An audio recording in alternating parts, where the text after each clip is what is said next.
welcome, Mega. I'm super excited to see all of you. I know we have a few people still signing on, Ken and some others who are still trying to make their way to their computers. All right, let's do a little update. I have a couple questions for the group. I know that you were all very busy yesterday, I'm guessing, yes? All right. We need a recap. We need to find out what happened yesterday. So, let's start from the beginning. How many of you attended your morning huddle yesterday? Okay.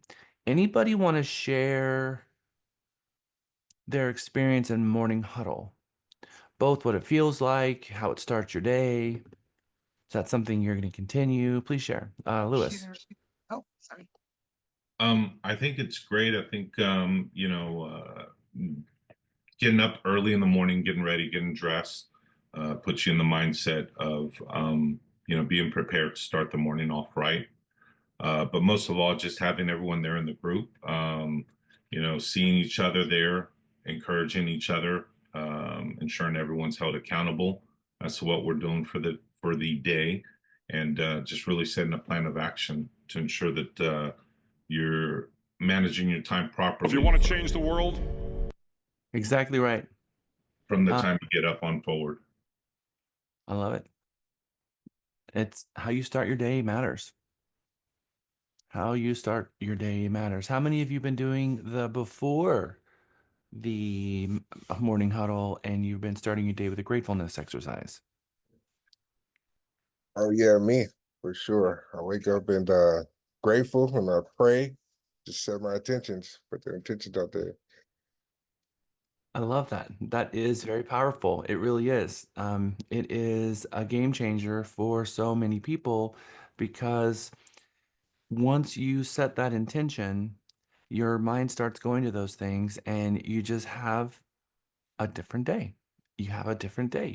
Your day is just starting with positivity and it just starts on that roll. I'm really appreciative that you guys are, for some of you, especially who maybe not have this has been a part of your practice, that you're going to give this a go, and we're going to, as part of Mega, do 30 days of gratefulness. You know, the one thing that I always like to remind people on that particular item itself is, what is it going to hurt? What is it going to hurt to try it?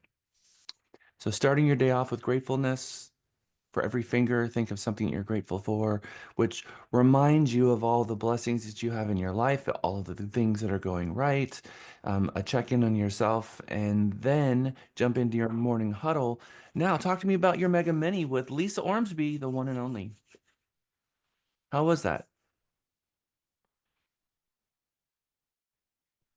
Nobody wants to speak this morning, Jack. Everybody's tired, but I'll say that she just went over a lot of different things and what to expect, and I really appreciated just kind of the overview of everything and telling us what to expect.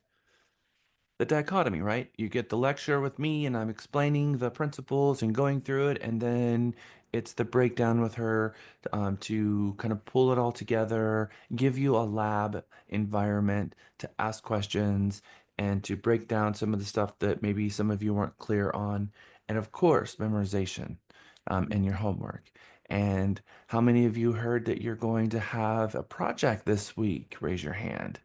What is that project that you're all going to do together? Your goal boards. City A Council. vision board. The vision board, goal board, yes. City council board is definitely one of them we're going to be asking you to do. But the project I really was speaking about is that tactile one. You're going to get your cardboard cut out. You're going to grab some magazines. You're going to do the old serial killer thing and cut out your words, paste them on your board, and that's going to be the the manifestation of your dreams. You know, we talked a little bit about at the end of your journey, you know, at the very end, um, what do you want people to say about you as your epitaph? What kind of person do you want to be? But in all things, consider the end, which is a famous quote from Einstein. We can apply that to every little thing. We can apply that to our day today, a phone call, a specific client, a new practice that we're going to add to our business, maybe even 2025. And so we start looking at your business as a whole, and hopefully for you, the purpose is building a referral-based business, that you're going to build a thriving practice that's sitting on a premise of a referral-based business. And we're going to take that premise and we're going to start engineering all of the recipe and all of the components that's going to make that happen for you. And Mega Mini is essential in doing that, I think. It really helps pull all of this together, give you the nuts and bolts, and can help you with your points, because I promise I'm not giving you points just for fun. All of the points are things that are help guiding you and driving you in the direction to get as much as you can from this Mega. You know how busy yesterday was. You know probably inherently that when you are left to your own devices after you've gone through Mega, that's going to be the day in the life of a real estate agent.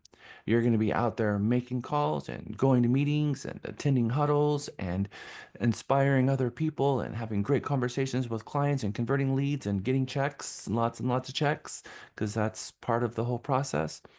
So I wish that for all of you. Time management is huge. I know that probably the most important thing that you get out of Mega is just the repetition of the 30 days of setting a goal, because it takes 30 days to establish a habit. So we're going to pick up a lot of really good habits during these 30 days. But once these 30 days are in fruition, it's going to go by so quick. And I don't want to have you guys get through these 30 days and end up with kind of a mindset that says something like this. On the left-hand side, it's, where's my little script? What do I do? Where do I go? Where do I start? What do I do? And so many people that start Mega, this is where they were at in their business at the time that I caught them. There was no structure, and every day it was winging it, and it was one distraction, one wild goose chase, one reaction after another, versus pulling us out of that, because it's very easy to create a reactional type of a career, especially when you're waiting for the phone to ring and you're waiting for people to call you and you're waiting for success to come to you, and realize that we have to flip that script and flip the expectation to, we have to go and actually go and get the business. We have to set the expectation. We have to be the one doing the acting, not waiting and being passive, but being very active in our careers. An active career takes a considerable amount of business planning and knowing exactly what to do every day, so that you can go from the left script to the right script. And you show up every day, you've got a plan, you know what you do, and you're not reinventing yourself every time you sit down at your desk saying, what am I going to do? Having a plan of what you're going to do for your day, your week, your month, and your year is very powerful, because that holds you accountable, but you also have to know what your goals are. And so establishing your goals and then your individual daily, weekly, monthly, annual tasks, this is very important. And I'm going to share with you guys today a set of daily tasks, weekly tasks, monthly tasks, and annual tasks that I'm not going to tell you that you have to complete, but I'm going to tell you that it's the recipe to bake the cake. It's the recipe to set your goals for 2025. And I want each of you, before our Friday class, to have set your daily goals, your weekly goals, your monthly goals, and your annual goals for 2025. These are going to be things like how many calls you're going to make every day, how many open houses you're going to have every week, every single month, how many postcards are you going to mail out, every year, how many designations are you going to get. We're going to break it down just like that. And every month, your city council meeting, and every year, you're going to commit to going to 2 truck meetings. We're going to break it down into actions. But it's important that you remember that part of what Mega is doing right now is creating a habit, not just creating a habit though, teaching us what we can, breaking the ceiling of knowing what success we can pull out of this business. So once you kind of really truly know that, yes, there is money to be made, it's not an impossible math problem, that anyone can do it. You just have to follow this path and do these things. Then the doubt goes away. And when the doubt goes away, now it's just a matter of, how do I get better and better in every one of these tasks? How do I get better at my conversations with my clients? How do I get better at asking for referrals? How do I get better at converting this conversation on the phone? How do I get better at getting people over their objections? How do I get better at helping my clients have a crystallization process in their head when they're showing properties? Every single task, how can I get better at that? Because self-improvement is huge. I'm very excited about our Realty Texas book club that Andrew is taking the torch on. We're going to be starting with one of my favorite books, and it's Getting to Yes. If you were in my RENE negotiation classes, you probably heard a lot about this book. I read from this book quite a bit. It's a very powerful book. It's a really powerful negotiation book. And we are in a society where negotiation is pretty much everything. And people are a little bit afraid of negotiation. There's a little tidbit in here that says, like it or not, you are a negotiator. But it has become an acknowledged reality. The term negotiation associated with specialized activities such as labor talks. It says a generation ago, the term negotiation had an adversarial connotation. It was something that people don't like.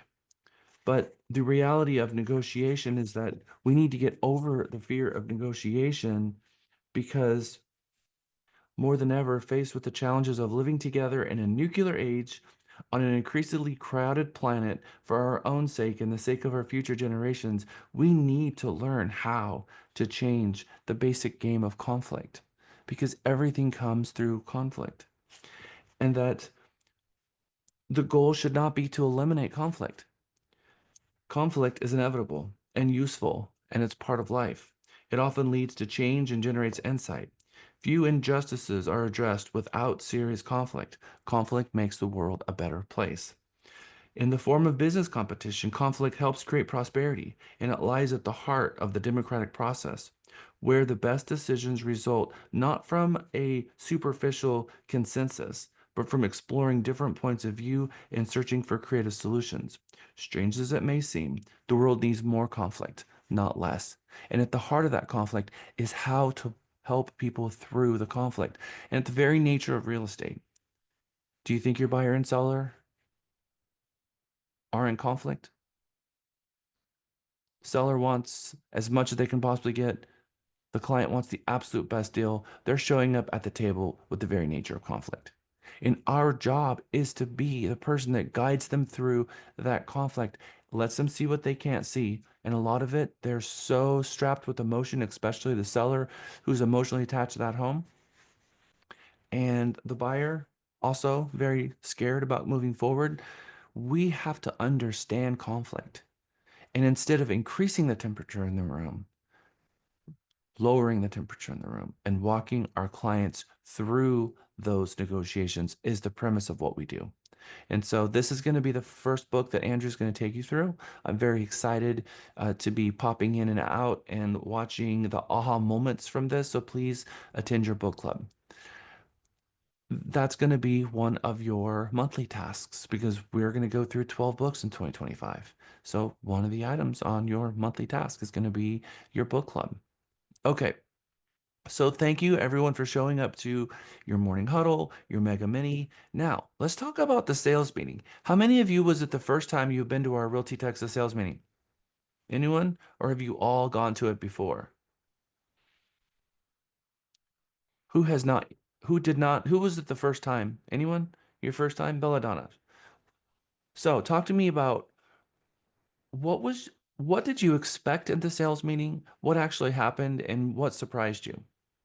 I expected a lot of talk about the market and where we're at with the market, and we did do some of that.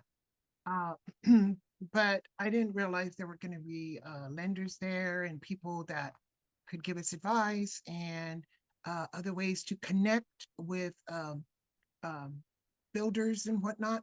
And I ended up connecting with Ginger to start a prequal qualification. So it was very helpful.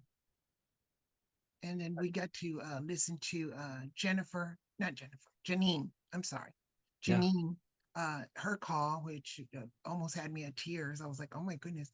But it showed us how to really empathize with people and how to connect without sounding like a robot or like a AI or like a complete salesperson, twisting your arm. You got to buy this. You got to buy this.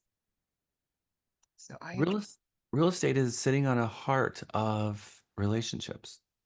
It's a relationship business. So you're exactly right, Belladonna. It's really important that you be authentic, the authentic version of yourself. And sometimes when we're nervous, when we are afraid to make that phone call, maybe we don't sound like we think we sound. Maybe sometimes fear sounds really serious or it sounds upset.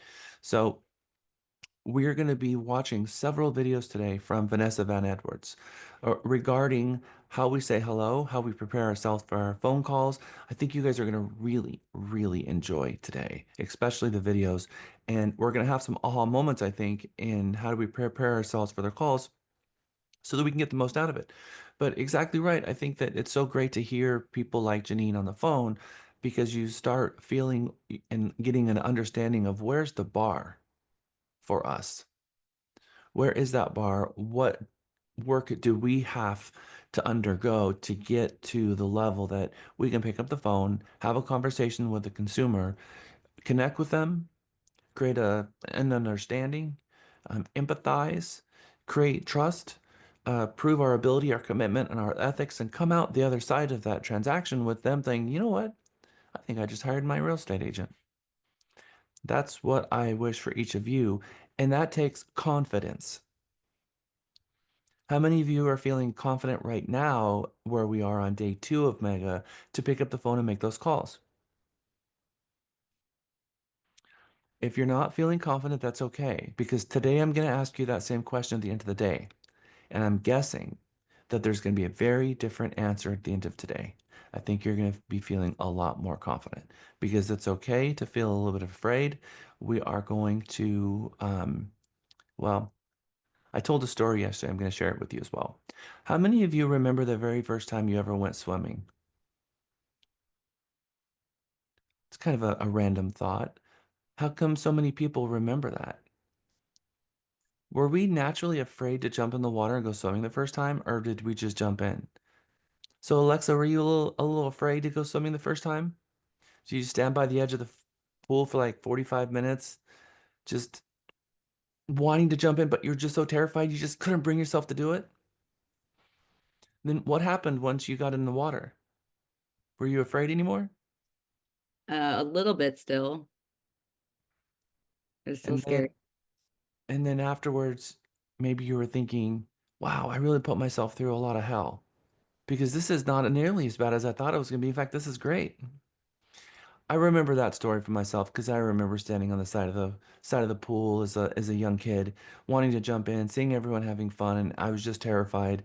And someone just pushed me right in, and I figured it out. And then as I was swimming and treading water and putting my toe on the bottom and thinking, I thought to myself, "Wow, I really wasted a lot of time. I really wasted a lot of time standing on the edge of that pool." And so that seems to have stuck with me in life. And one of the things that is taken away from the lesson that I learned is that I do the painful things first. I start my day and I do the painful things first. I do the things I don't want to do first.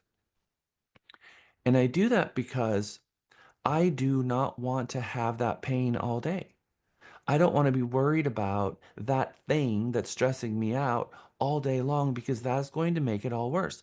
Because I'm living in my own worst nightmare for as long as I can possibly stand it until I complete it. So as soon as I complete that task, it's done. And then I can move on to the things that I like.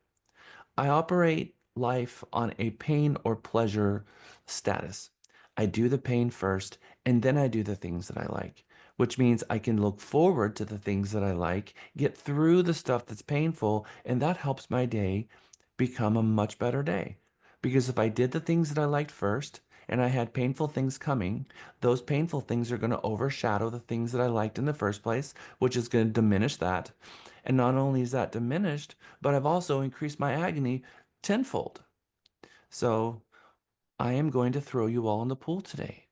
And we're going to all pick up the phone and we're going to call those people and we're going to get over our agony really quick and we're going to share with each other. And I can almost promise that at least 3 of you are going to get a referral from one of these people that you're going to call. And the moment that that happens, the light bulb goes on and you're going to say, more of that.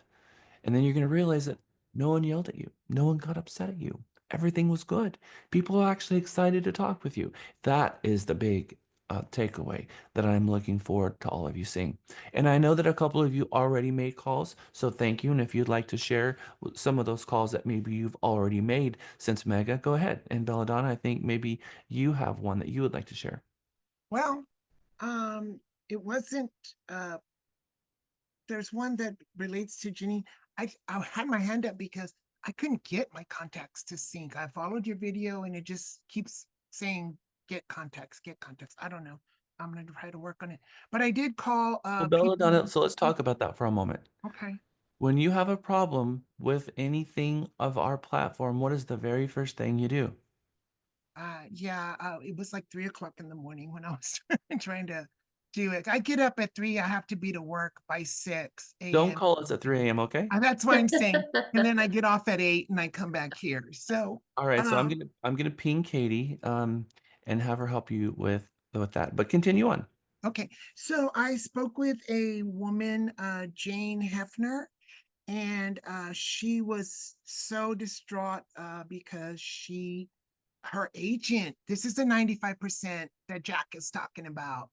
Her agent was mean to her and she was scared. She was closing on a Wednesday. She was closing on Wednesday, today. She's closing today and had no place to go.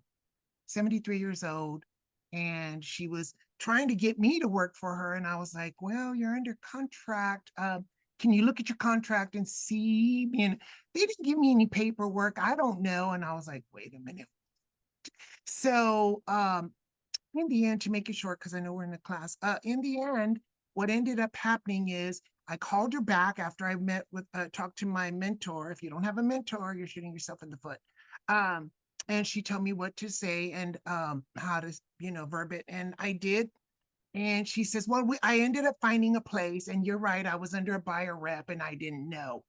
And but what she did tell me was, well, I'm never going to work with him again. I said, well, I apologize on behalf of all real estate agents. It's not supposed to be like that. It's And not. I feel horribly. And I was in a meeting Tuesday all day, and I kept thinking about you, being out with no place to go.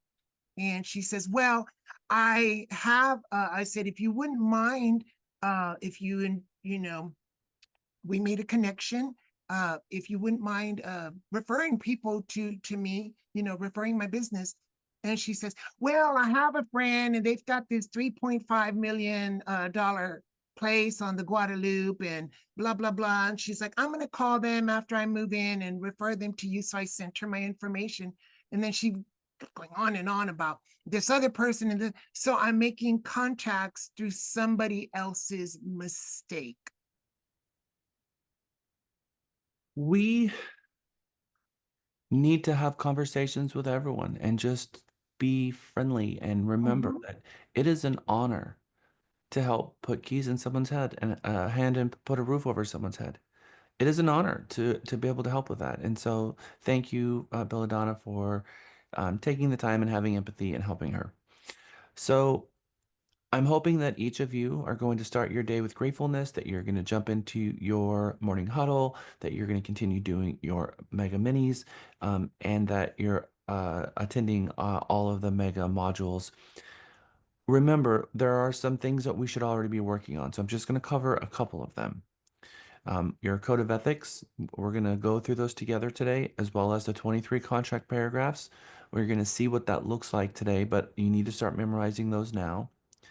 I'm curious, I saw a bunch of Fair Haven certificates in our Teams chat. So congratulations to all of you who got your Fairhaven certificate. I appreciate that. Make sure that you, if you don't already know how, reach out to Katie and have her add that certificate to your roster of designations so it shows up on your website. How many of you started your C2EX journey? Raise your hand. Okay, good. You found the app, you found your way there, you logged in. That's half the battle. So keep up with that. I think after you start that journey and you look at just how many modules there are to go, you start to realize, wow, this is going to take me a little bit of time. It is a investment in your time and your future. Remember, I got 1.5 million real estate agents, larger than all of our armed services combined, and the National Association is trying to get all of us on the same page. That is the way that they're doing that. And imagine just how many agents haven't even done it, haven't even begun it. And so it's so disappointing when I go and I log into the broker dashboard of the C2EX and I see that 40% of the company has not even begun it. When we have a goal at the company of a 100% Realty Texas C2EX endorsed company. That's very, very important to me. And so I push that hard in Mega. It's good for you and it's good for us. So let's please challenge your fellow real estate agent to get their C2EX endorsement. How many of you got my email regarding your links to your local city council website for the dates and times? Okay. I hope that you found the date and time and you put that date and time not up here, but actually in here. I'm hoping that you put that in your calendar so that you can start operating from a calendar. One of the very best things that you can ever do from yourself is operate from your calendar and block it out so that you know exactly when it is. You're not going to forget about it because who's going to go to your city council meeting this month?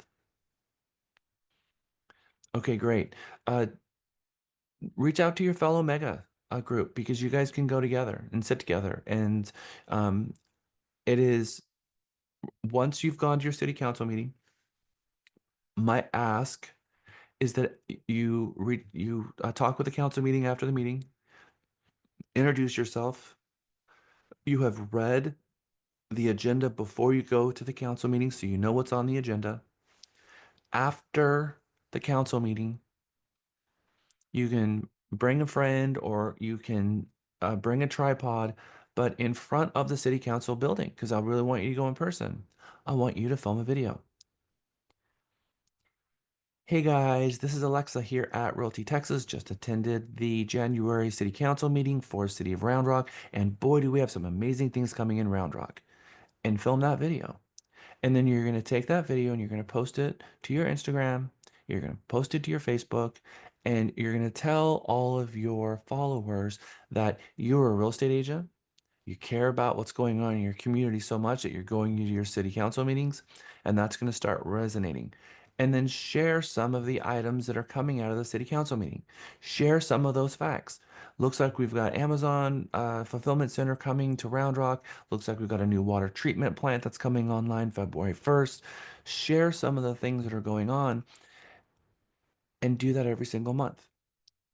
That will pay you dividends just in the knowledge that you're getting what's going on with your city. And then go to your goal tracker in Teams, your point tracker, add your points for it, and then please share in Mega some of the things that you learned.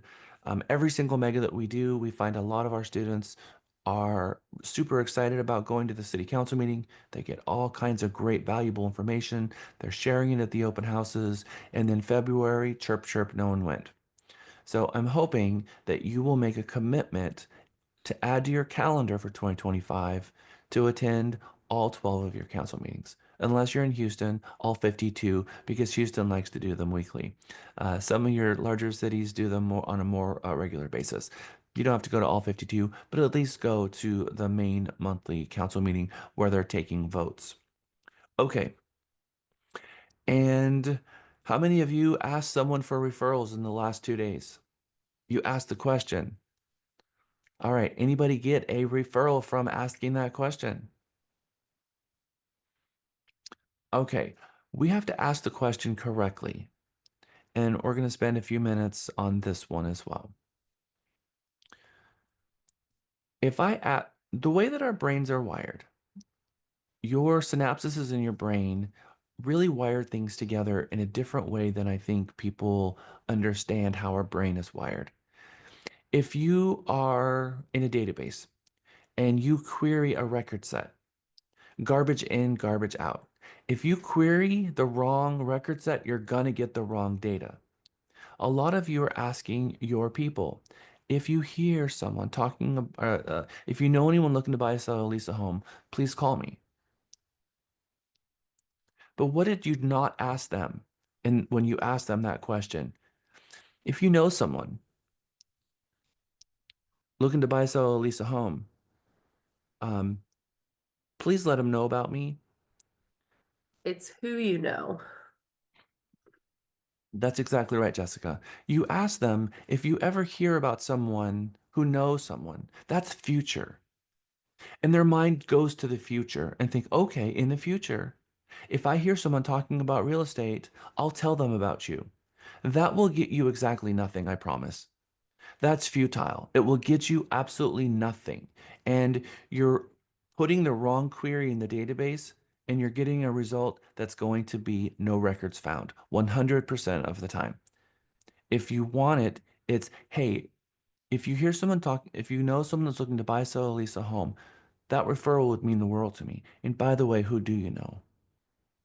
That last question is about right now. That's a very different question. If I ask you those two questions, your mind immediately circles back to thinking about everybody that you know really quick to who do you know? And all of a sudden, poof, a thought pops in your head. Oh, actually, I do know someone.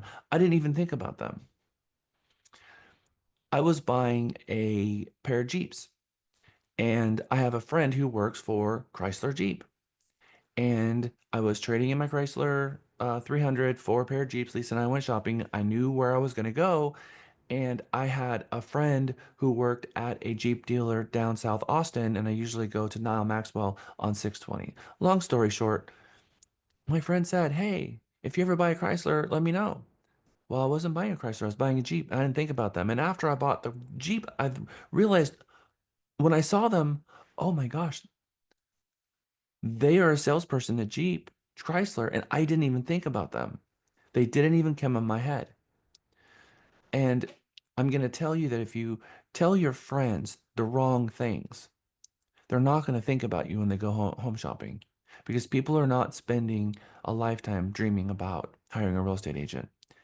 They're spending a lifetime dreaming about home ownership, buying a home, and you may or may not be on the slideshow that's in their brain about that whole process. So, how do you get yourself indelibly on their slideshow? Well, first, how your brain works. So, I like to tell the story about the toothache. How many of you have a dentist? Okay. If I told you that I had a really bad toothache, and if you heard the story again, don't give it away. If I told you I had a really bad toothache, a really awful toothache, we all know what that's like, right? Raise your hand if you had a toothache. You know what that's like. If I told you I had a really bad toothache, what would you tell me? Go to the dentist. Okay. Kamei, do you have a dentist? Yes. I have a question for you. Mm. Why didn't you refer me your dentist? Yep, go see my dentist. Do you think that your dentist would like that referral? Yeah. So your clients and your friends and your family are the exact same way. And this should be a very aha moment for you. Because your mind, when I talked about toothache, went back to the last time you had a toothache, you empathized with me and you said, oh dear, that's horrible. You need to go see a dentist because I remember grandma or grandpa or mom or dad, someone saying, if you don't get that fixed, you can actually have a heart attack and die. Go to the dentist. But that's what your friends and family are going to be thinking. Oh my gosh, I remember when I bought my first home. It was so amazing in our family and our first Christmas at our fireplace. And that's where their mind is going. Their mind is not going to Sally, real estate agent, should be the one helping you. So you have to insert yourself on the slideshow of your family and friends so that when you find out they have a toothache, you refer the dentist. When they find out that, um, when your friends and family find out that their friends or family are looking to buy or sell our home, that you show up on that slideshow, which means you have to connect the correct synapses in the brain of all your people. And there's a specific thing you need to ask them to do, and it's a twofold thing.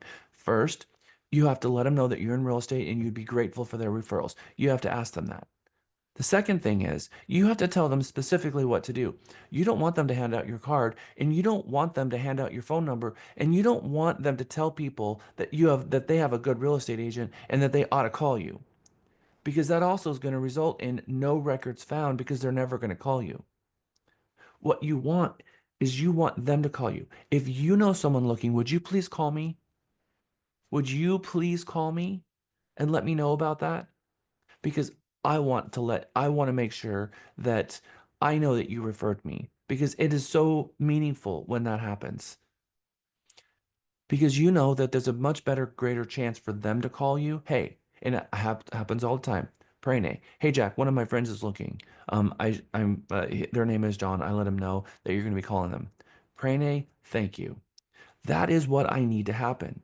If you ask for referrals the wrong way, you're never going to get them. If you ask for them the correct way, you'll get them, you'll get a lot of them, and it will change your life and it will change your business.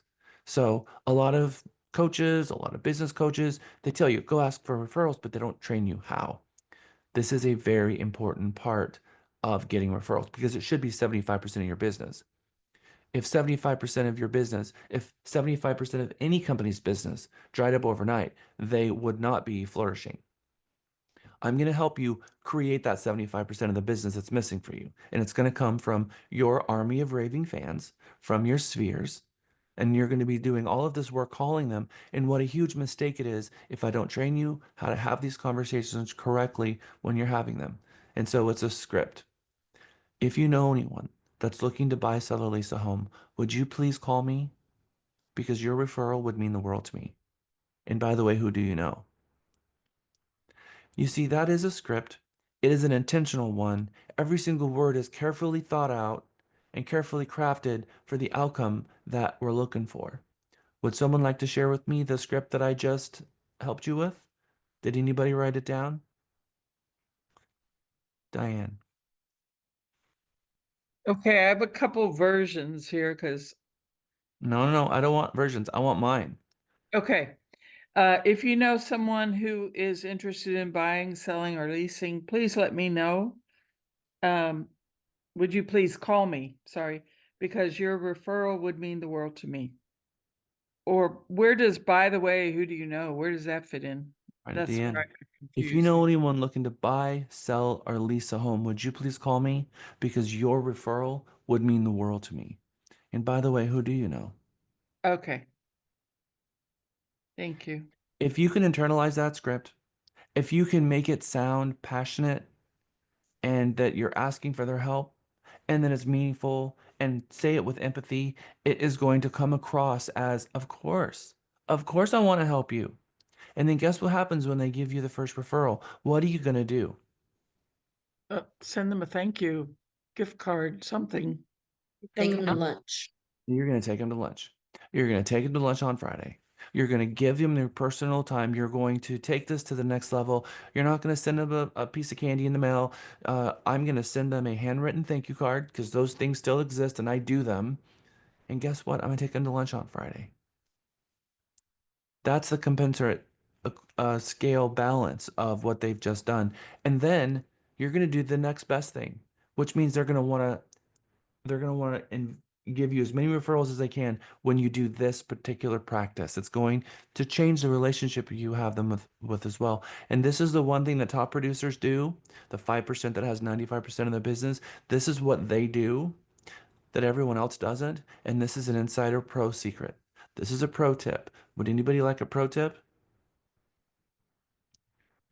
I could sell this tip for $50,000. This is how big of a pro tip this is. So get out your checkbooks. How many of you love shopping for a home?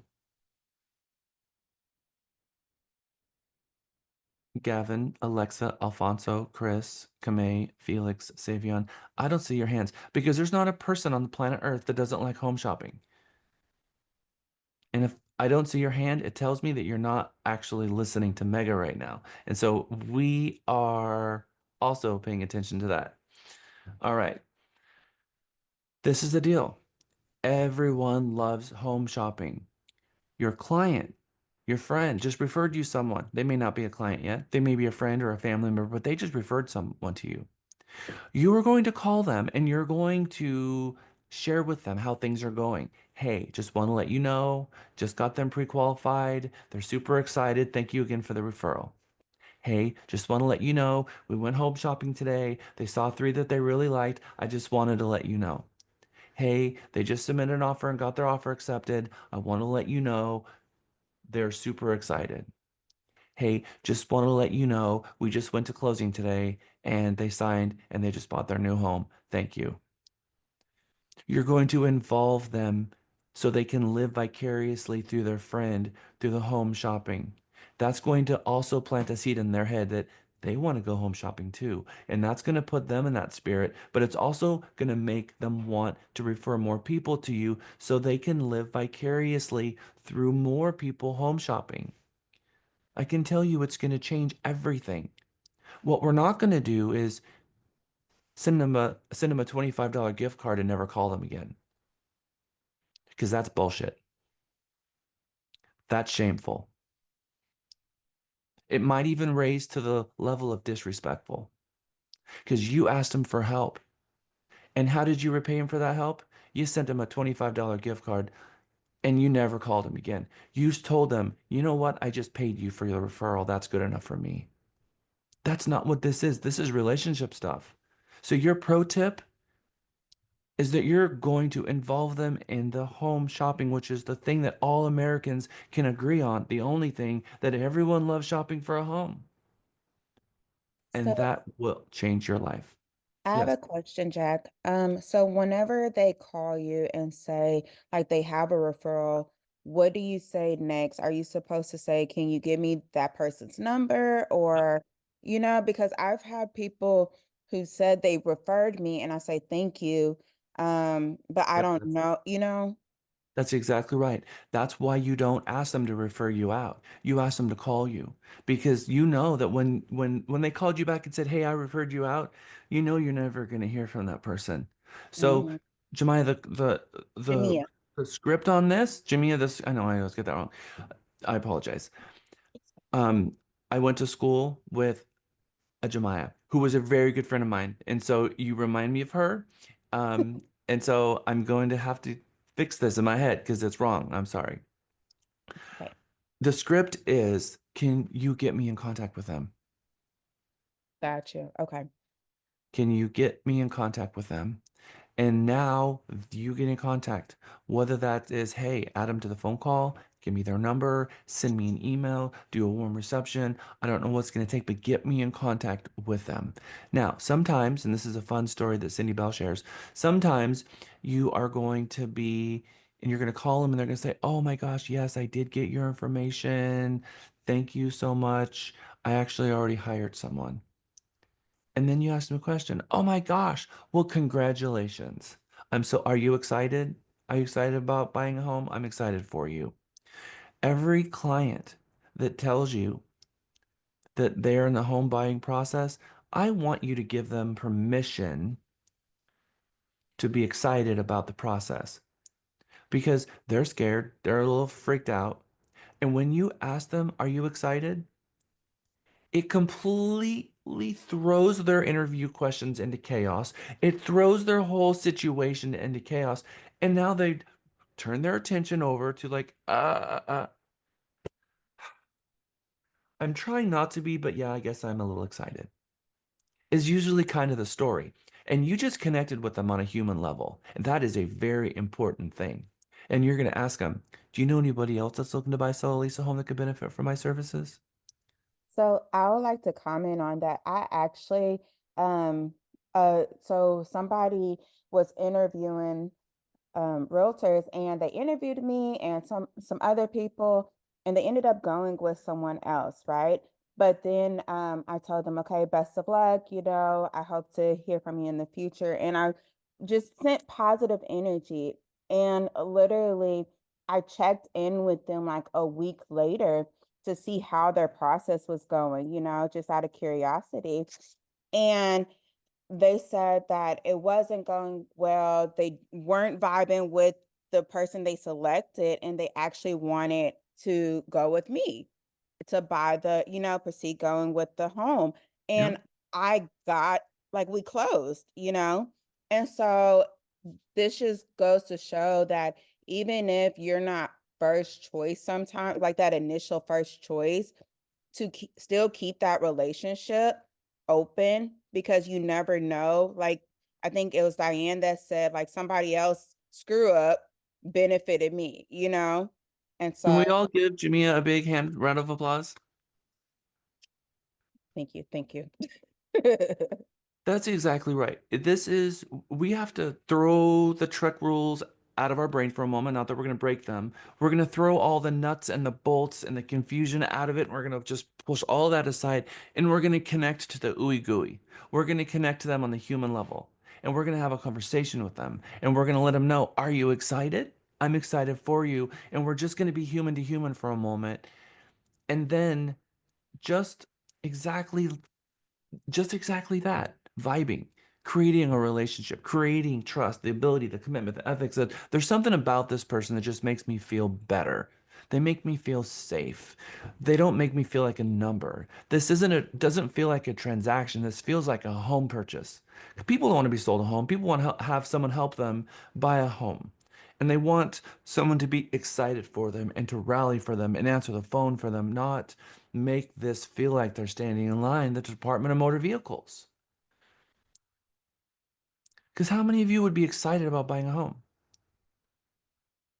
Now, if you're really excited about someone and then someone comes to you and they start giving you all the negative stuff, oh no, no, renting is better. And we all know those people in your life where you've got something exciting and you share it with them and they start peppering it with all of well, let me just play devil's advocate on you, right? That's not fun. We want people to be excited for us when we are in a moment that we're exciting. Nobody wants a depressed, grumpy real estate agent. Nobody wants a depressed, grumpy wedding planner. Nobody wants these people in exciting moments to kill that vibe. So just remember, we have a very stressful career because you very well may be dealing with an inspection where you can't get people to see eye to eye. You may have an appraisal that just blew up. You may have a client that's refusing to go to the closing table on the day of closing, and you have 3 transactions where nobody's behaving. The whole thing is causing all kinds of stress. Everyone has just dumped all of their stress on you, and now a buyer has just called you in this moment and they want to buy a home, and you're dealing with those 3 situations. And how are we going to flip the switch, move all of that chaos out of the way, and connect with that person and show them that side of you that's going to connect with them on that human level? This morning is all about getting you in the right mindset to help people, but also being very cognizant that it's critically important that you remember every single day that we can do the yoga and we got to figure out how to empty our cup to allow us to have more capacity to be more empathetic and to help people and to love this business and to connect with them and let them know that it's okay to be excited. Now, people sell homes and people buy homes for pain and pleasure. And you need to find out that really quickly because it could be, well, I'm kind of excited, but I'm downsizing because my husband just died. I just lost a child. I'm getting a divorce. So people buy and sell for pain and pleasure. So you've got to figure out quickly what the motivation is, if it's pain or pleasure.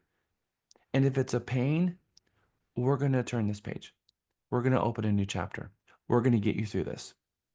Now you're connecting with them on a human level, telling them, I am going to make sure that we get this done for you.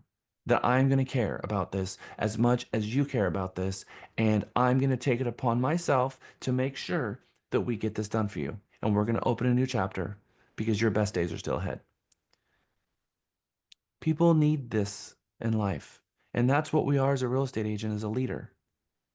So hopefully we're going to start looking at this business a little bit differently in how we interact with people. Now, one of Lisa's favorite videos and one of mine is the Big Admiral. How many of you watched this video before? All right, let's hear it. If you want to change the world, start off by making your bed. If you make your bed every morning, you will have accomplished the first task of the day. It will give you a small sense of pride, and it will encourage you to do another task, and another, and another. And by the end of the day, that one task completed will have turned into many tasks completed. Making your bed will also reinforce the fact that the little things in life matter. If you can't do the little things right, you'll never be able to do the big things right. And if by chance you have a miserable day, you will come home to a bed that is made, that you made. And a made bed gives you encouragement that tomorrow will be better. To pass SEAL training, there are a series of long swims that must be completed. One is the night swim. Before the swim, the instructors joyfully brief the students on all the species of sharks that inhabit the waters off San Clemente. They assure you, however, that no student has ever been eaten by a shark, at least not that they can remember. But you are also taught that if a shark begins to circle your position, stand your ground. Do not swim away. Do not act afraid. And if the shark, hungry for a midnight snack, darts towards you, then summons up all your strength and punch him in the snout, and he will turn and swim away. There are a lot of sharks in the world. If you hope to complete the swim, you will have to deal with them. So if you want to change the world, don't back down from the sharks. Over a few weeks of difficult training, my SEAL class, which started with 150 men, was down to just 42. There were now 6 boat crews of 7 men each. I was in the boat with the tall guys, but the best boat crew we had was made up of the little guys, the Munchkin crew, we called them.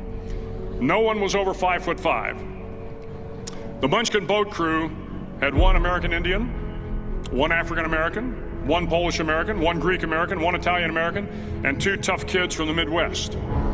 They out-paddled, outran, and outswam all the other boat crews.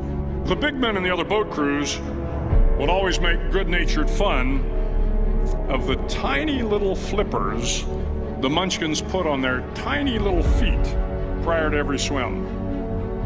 But somehow these little guys from every corner of the nation and the world always had the last laugh, swimming faster than everyone and reaching the shore long before the rest of us. SEAL training was a great equalizer. Nothing mattered but your will to succeed, not your color, not your ethnic background, not your education, not your social status. If you want to change the world, measure a person by the size of their heart, not by the size of their flippers. The 9th week of training is referred to as Hell Week. It is 6 days of no sleep, constant physical and mental harassment, and 1 special day at the Mud Flats. The Mud Flats are an area between San Diego and Tijuana where the water runs off and creates the Tijuana Sloughs, a swampy patch of terrain where the mud will engulf you. It is on Wednesday of Hell Week that you paddle down to the Mud Flats and spend the next 15 hours trying to survive this freezing cold, the howling wind, and the incessant pressure to quit from the instructors. As the sun began to set that Wednesday evening, my training class, having committed some egregious infraction of the rules, was ordered into the mud. The mud consumed each man till there was nothing visible but our heads.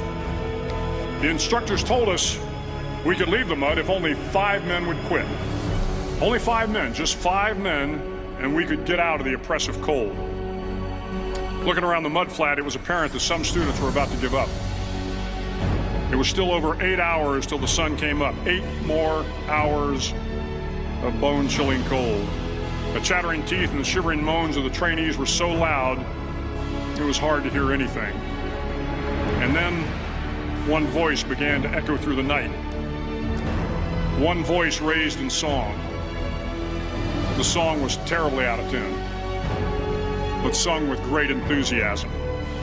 One voice became two, and two became three, and before long, everyone in the class was singing.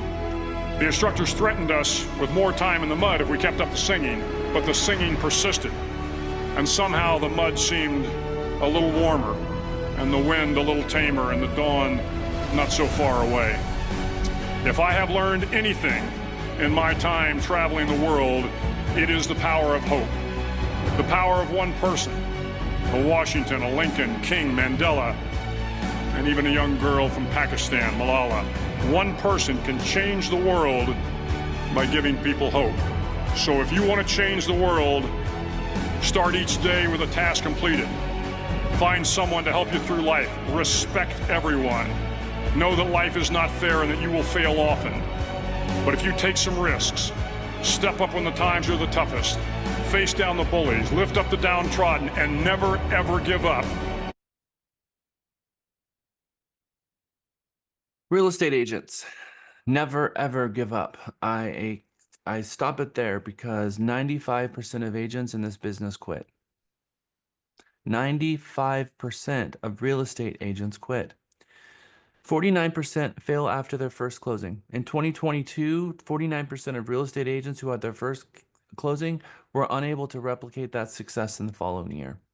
87% fail within the first 5 years. 47% didn't do a transaction at all in 2023. 47% of real estate agents did 0 transactions, not a single one. That is almost half. Half your agents did no transactions in 2023. 25% did 1. When I tell you that 95% of the agents are sharing in 5% of the business, that number is right on the nose. 5% of agents are sharing in 95% of the business. The stuff that I'm sharing with you is the 5% stuff. It is the stuff where you are going to be making a lot of money, but you're going to also be dealing with the stress and the massive competition and the massive market disruptions and parties who are always at odds, agents who are bullies, no guaranteed income, the stress of the day, people calling you on your birthday and your kids' birthdays, and just all of this mess. But this is what you signed up for because you have uncapped earning potential. Starting with a grateful heart, starting with the right mindset, starting being solutions oriented, being kind to everyone. This is the foundational stuff that has to literally separate you from the 95% and step forward. In order for you to step forward out of the 95% to become that 5%, it starts with the mindset. Remember on Monday, I said, I'm going to prove to you that mindset is everything. There is a mindset that the 5% have, so much so that I have to spend 2 days with you on mindset, just how important that mindset is. Because the mindset is grit. No matter what happens, we're going to figure it out. I am not going to quit. Because how many light bulbs did Thomas Edison create? How many times did he fail? He learned how to not create a light bulb over 1,000 times. He had 1,000 opportunities to quit. But he finally figured it out. Now, we're going to teach you the recipe. If he had a school to go teach him how to do light bulbs, that would have been beautiful, right? But he didn't. He had to figure it out on his own. So you can figure out on your own 1,000 ways to fail at real estate. And that is what happens out there with real estate agents. They get into this business and they find 1,000 ways to fail, and then they fail. But in a masterclass, I'm going to teach you the one way to succeed. And it's through action, it's through communication, it's about asking for referrals, and it's about leveraging your spheres and contacting your people. And if you can't do that, you're going to fail in the business.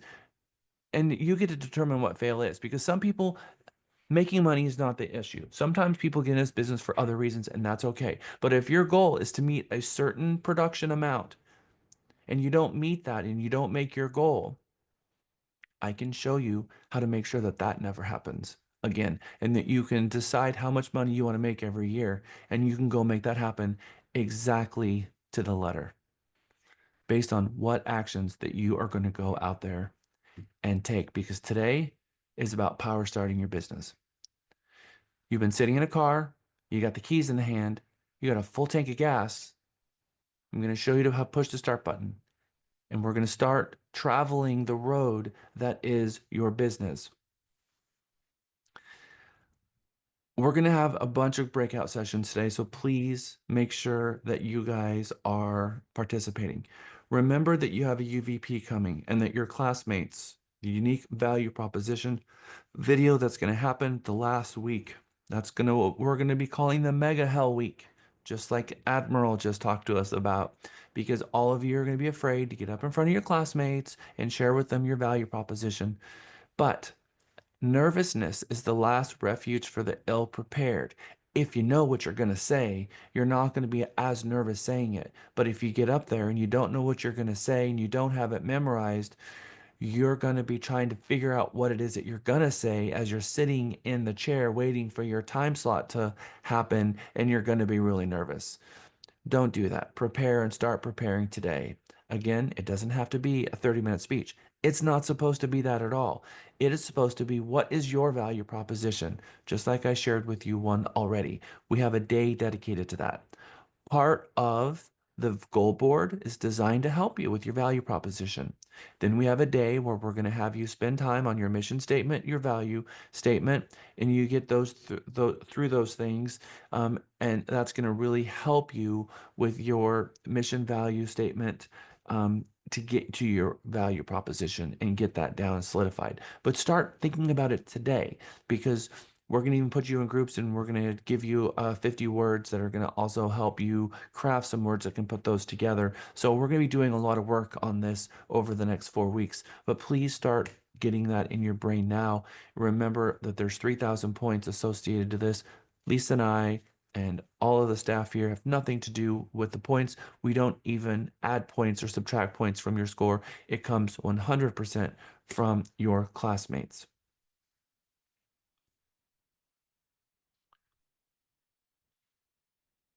There is a video that we're going to watch when we come back from our break.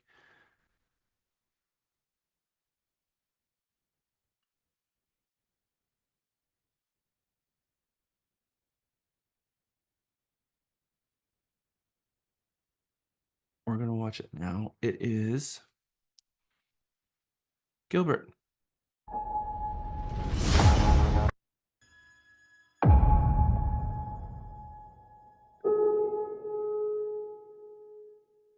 My goal is to provide honest and trustworthy experience to all people in every transaction. I'm committed to excellent communication and hard work to help you achieve your real estate goals.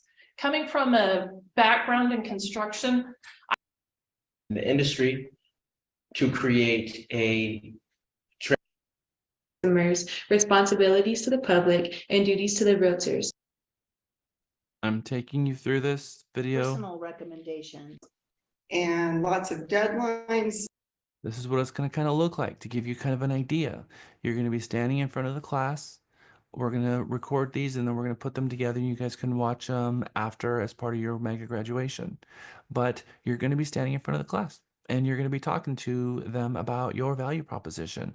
That is what this is about. So having a little idea of what to expect, I'll put that video. We've got lots of those videos already in our learning center. It's going to be put there for all eternity for everyone to see. So be prepared. Spend the time to figure out what that value proposition is going to be, please, because the next time you're at an open house, imagine for a moment that you could go and practice a value proposition with people who know, love, and trust you inside a safe space where we can all help rally behind you, and you can beta test these value propositions against people who are rooting for you to win versus go out there in the world and do it with the public. You're in a safe place. So please utilize this safe place to get it right, because your value proposition is huge. It'll be live, and it's where you're going to really craft your product, your value, and what it is that you do. We're also going to ask you to memorize your contract paragraphs. I want to get through these last 5 slides before we go on break. We ask you to memorize your contract paragraphs for a very specific reason. First, it's when you're out there in the real world, I want all of our agents to take ownership of it and have pride for their contract and not be someone says paragraph 9 to you and you're just kind of, oh yeah, huh? And having no idea that, oh, that's the closing paragraph. You should be able to know every single paragraph. It helps you generate a respect for it, a love for it. Your clients expect you to know it. Just let me ask a question. How many of you have had a real estate agent in your life represent you? What was your expectations with that real estate agent in the contract? Think back. Did you expect them to know it? What would you think of that real estate agent if they didn't know it? How would that make you feel? Share with me, honestly. That they weren't doing their job. It would make me feel insecure. I would be so scared to move forward with them if they didn't know, if they weren't confident in knowing what they were doing. And by then it's kind of too late, right? Because you've already signed the rep agreement, you've already been house shopping, you've already identified the home that you want to buy, and now you're standing in front of a real estate agent who you thought was an expert, or at least that's what you believed, and now you're walking through the contract. They're walking through the contract with you, and they can't explain it. And you're asking questions, and they're fumbling. That is where the doubt is going to come in. And I don't ever want to see you guys in that situation. I want you to be really, really confident with your contract. How many of you really want to be confident with your contract? I want you to be confident as well, which is why I spend an entire day on our 1-to-4 family contract. I take you through every single word of it. Please go back to Mega 14 for our bulletproof contract day and review it. I'm going to ask a question. You're going to hear me ask the same question again later. Why do I call it bulletproof contracts? Is it because, like you were saying before, if you have a question about the contract, the answer's in the contract? Yes, but Or if you fill everything out correctly, it should be bulletproof, like nothing's getting through this contract. okay, Cindy, thank you, Aklea. How do you pronounce your name? Oh, It's Aquila, like tequila, no tea. okay, thank you, Akila. Bravo. Cindy. I believe what you said before was that it would not, an attorney could not pierce the contract, that it's bulletproof from that there's no in for an attorney. It's bulletproof. That's exactly right. That I can take this to court.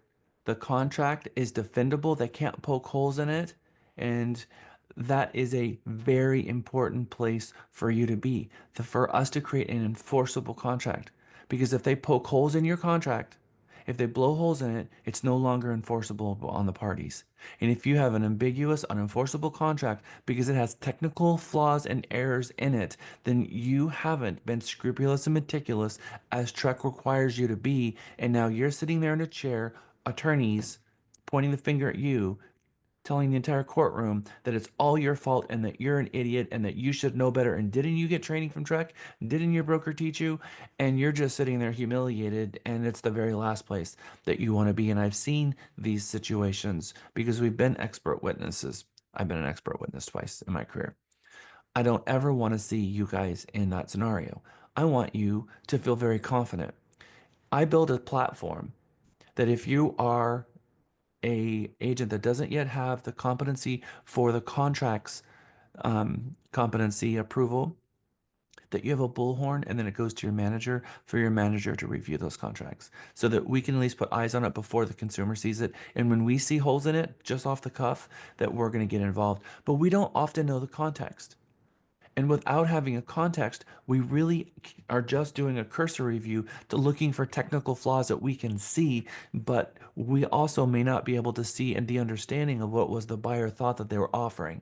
So we are really depending that you have done a good job explaining the scenario to your mentor, and you and the mentor have crafted that offer that is meeting what the buyer is actually looking for or the seller is off looking for. And we're just looking for technical flaws to put eyes on it, to make sure that there's not language in paragraph 11, special provisions that shouldn't be there. There's not blanks in the contract that shouldn't be there. There's not an option period missing, and if there is, we're going to call you and say, did they fill out the appropriate form about the dangers of not having an option period? Things like that.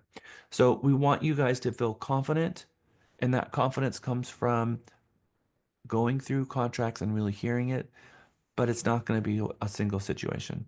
You're going to need to go back and hear the Mega 14 contracts and then get into the 15. And I recommend taking your contracts with me as often as you can, because the contracts change, and every transaction you're coming at it a little bit different. Maybe this time it's cash, it changes things. Maybe this one's VA, it changes things. Maybe this is FHA, it changes things. Maybe this is a condo, it changes things. Maybe it's farm and ranch, it changes things. Maybe you have a client where you have a distressed property, it changes things. So every time you get into a contract with a different context, you also are going to have a different set of circumstances, and it's going to feel like the first time every single time, because it very well may be. Okay, it's 10:08. We're going to do a quick break, come back at 10:18.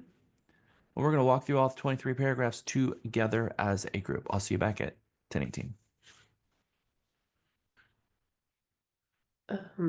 Hey Jack, what was the last number 4? Because your broker also requires it. Okay, thank you. Yep.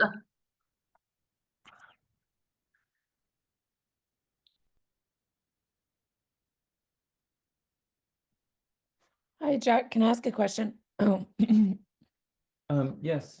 never mind. I'll let you have a break. I was just going to ask about mentors. Oh, no, go ahead.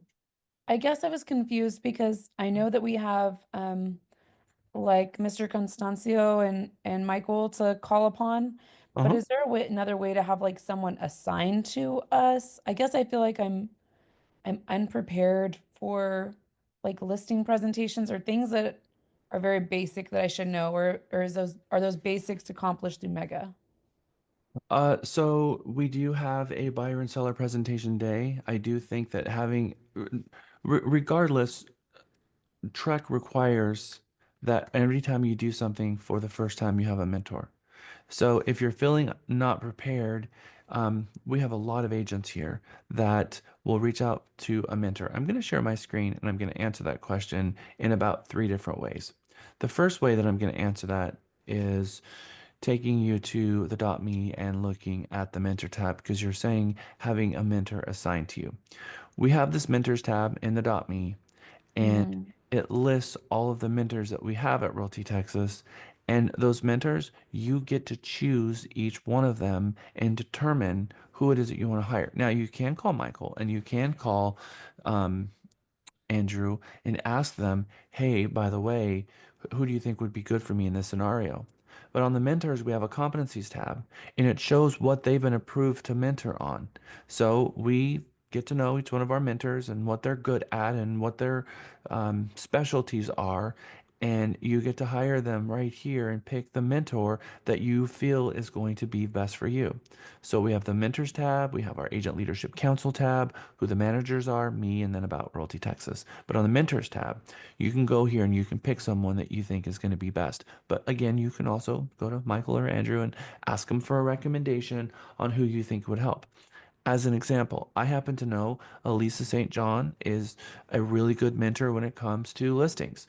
She likes to sit down with agents and take them through methodically, step by step. She does the same thing with open houses. So if an agent is looking for maybe not nuts and bolts of how can you help me with this transaction, but can you help me with my listing presentation to help me make sure that I get my listing, she would probably be a good choice. But you can go through. Everybody here is fantastic. We've got such a great mentoring team. So your mentors are not managers, We've got a manager, we've got a break fix scenario. So if something breaks, that's a manager situation. But if there's mentoring needed, I need someone to show me how to do this. That is what the mentoring's for. Unless it's a lease transaction, then you'll go to Lauren Ormsby and she will help you from the whole nuts and bolts of a lease transaction because we have a dedicated staff person specifically for that role. But for a listing, again, this is how you'd go about that. So what questions do you have now after I've kind of just given the broad view of it? Well, like, I had a transaction, so Marcy's helped me before, and I've called her then on a couple of other things like, oh, I don't know. But I just wish there was a more formal, I guess I feel like so much of the prep work for getting your real estate license doesn't actually prepare you for real estate, right? Doesn't at all. At all. So I wish that there was like a guide. I hate to say that, but a step by step. So for example, I have a lease client. Well, I put their home for lease because they said, well, lose, we can't take the loss that the market they bought when it was really high. Yeah. So they're saying like we can't take the loss. Since I'm now in Dallas, like I just asked Cheryl today to help me, so hopefully like she'll be a resource as Yeah. well. Cheryl Mhm. Stastny.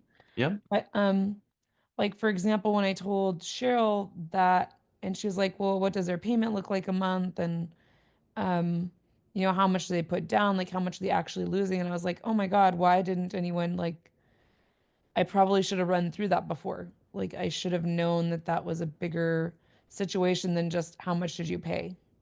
Does that Yep. make So sense? Cheryl is kind of our team leader up there.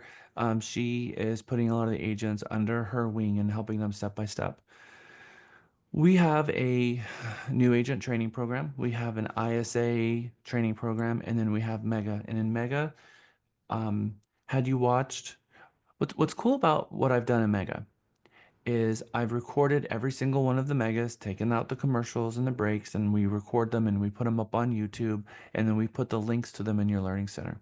I do have a buyer and seller presentation from Mega 12, Mega 7, 8, 9, 10, 11, 12, 13, and 14. I have 9 different recordings up there for each one of those different megas, and you could have watched any one of those. And it is a walkthrough of exactly what to do for a listing, exactly what to do for buyers. So you do have it. In fact, you've got a massive amount of training videos up there. And then you also have mentors who you can say, I have a lease situation, and those are exactly the kind of questions that you should be getting with your mentor. But your mentor is not going to sit you down and say, okay, this is a training scenario, and I'm going to walk you through every scenario. There's supposed to be a lot of dialogue here, and here's a scenario that I've got with these people, and they're not in a position to take a loss, and they're thinking about leasing it. What can you do to try to figure out what are some things that we can look at to make sure that that really is necessary? Asking the right questions is also a big deal. Okay. Okay, good. Yeah, I will And Caitlin, I'm going to do tell you that. that, in the 9 different brokerages that I've been at, they didn't have any kind of training program at all. I Nothing. know, I just want some kind of checklist that I can like so I know what I'm missing because you don't know until you Well, that's miss a it, right? is that every single transaction has 150 million different variations. Yeah. And so there is no such thing as a checklist for that because, I've got someone who's about to short sell their home. I got someone in a foreclosure situation. I've got someone who is underwater. I've got someone who has to align their close dates. There is a million different variations. And so that is Be sure to record all of those. exactly right. Exactly right. And so, and to try to prepare an agent for each one of those scenarios and to expect them to retain that information ahead of time is literally impossible. I really think that, there's a school of thought that says that it takes 10,000 hours to become an expert at any profession. And we teach a lot, like my contracts, for instance. I teach it from page one to the end. But if an agent doesn't have something to apply it to in that moment, it's not real and they don't absorb very much of it. Mm. So trying to prepare agents for what's to come and all the different variations isn't a reality. But what is a reality is when they get into that transaction, the mentor look at the scope of everything that's going on and then walk them through that scenario. Now you've gained that wisdom. The education that you had was applied to something specific. The light bulb goes on, and then next time. I'm also going to tell you that I think that the most agents don't really feel confident until they've been in the business for about 5 years. Once you've been in the business for about 5 years and you've been doing it for full time, there's this little thought that comes over you. It's like, wait, I think I finally get this. I think I finally got it. And that is a really good moment. That's a beautiful moment for someone because it's also the moment that your roots grow in the profession a little bit more. And you're like, this is what I am going to do for the rest of my life. Because that first 5 years, I think a lot of agents have a lot of doubt. Am I going to keep doing this? There's just so much. I don't know where to go for the answer. I go to three people and get three completely different answers. What do I do? So you are tapping into how dynamic this profession really is. Some things that I hear people say of what they love about this profession is that every time I get into a transaction, everything's different. I enjoy that too. And I guess the 5 years things makes me feel a little bit better. It's just, I don't want to be messing up. And I know that's where you learn the most, but God. Well, the fact that you're asking these questions tells me a lot about you. It tells me that you want to do right, you want to do a good job, that you want to understand this profession, and that you recognize that you need to understand it better than you do, and you're seeking out information so that you can be the best real estate practitioner that you can be. And I applaud you for that, and that makes me very proud to be your broker because we need 1,000 more of those people who come to this profession that says, I want to be the best I can. I want to know this inside and out. Where can I get the information? And so you're on the right track. Just having that attitude is going to start absorbing information from all places because you're open to it. So hire different. My recommendation always is to hire different mentors each time so you get a different perspective and you kind of get a different feel for it because everybody has a different way of doing things. And if you use the same mentor every time, you're going to start seeing that they're doing it the same way, but you might fall into different mentor does something a little bit different that answers a question that you might have had in a different way. So we've got a lot of experience with these people, so don't be afraid to call them a lot, ask them a lot of questions. But the more questions you ask them, the better they're going to be able to help you. So don't be afraid to be what I call an ask hold.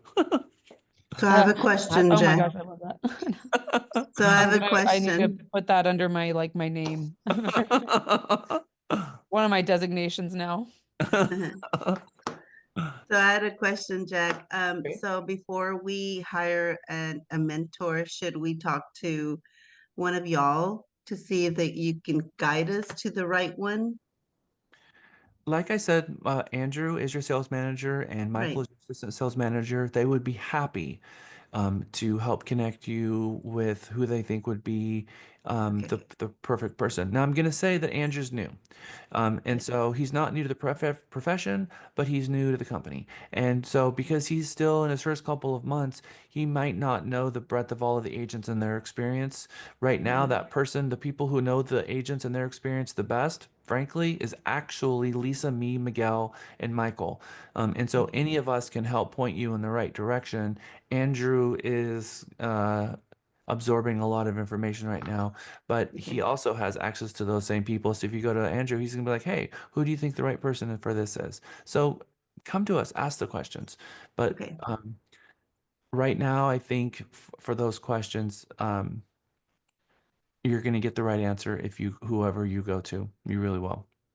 Okay. Well, because I was asking several people about open houses because I'm doing open houses now. And so I got different answers from different people. So I was a little confused. But I highly recommend. Did you watch my open house video first of all? I couldn't find it. I couldn't Okay. find it.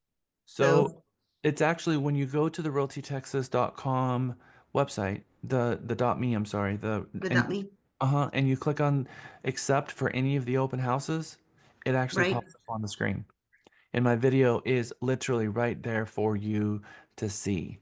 So I'll show you that, but it's also realtytexas.info/open house.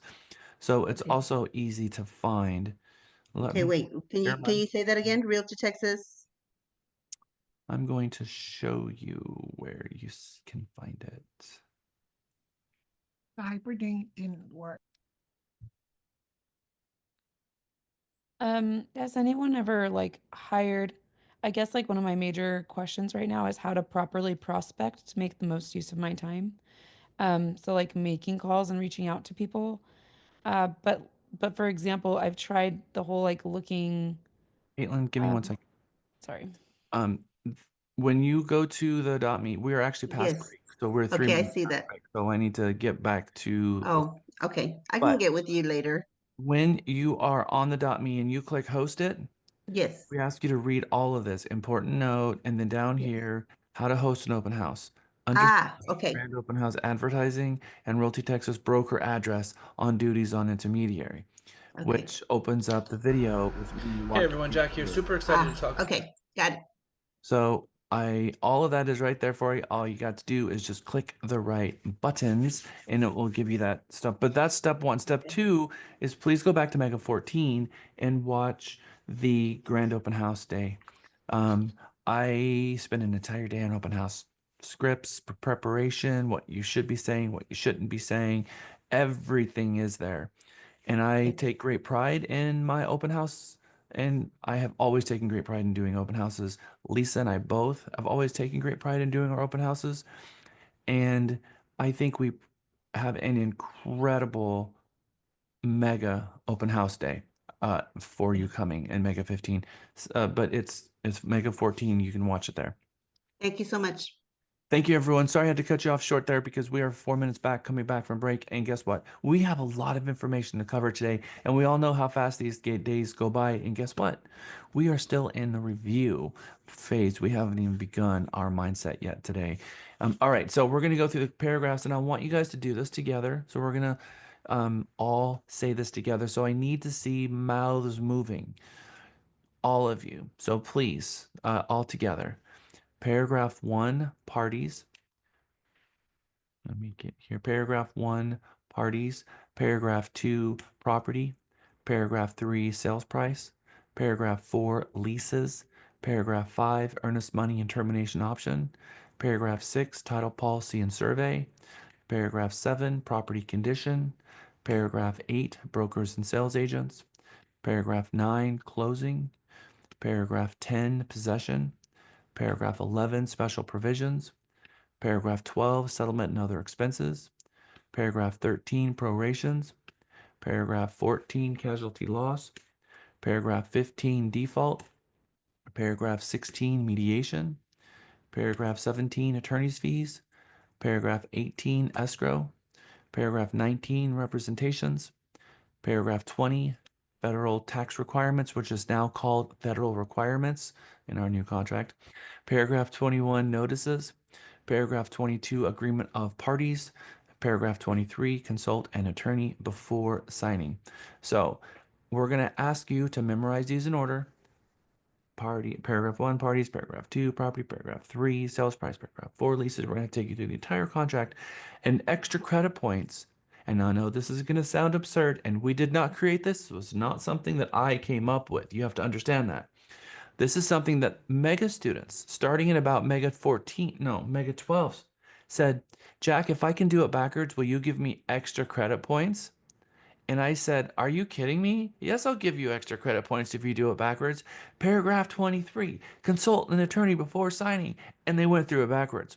So now we leave that open for those students who want to do it forwards and backwards. And every single mega, we get 5 or 6 people that can do it backwards. But in our megas 13 and 12, 10, 11, 12, 13, I think we had 100% of the people do their 23 contract paragraphs. In Mega 14, we had 2 people when we graduated not do it, and I believe they ended up doing it after graduation. So we are asking for 100% of this class, a class commitment, being able to memorize your 23 contract paragraphs. Is that something we can commit to? Okay. So I recommend printing these out and using flashcards, having your kids and family and spouse jump on board with this and help you with their flashcards until you get it down. It will take you about 3 hours to get this down. And it's probably going to be 15 minutes here, 15 minutes here, 15 minutes here. But by the time you've done that, you will have memorized it. Does anybody have it memorized already? All right. We're going to give you an opportunity to do it live in class, and the first person to do it on Friday is going to get some extra points. So I'm super excited to find out who it is in Mega that's going to show up on Friday to give us the extra points. And Lisa, I saw that you had unmuted during the break. Was there something you wanted to say? I'm sorry. No, it's okay. You answered some of the questions. The articles of the Code of Ethics, thank you, Lisa, is the same thing. We have the 17 articles of our code. What is the Code of Ethics and what is it not? We're going to talk more about it later today, but it is a sandbox agreement. Code of Ethics is not ethics. The Code of Ethics, the ethics part of the Code of Ethics is you following the code. That's where the ethics come in. The ethics themselves are just a set of practices, SOPs. These are going to be just our practices, the SOPs. Now, it is 100% true that if you have not read the Code of Ethics, you're not being ethical. Why? Well, I mean, you can't do something you haven't read. You don't even know it. So, Well, plus it's your fiduciary duty.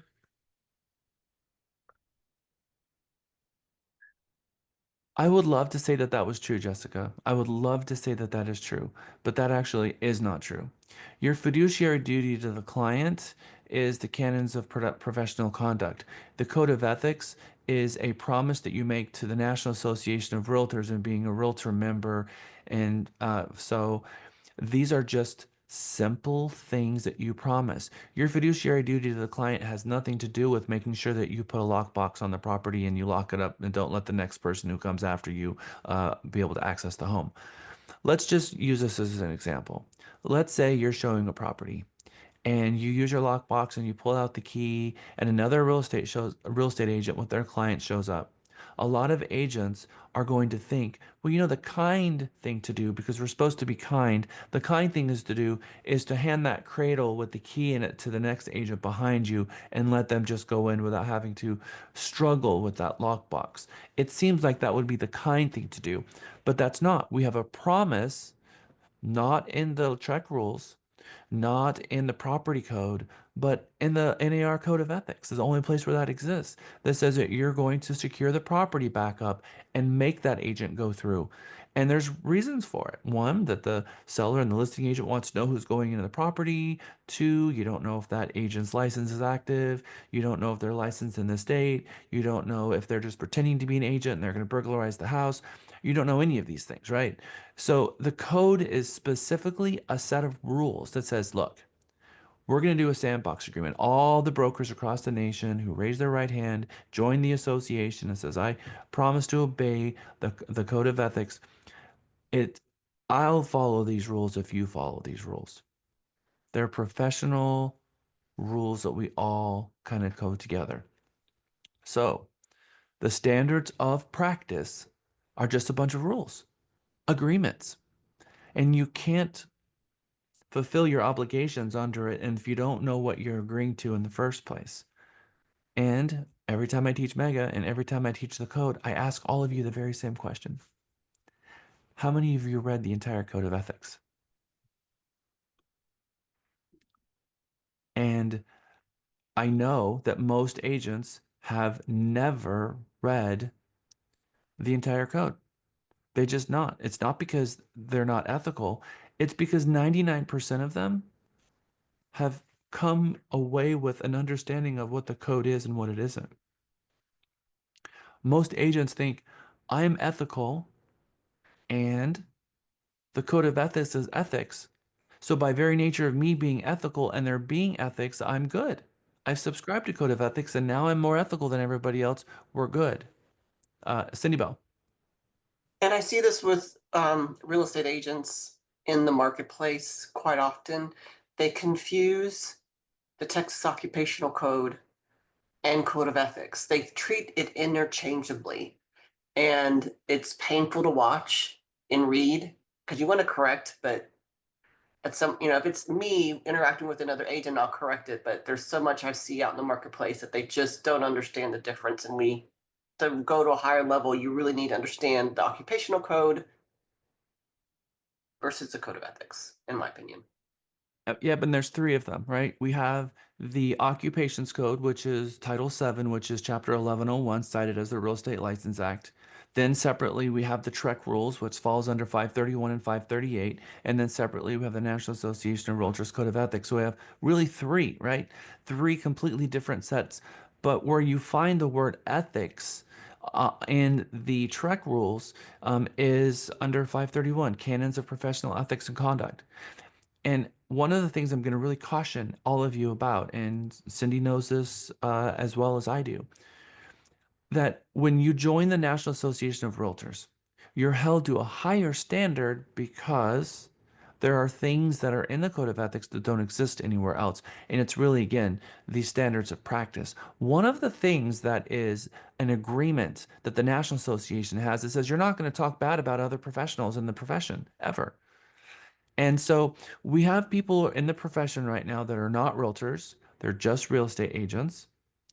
And realtors say, oh, well, they're not as ethical as I am because I'm a member of NAR. Now, Trek has no problem with you calling other people unethical. No problem with it at all. Trek doesn't care. NAR cares. So for those agents who are saying that these real estate agents are unethical, they're actually the only ones with the ethical duty not to say that, and they're saying it. Make sense? So, like Cindy said, it's important for us to know what are the regulatory bodies that govern us. And I recognize that there's a lot. It used to be in the bottom left corner of our .me, but we've changed things around a little bit and put it into the bottom right section now because we've expanded our competency section. So the regulatory section is your policies and procedures. If you're at Realty Inc., the policies and procedures for the non-realtors, which you are all realtors in this group, the style guide, the code of ethics, the license act, the property code, the landlord tenant guide, all of this is here. And I ask all of you to read these things once a quarter because they change. They change with each year of the Code of Ethics has a new effective date. Paragraph of Article 4 of our Code of Ethics changed in 2025. We see different legislative sessions changing the occupations code and the TREC rules, which is why we like to see you go to the TREC meetings and your association meetings because they make sure that all of the real estate agents are aware of these changes that are coming, but you're only going to get that information if you show up. Cindy Bo. Just the tail end on the occupational code and the code of ethics. So you had said something to me that kind of resonated with me, kind of changed my perspective. I don't know, it was a couple months ago that you said that when you have a license to operate as a real estate agent in Texas, your license is to protect the consumer. And I think, and that kind of changed my perspective a little bit because everybody thinks I got a real estate license to sell real estate. And I'm like, that's not what you got a license to do. That's a byproduct. What you did with the state of Texas was I'm accepting this license, and in exchange for that, I will be protecting the consumer from harm. So that's, if you kind of come from it from that point of view, I think the code of ethics and the occupational code and everything else, it kind of helps solidify where your brain should be with regards to dealing with clients. I love that. And it's 100% true. Thank you, Cindy Bell. So we're going to ask you to read the Code of Ethics, but also to memorize the 17 articles of the Code of Ethics so that you can see how the Code of Ethics is being put together. Duties to the public, duties to the customers, and duties to other realtors. Your Code of Ethics are broken down into those three elements. There is a book that you can purchase from the National Association of Realtors called the Code of Ethics and Arbitration Manual. I think that this is really great, especially if you go and read the vision statement that is part of the Code of Ethics. We're going to spend an entire day, or we're going to spend half a day on the Code of Ethics coming up. But for you guys to start with your code of ethics and memorize also these 17 articles. Add these in to your flashcards so that you can be memorizing your 23 paragraphs and your 17 articles of your code of ethics. It's going to help you understand this profession better so that when you're out there practicing, that you're following the SOPs, the standards of practice that you have promised to follow. Again, just guidelines. They're not ethics. The ethics part is you following them and you knowing them. So we're not talking about golden rule. We're not talking about golden threads here. We're talking a set of business rules, and the ethics is following the business rules. So thank you for all of you taking that to heart and reading them.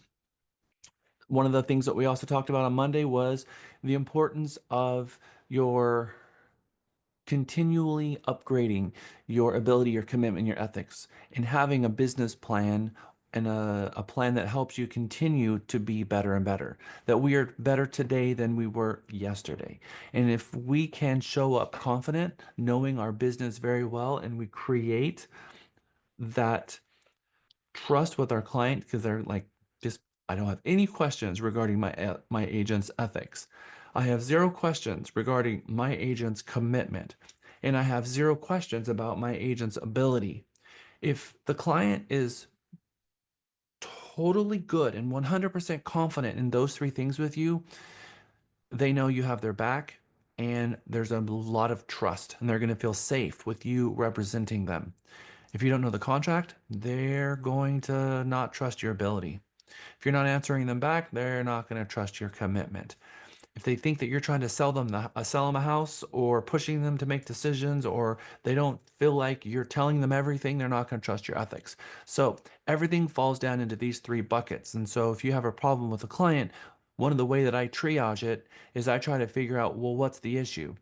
Some of these are recoverable. Some of them they're not. If they don't trust your ethics, you're not going to recover from that.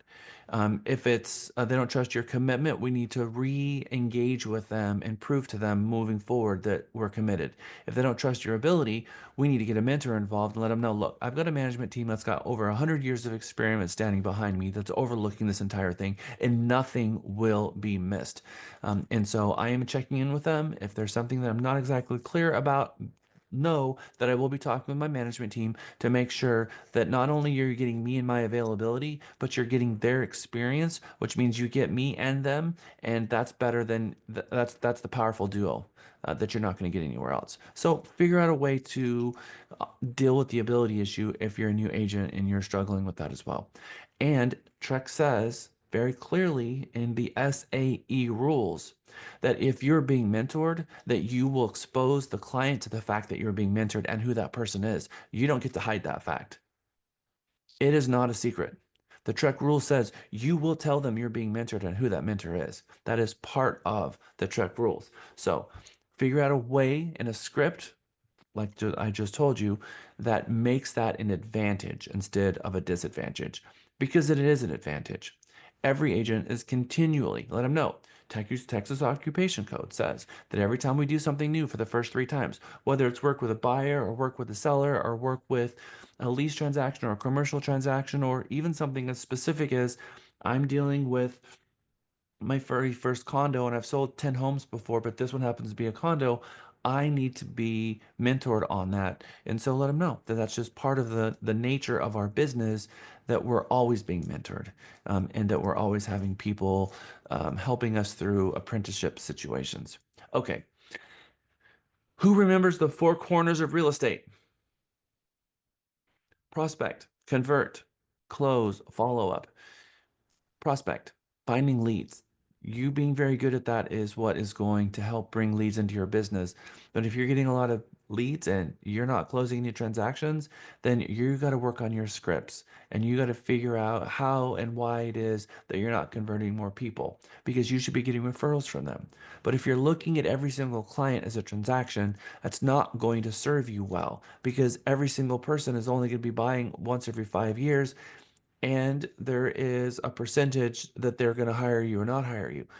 So there's a better percentage, a better likelihood that each person that comes to you as a prospect is going to have a referral for you. Look at them as a referral source first, then look at them as a transaction second.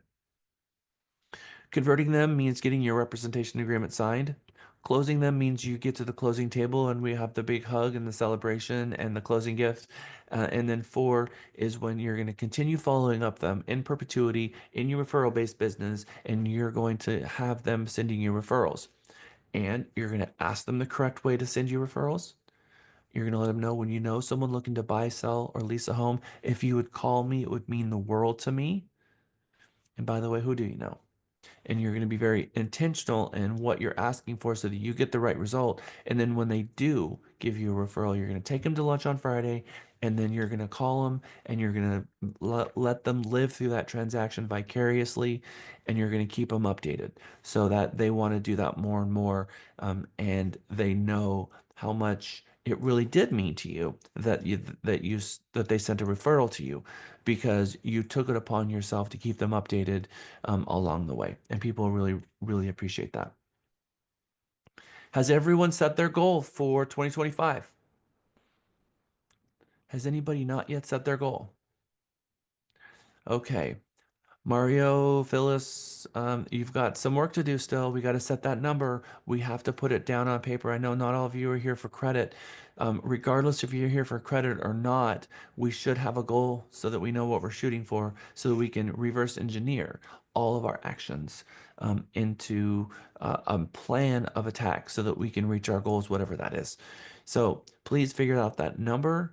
If you don't know how to add the number of transactions and dollar amount and production, please get with Katie at our help desk.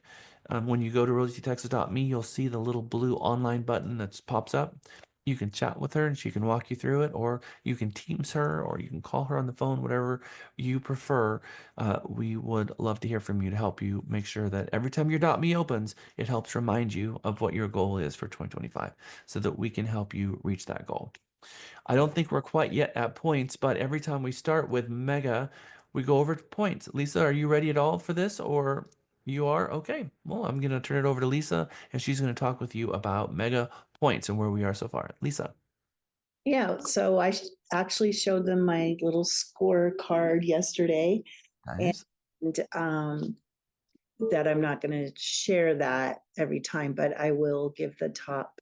Typically, the top 5 is what we call out, and it's a moving target. So far, we have many of you that have done some of the extra credit, and there's quite a few tied because we just got started. So I want to thank you for all participating, and most all of you showed up to Mega Minis. Every time you show up to a Mega Mini, that's 375 points, so 750 for the week. And then, of course, your homework, which varies on points. And there's other things that Jack will be putting through for extra points, like participation points if your team gets the most votes when you do a breakout and things like that. So there's many opportunities. So today, we have many tied in our 2nd, 3rd, 4th, and 5th place at 1875. So already 1,875 points. And that is Belladonna, Alexa, Sunshine, Chris, Jessica, Candy, and that's it. So all of you are tied with that 1,875. In first place with 2,875, because of the CTX completion, C2EX completion, is Cindy Bell. Good job, Cindy. What was that points? 2,000 what? 1,875. Okay. Good job, Cindy Bell. And remember to drop everything in Teams Mega 15 under the point tracker, and then post your posts and for everyone, but you can drop it and attach it in the point tracker if that's what you want to do. And I did just put the postcards, I dropped that in for all of you as well, and you can find those under the files, so you can print those today and cut them up and start practicing. Okay, who's in first place? First place is Cindy Bell. Oh, I thought you said Cindy Bell was in second place. Oh, first place. Okay, nice. Good job, Cindy. All right, so she is setting the pace for our Mega 15. So she is the one to beat right now. So she's outpacing all of you. I expect nothing less from Madam Bell.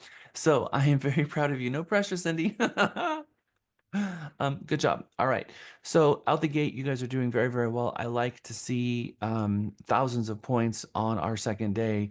You know, we can say that she's already 10% to graduation and we have 12 classes. So that is a beautiful, beautiful thing.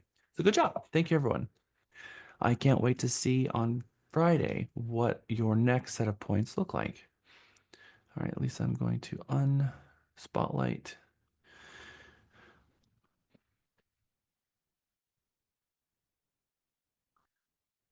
Later today, we are going to be going into breakout sessions and we are going to be making calls. We're not going to do that right now.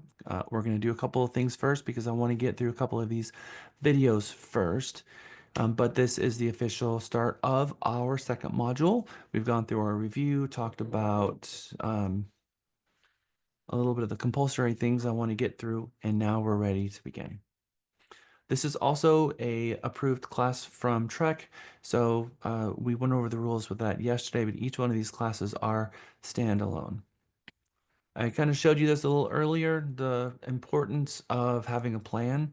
We're going to talk about our plan right now and what are some items that you can be adding to your plan.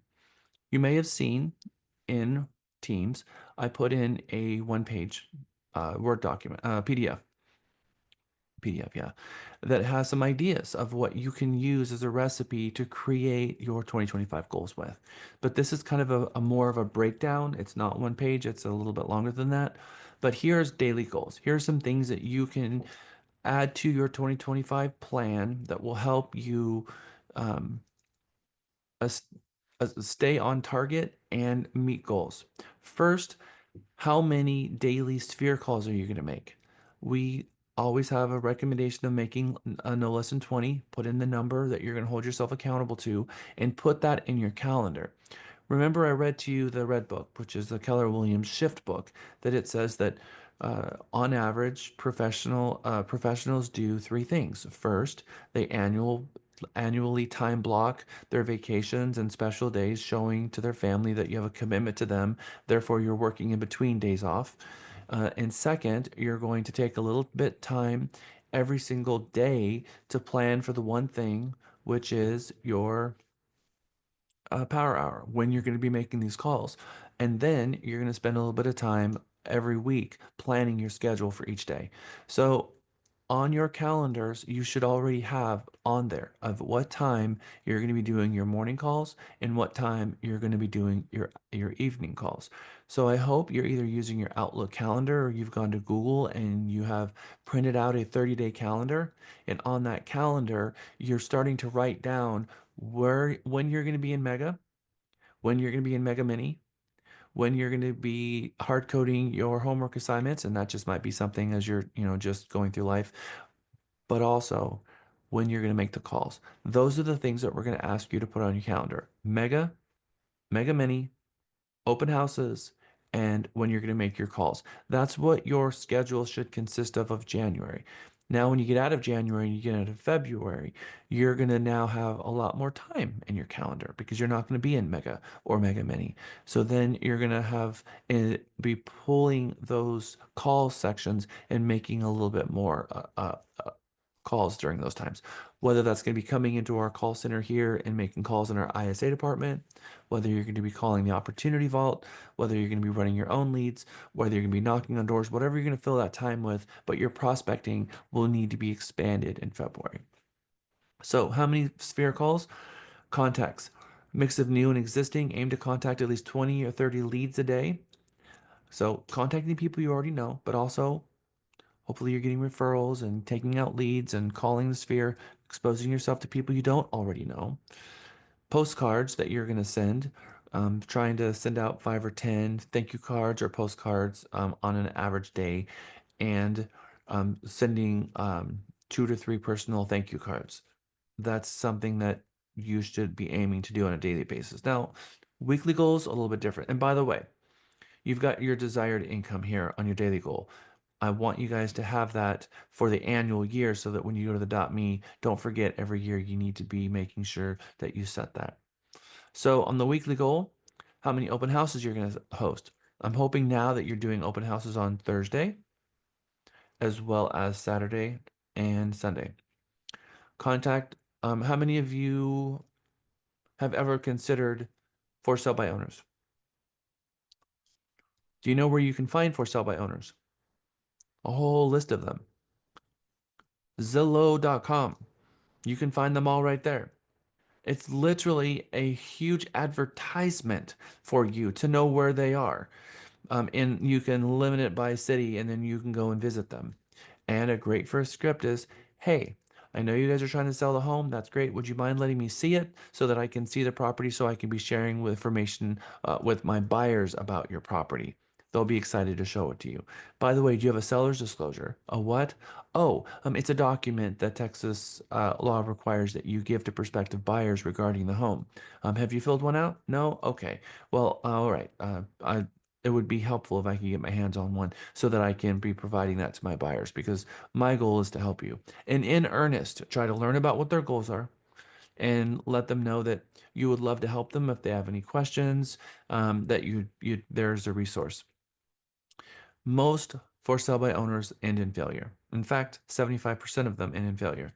And they're going to end up growing weary of the process. They're going to tired of leaving work to go home and try to open the door. Their photos are going to be awful. It's not going to be listed properly. It's just going to be a hot mess.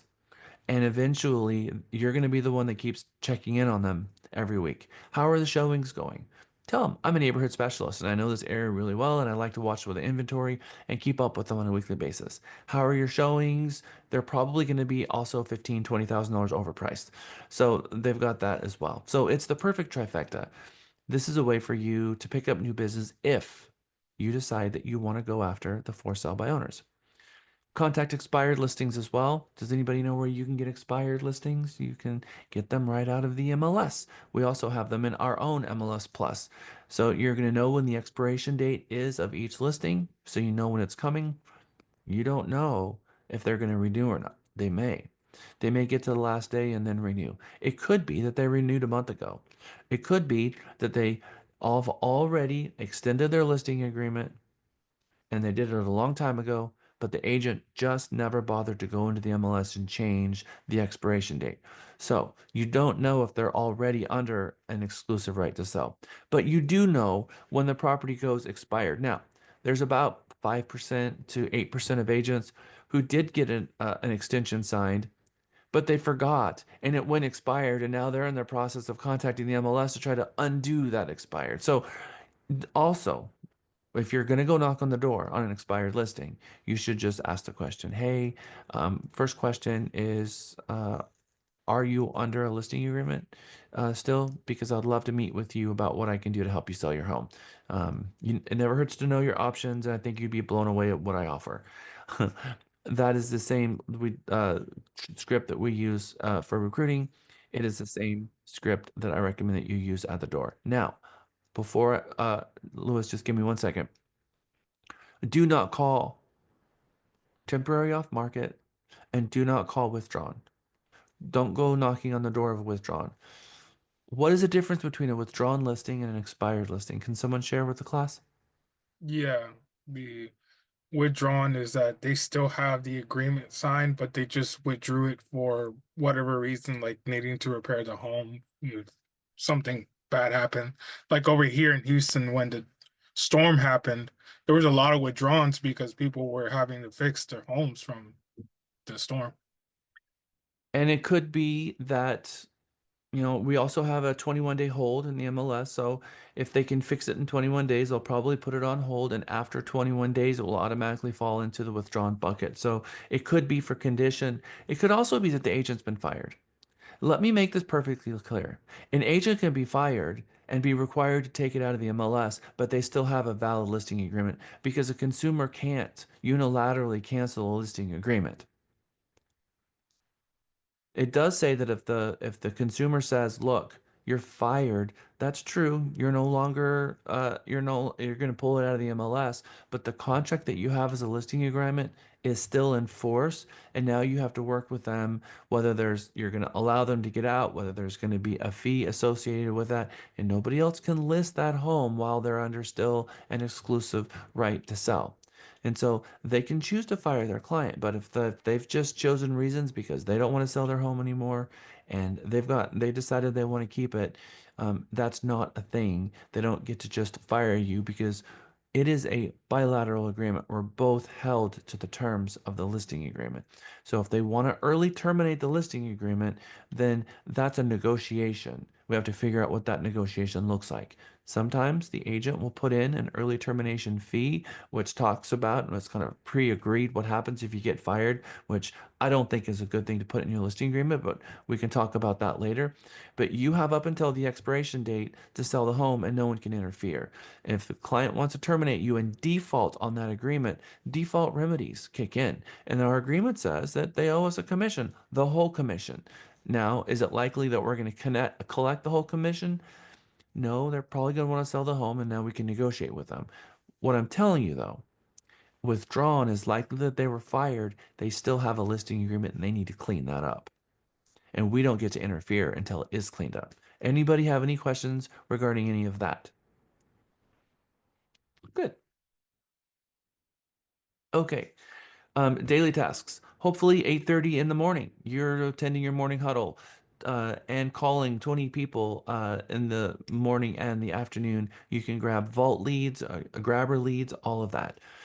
Posting daily social content, making sphere calls, contacting leads new and existing, following up with clients and prospects, checking email, responding to text messages, posting on social media, send personalized thank you cards, attending property tours. Weekly tasks.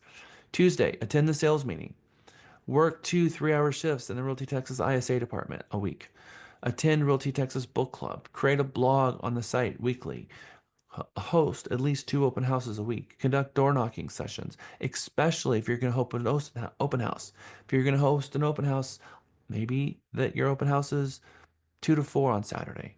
Maybe you're doing it 12 to 4. Whatever you're going to do, maybe you show up there an hour early, knock on all the doors of the neighbors, letting them know, hey, we're going to be doing an open house. Feel free to stop by. And if they stop by, it's one of two reasons.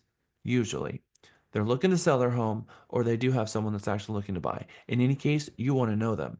And so if they come, it's a huge sign that something's going on. Visit new home communities and drive around and go out and make friends with the on-sites. They can be a great source of buyers. They are also can be a source of open houses. And developing those relationships is really, really, really beneficial for you, especially if you're going to do a transaction with them. And know and remember, they know that community inside and out. We have a entire day that we teach. It's day 7 working with builders. It comes with a designation, if you wish, called New Home Construction. You can pay for that designation, but we're teaching that class. So you can either take the NHC designation or the mega class and get credit, or just take it and not get credit. But we're going to teach you the new home process from beginning to end. And what I want to say about that is that they're the experts. So don't go in there with a chip on your shoulder because you have a license and they don't, that you have somehow are better than them or know more than them because they don't have a license. They are hired as an employee of that builder who probably has given them better sales training than most 99% of agents have.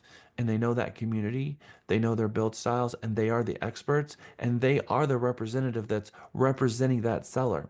The License Act says that you can hire an agent as an employee and they don't need to be licensed, or you can hire an agent and them be not an employee and they do have to be licensed. So they are the agent representing the builder. They're not licensed, they don't have to be licensed by TREC. So you are peer to peer with them, but they are the experts.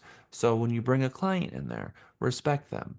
Introduce your client because you're referring business to them. Take a step back and let them do their job and be waiting for the important questions. And if they weren't asked, ask the on-site additional questions. We're going to tell you what those additional questions are in our new home construction class. Participate in online real estate forums, one of the very best ones. And I'm not talking about Facebook groups that are closed where a bunch of agents are raving about things and ranting about things. Stay away from those because those are pretty dangerous, is my opinion. But next door, where the consumers are, Round Rock. Miguel has a lot of stories about these because he is involved in a lot of these city Facebook groups. Um, people of Round Rock, people of Hutto, people of Pflugerville, people of Houston. Those Facebook groups are often looking for real estate agents and looking for recommendations. And Miguel actually gets a lot of buyer referrals and tenant referrals from those sites just by putting in the names of Realty Texas agents that he hears them when people are recommending it. He is our third best resource of leads, Miguel. And so if you have questions about that, get with him. But Nextdoor and those people of Round Rock or people of cities pages are very, very good sources of referrals. Do CMAs for past clients once a quarter, but do that weekly. Figure out who, so every week you do at least one CMA for a past client and send it to them. Volunteer at local food drives and food banks and get out into the community and things that you're passionate about. Pets Alive, fun runs, whatever those are that you have passions. Weave those passions into your business. Wear your company branded stuff out there with your name badge and have it and be an advocate for your real estate business while you are out there fulfilling your passions. Conduct training sessions with team members or assistants and continually trying to be better and better. Monthly tasks. Attend a Realty Texas monthly business meeting. Send the Realty Texas newsletter to your client database. That's something that you can attend the, what's Deandra's class called? It's called Beauty and the Beast Marketing. Beauty Attend and the that. Beast. Yep, thank you. And her blogging class as well, and learn how to use our email features and our text message blast features because there's a lot of ways to really communicate with your people in a really meaningful way in the tech that we give you. Conduct webinars and seminars for potential clients. What I mean by that is maybe you go out to an open house to a new home builder and say, I would like to do a buyer webinar or a buyer presentation, and invite, run Facebook ads about a buyer seminar. The builder will often bring in lunch. You'll bring in maybe 10, 15 buyers and have a lender present and talk to them about home ownership and what the process is and pick up business from that. This is something that we've had agents do it right here in our office and do those buyer webinars in our classroom on Saturdays and they're or on a Sunday, and they bring in donuts with a lender. Very, very successful. Something that you might want to put into which is doing these huge boot camp things where people come in and they just come to you and want to learn more about real estate. It's a really cool thing. And then look at your projections and make sure that you're on goals, on trend with your goals. Attend your city council meeting or a school board meeting or a chamber of commerce, whichever one that you're going to subscribe to, and continue making those meetings. Attend local community events and networking things like City of Round Rock Power Lunches or City of Austin Power Lunch. Get involved in those things. And then look on the city websites. I find it hugely beneficial. The city will announce who they're giving incentives for companies that are moving into your city. And then you can run ads for that business where they're moving from. Moving to Austin, Texas, contact me. And you can also contact the HR of that company and say, look, we're a real estate firm here in Austin, Texas. We hear you're moving to Austin, Texas. We would love to help your people, and talk with HR. Round Rock, there's 12 businesses that do more than 10, that are worth more than $10 million moving to Round Rock in the next year that the city has given incentives to. Austin's got more than that. Houston's got more than that. Go find where those businesses are and make those connections. Okay. And then on an annual basis, come to our awards gala. How many of you went to our Kalahari event? All right, we're going to do that same thing next year. Super exciting. We love doing it. It was super fun. We're going to tie that into our awards banquet, and we're going to do both at the same time there. So we'll be giving out awards at that same event next year. Participate in client appreciation events.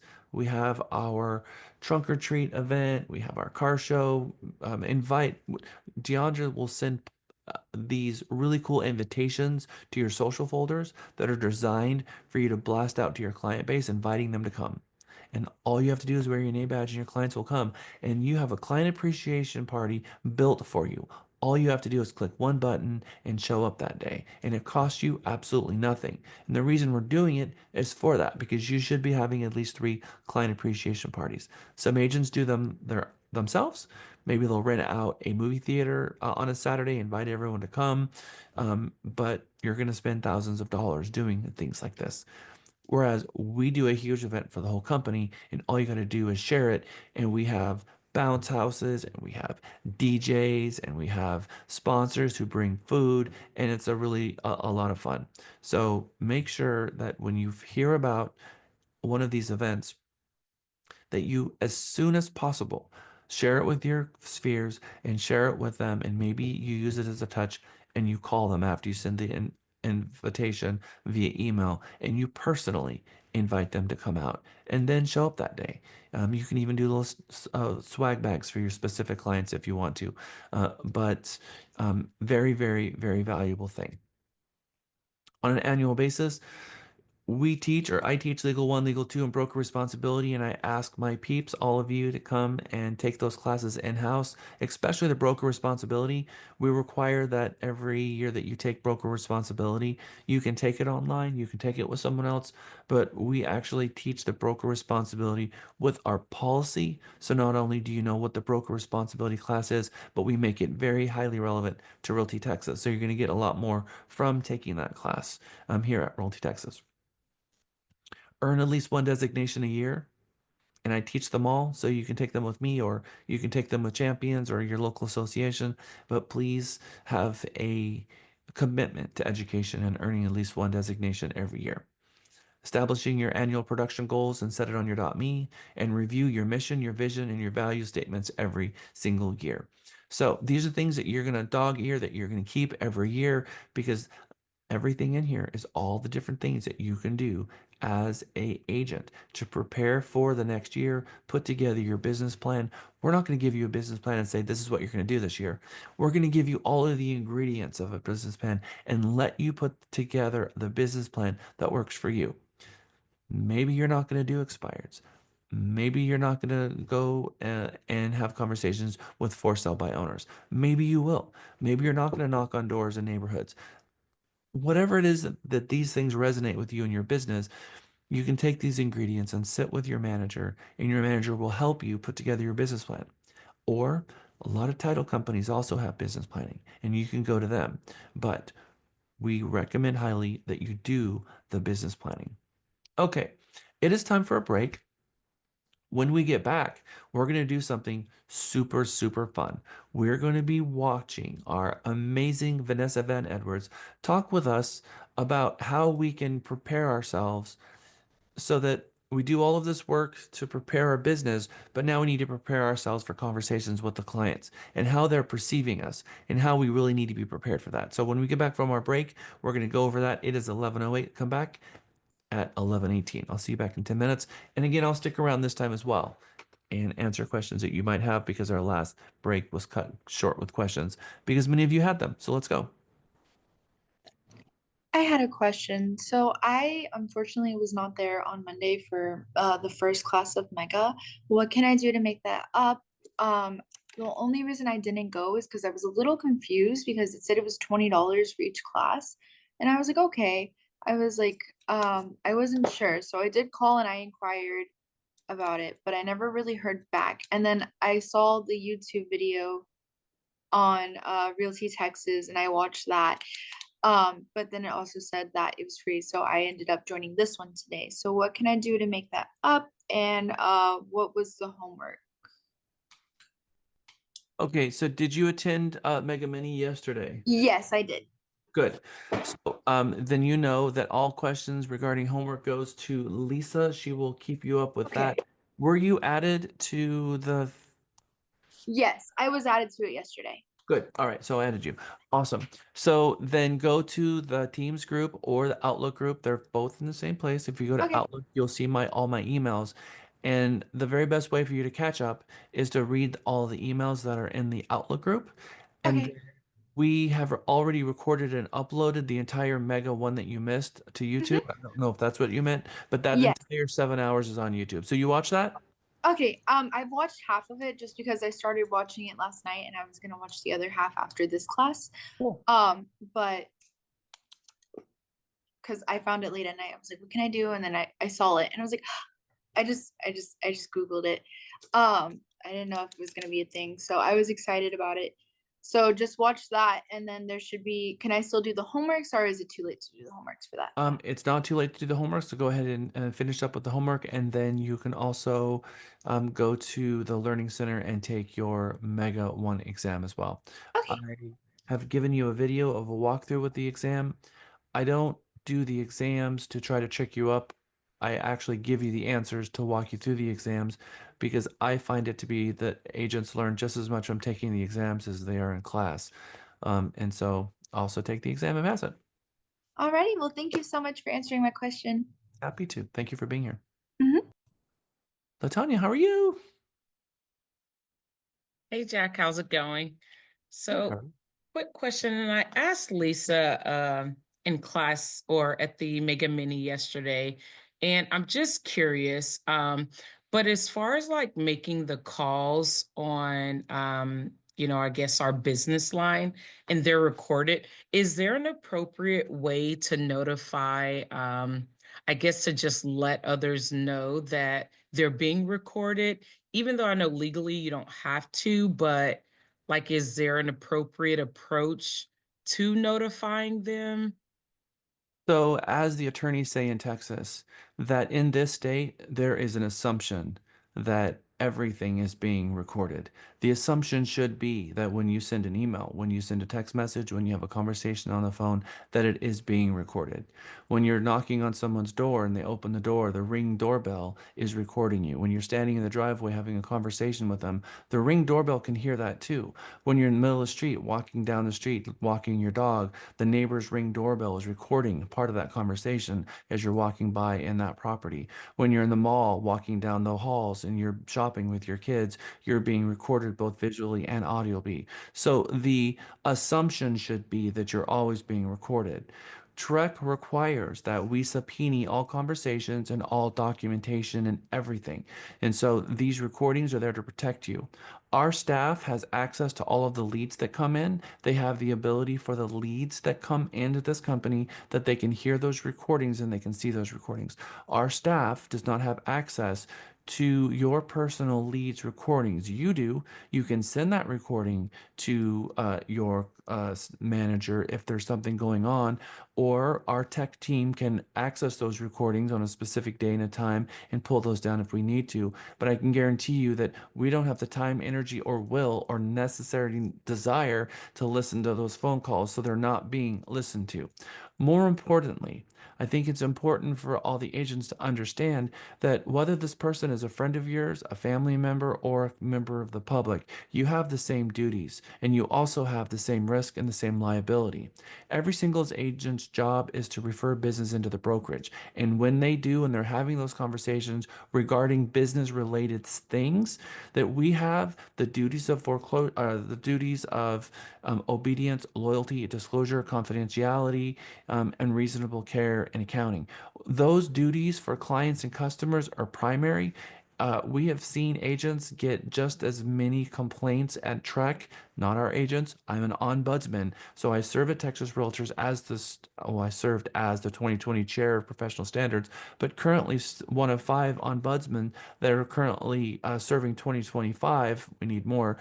And I'll tell you that a lot of the complaints that Texas Realtors receives are family members of the agent because they pierce that familial relationship, and that family member would have really loved to have that recording. So Texas is a one-party state, meaning that the calls can be recorded. That's why iPhone now has a feature to automatically record the calls as well. It's there to protect you. It's protect your license, to protect the integrity. When someone says that you said something that you never said, now we have that entire call recorded. Every call that I make is recorded. Every call with my attorney is recorded. Every call that I make is always recorded to protect the integrity of me, the firm, and what it is that we do. And so, no, we don't need to say anything. We are not going to say anything, and we record them just like the other firms are being recorded. That is just how it is, and that is our premise, and we're on the right track with that. And I'm glad that you asked the question. Awesome. Thank you. You're welcome. Jack, I have a question not related to what you guys were just talking about. It's more on Section 8 housing. I know. Okay. Yeah. So let me insert a little word in front of that. Section 8 is really pushing us hard to call them housing vouchers. So let's start off on the right foot and let's call them housing vouchers. So vouchers, how can I help? How does that? I know the payment comes from the government and for assistance. Does that money go directly to the prospect renter, or does it go to the property owner? It goes to the landlord. So someone will maybe there are all kinds of different, both government and non-government sanctioned monies for vouchers. So they go to the food banks, they go to the city websites, the county's websites, the state websites, and they sign up for programs. And if they're approved from the program, then the landlord has to also be approved with that property. So the caseworker from the municipality will go to the property, make sure that the property satisfies the property code requirements for vouchers. We'll give the seller, rather the landlord, a report saying, yeah, these are the deficiencies, or these are the things that you're going to have to fix, like needing a garbage disposal that works and a peephole in the door and a bunch of other things that's required. And then once all of that checklist is off, then they can then refer the people who have been approved for vouchers. They're approved up to a certain amount. So let's say it's a $2,000 a month. They might be approved for the whole thing. They might be approved for $1,500 and have to come up with a $500 extra. But once the landlord approves them, that the money is paid to the landlord. And it takes a little bit longer for the checks to arrive. They're usually there by the 15th or the 20th or something like that. But yes, they come directly to the landlord paid from the municipality. Perfect. Thank you. Yeah. Who else has got questions? Belladonna. I don't know if you know, but 3 years ago, I was a mess and I started doing what you said about the manifestation. I got Thanksgiving, I got a text from someone that I didn't even know, and it was a free meditation thing. And I started doing that, following the advice, which is very similar to what you're saying. And I ended up with the GED, I ended up with the real estate license, and I ended up in college. Well, part of that journey, I'm in it's called a business entrepreneurship degree that I'm at the college with. Nice. And part of the umbrella is real estate. The Alamo colleges, which is 5 colleges here in the city of San Antonio, now offer real estate. Yep. And I know a couple of the doctors and professors. I was wondering, would it be okay? I've already talked with one person at the before the journey of college, the prep, and they said I could come in and do a spiel. I've already done spiels for a study abroad program, but I was wondering, how would I do that with our company, or can I even do that with our company? Andrew had said that to check with y'all. I love that. Yes, recruiting is a huge thing. We've got our profit partners. And so telling about the good news about Realty Texas and about HX-centric and training and education and tech and all that we do, there's a lot to be able to sell here. So yes, we love that. Ken is our recruiter. He does all of our recruiting. His name is Ken Pearson. Yeah, he recruited me. Well, Janine and he Oh, good. Yep. So go to Ken and say, Ken, I want to go to the school. And we go to champions here in our area, and we're always going out and doing those things. And Ken would be so, so excited to talk with you about that. And thank Awesome. you for the thought. That's amazing. Thanks. We definitely need to see our family grow. So those agents who are helping us with that, it is very well received and very, very appreciated. So thank you. I wanted to pick your brain about the UVP. Do we need to stay away from words like team and stuff like that? Group, like we're team, because, uh-oh, I think you're muted. Yep, I am muted. Our break has just ended, so let me Okay. answer that question when we start our next break. Gotcha, no worries. Let me do our welcome back for our. Welcome back. Who'd have thought they need Jack here where we need Jack here where we need. Welcome back. Welcome back. Welcome back. Welcome back. Welcome back from our break. Oh, the time always goes by so quickly. We started today watching the video regarding making your bed. That is a way to start your day with a win. Not giving up, not quitting, knowing how 87% fail within 5 years, 50% have quit after their first closing in 2022, and 47% didn't do a transaction in 2023 at all. And just how stressful and confusing and how much this business entails, and how many people get into this business not understanding that it's a salesperson business and they don't know what it is that they're supposed to be doing to help tool themselves and increase their toolbox of skills and what to do there. So once you have taken a lot of training and understand that this is a sales job and you absorb that, you accept it, you're excited, and you realize how it is that you're going to increase your business by going out there and touching all the people that you know and pulling them into your business and making them an army of raving fans. Now they're out there listening to their family and friends. They're connected by the 6 degrees, and we're connected by the entire world by 6 people who know 6 people who know 6 people. Once all of that is in place, now we have to start introspectively looking at how is our communication, the inflection in our voice, how we say hello, and polishing our scripts, polishing our presentation, and how we come across to people. One of the very best ways is when we are calling for the first time and contacting our leads, to actually go back and listen to the recording, to actually listen to that call, because that's probably the best training that you will ever have, is going back and listening to your own phone call and hearing it. And you're going to be surprised. What you thought you said maybe wasn't what you said. Maybe what you remember of the conversation isn't what you were remembered.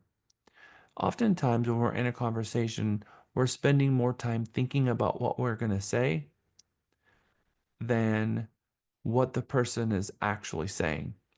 And sometimes we go back and listen to the conversation and say, whoa, I thought they were asking this, but they were really asking this, and I never really even asked their question. So when we're on the phone with a customer, client, prospect, we have to really put ourselves in the right mindset of an information absorption moment. I'm going to absorb the information. I'm going to make sure that as I'm hearing information, I'm going to repeat it back to them to make sure I'm on the right track, which is what you call iMessages and perception checking. I need to make sure that I'm perceiving this correctly, that what they're asking. So let me ask. I think I am to understand that this is what you're asking. Is that right? Okay, good. I just want to make sure. Got it. Okay, and then answer your question. And spend more time listening to what it is that you can truly understand. So don't worry about what you're going to say. Make sure that you understand what they are saying. The true mark of a professional is you don't have to worry about what you're going to say, because you already have all of those scripts and those messages down. you really want to make sure you understand what it is that they're asking so you can present to them the solution to whatever problem they're bringing to you. Because remember, what is it that we sell?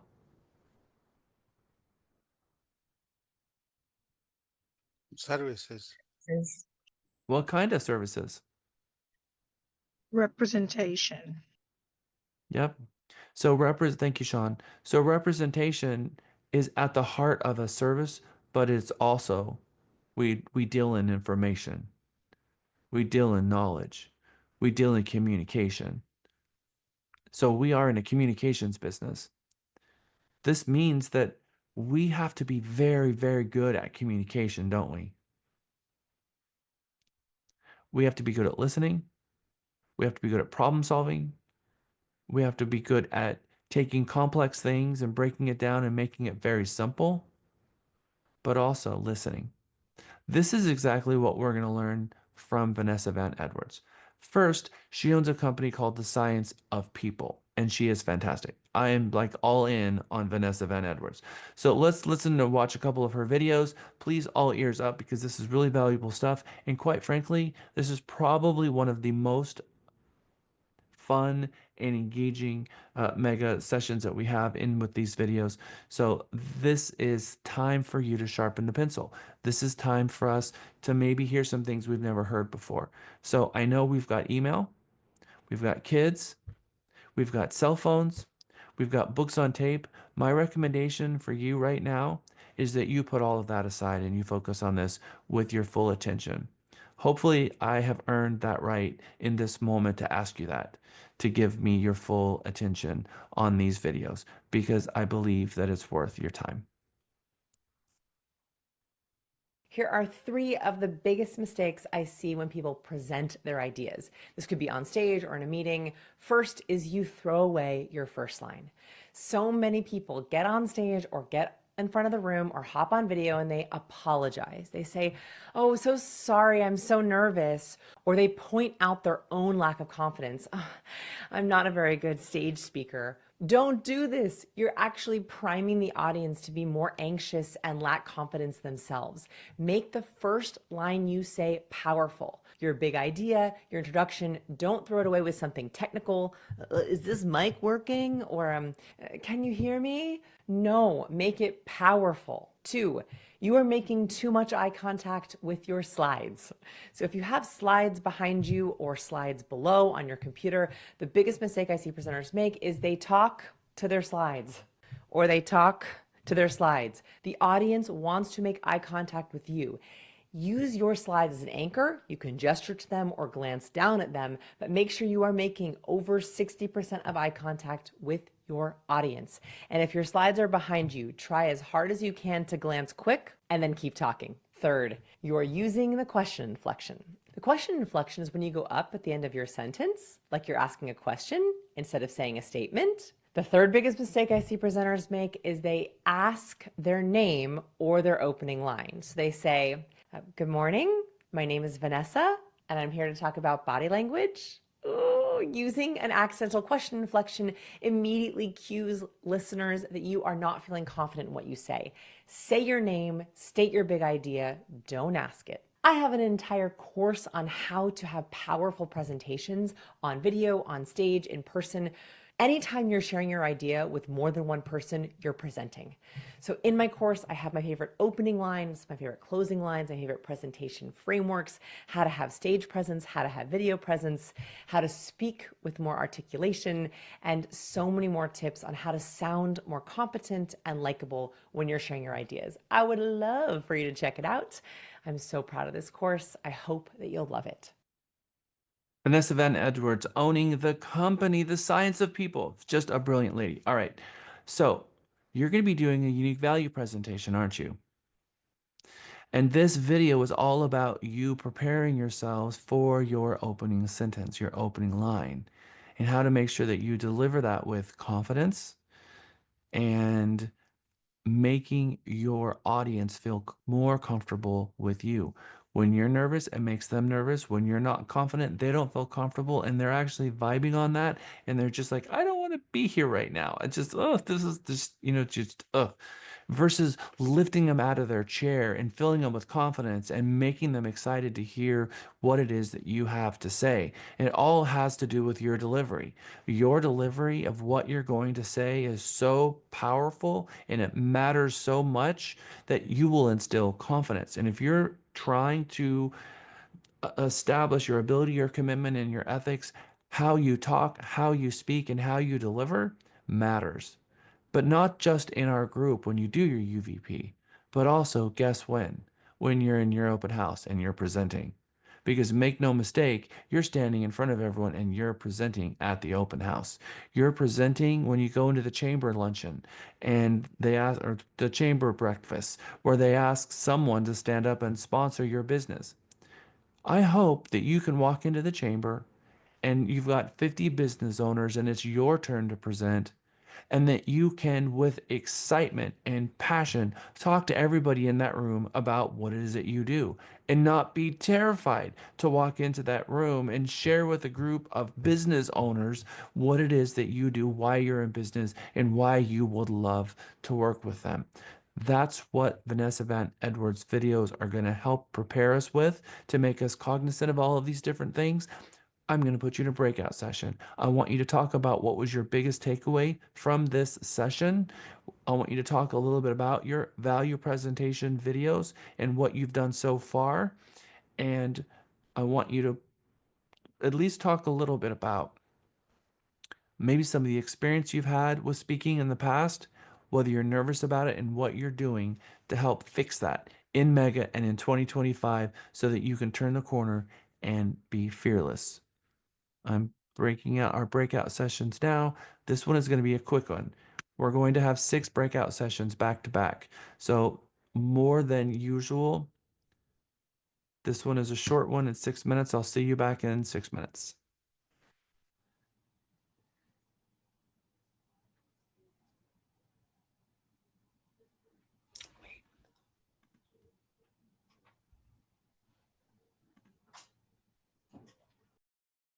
Hey Mario, sorry about that. I had to run to the bathroom really quick.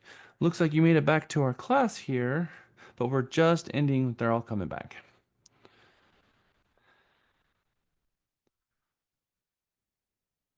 Who is our group captain out of group one? Does anybody remember? No. Did you pick one? Did you forget? Um, we didn't actually pick one, but going off of, the most communicative member of our group, I'll just take the lead. What we've seen is obviously the confidence that you initially show when you're first stepping on that platform is going to be one of your biggest first, your first impression is what stays with people the longest. So it seems to be like everyone was really taking into account that making your first line the most powerful throughout your presentation. I love it. Thank you. Group two. Who's our captain? Who's going to take the lead?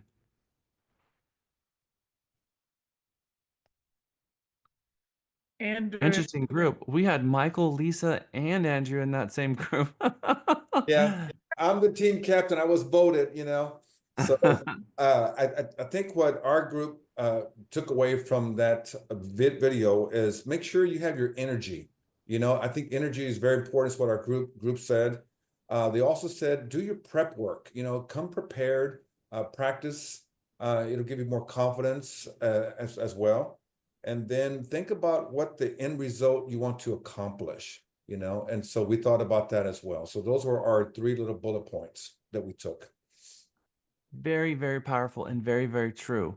Preparation is key. A million percent yes. If you are not prepared, you will be nervous. Good job, Andrew. Good job, group two. All right, group three, what'd you come up with? Yo. So, I'm group captain for group 3. We went over a few things, a few takeaways, like eye contact is very important in discussing with, making a presentation. Hand gestures, inflections, having that energy, that whatever energy you put forth, you output to your audience. Another one of the individuals, we said the Admiral video was a big emphasis on, some of the takeaways we got on this video. It also inspires you to kind of make your bed, making your bed every day just further exemplifies that into how you're feeling and making yourself feel better, giving better presentations for yourself. And when you're showing that much energy, you care as much as you do for the audience. It's not like you're just BSing your way through it. You actually care about them. And by showing that you care about whatever you're presenting, the audience also cares. So it shows a state of importance of the task, whatever task you're trying to present. Depending on how you present it, it's going to be very important. How you how you present it. Yeah. Good job. I love it. Actually, you did a very well job. Thank you, Adon. Group 4, what did you come up with? That our group. Belladonna, you are in group 5. Okay. That's us, Cindy. It's Cindy, Ken, Lewis, Savion, Sean. Yep, your group, Jessica.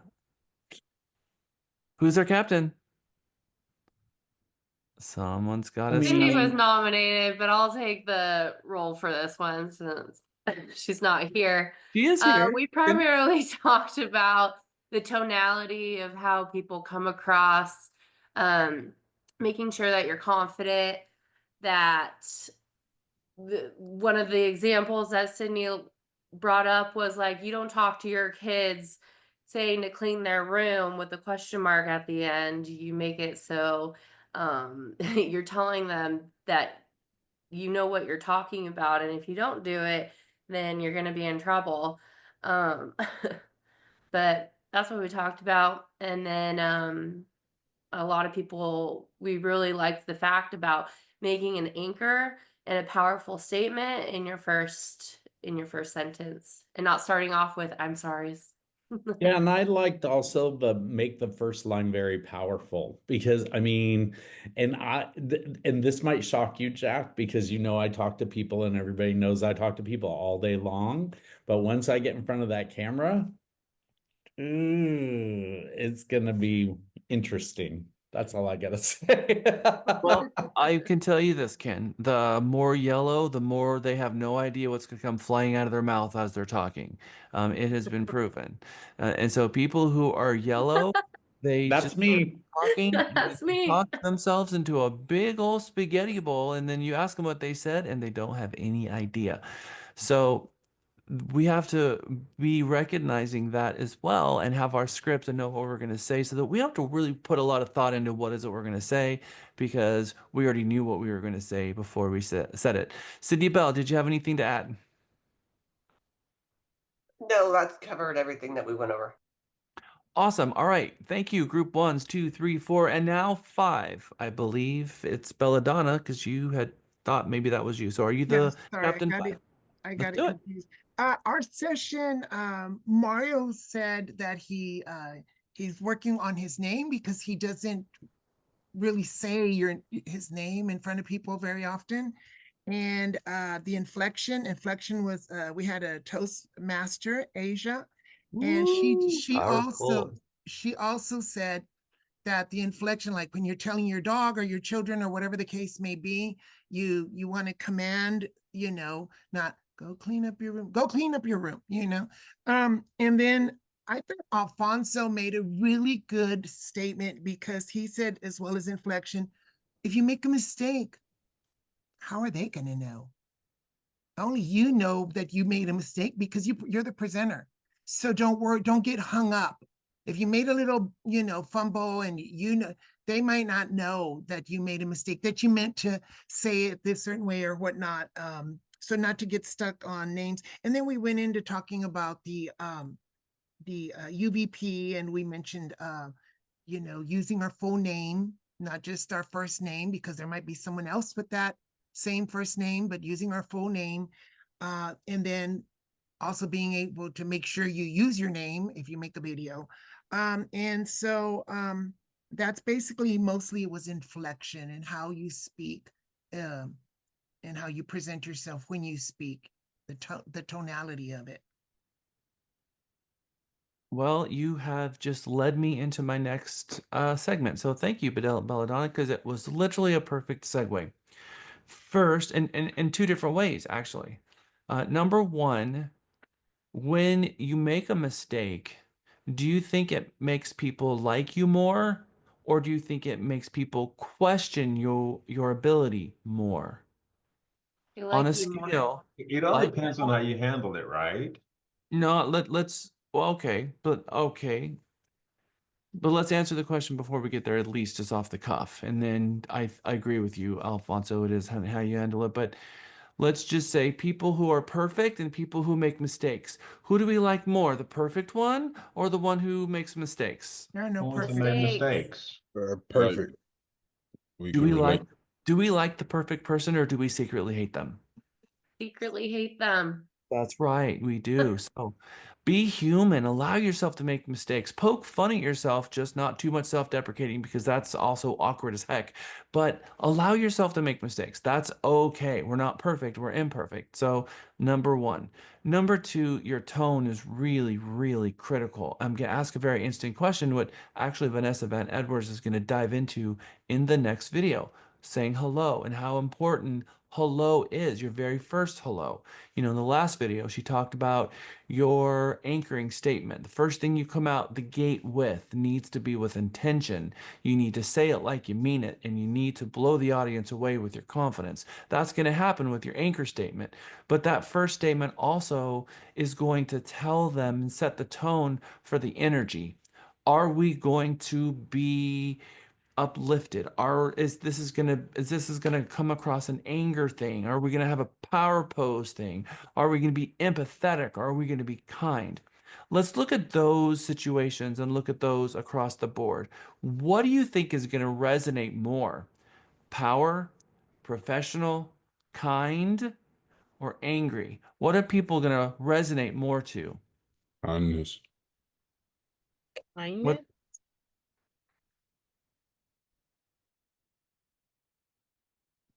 Let's see what Vanessa Van Edwards says. We're going to watch next video and then I'm going to send you back to your groups.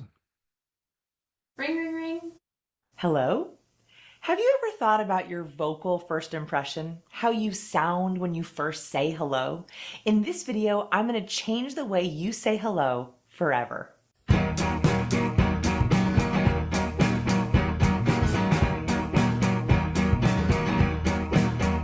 I spend a lot of time on the phone. I always wish I could sound more powerful, increase my vocal presence, make my phone calls more impactful. In our human behavior research lab, The Science of People, we did a fascinating experiment on vocal power. In this video, I have some incredible tips for you on how you can benefit from every single phone conversation. Number one, you have a vocal first impression. When most of us think about having an important phone interview or virtual meeting, we usually prepare for our answers and think about great things to talk about. But this fact blew my mind. People judge how trustworthy you are within half a second. Research shows that your hello might matter more than prepared clever anecdotes or great answers. Your vocal first impression happens the moment you answer the phone and say, hello, or this is Vanessa, or one time I called a big VIP and he answered, speak. Yikes. Here's the problem. We are usually most nervous in the first few seconds, so our hello comes out breathy, high-pitched, or nervous sounding. Number two, people can hear your mood. I wanted to run an experiment to test the power of our hellos. In the first part of our experiment, we had the same participants record 6 different versions of their typical hello. We wanted to see if the very same person sounded different. First, we had them record a normal hello. This was the control. So however they normally answered the phone, hello. Second, we had them think of something that made them happy, and then make a happiness microexpression and record their happy hello. Hello. Third, we had them think of something that made them sad make a sadness microexpression, and record their sad hello. Hello? Fourth, we had them think of something that made them angry, make an anger microexpression, and record their angry hello. Hello? Fifth, we had them think of something that made them feel powerful and stand in a power pose, something really broad. Then we had them record hello. The last hello we had them do was a normal control hello again. What do you think happened? The results were clear. The very same person sounded incredibly different in each version of their recording. Let's see if you can hear the differences. I will play you 2 recordings from the experiment. Which one is the happy hello? Is it A? Hello. Or is it B? Hello. Which do you think sounded happier? What do you think? B. B for sure. B all the way. First one was sad. Okay, so we're just going to throw this in here for a second. You come into our ISA department and your first line out the gate with the people, are you putting any thought into how profound, how important the sound of your voice and your tone and mood are when, yeah, go ahead, Lisa, are in that moment? It's incredibly important. I mean, it is vitally important because we're so in our head about what we're going to say and nervous and thinking about this and thinking about that. Now, it's no secret that I put the most inspirational, fun, upbeat music I could possibly put my hands on. Have any of you been in the ISA program and heard it? Okay. Why do you think I did that? To get you in a good mood before you talk to our customers, number one.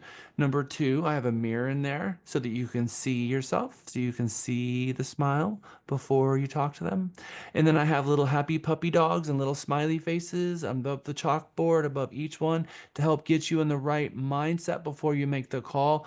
These things are not just there. These are things that are thought out because we understand that your first vocal impression with our customer matters, and it may be the difference between them liking you in a half a second and them hanging up on you.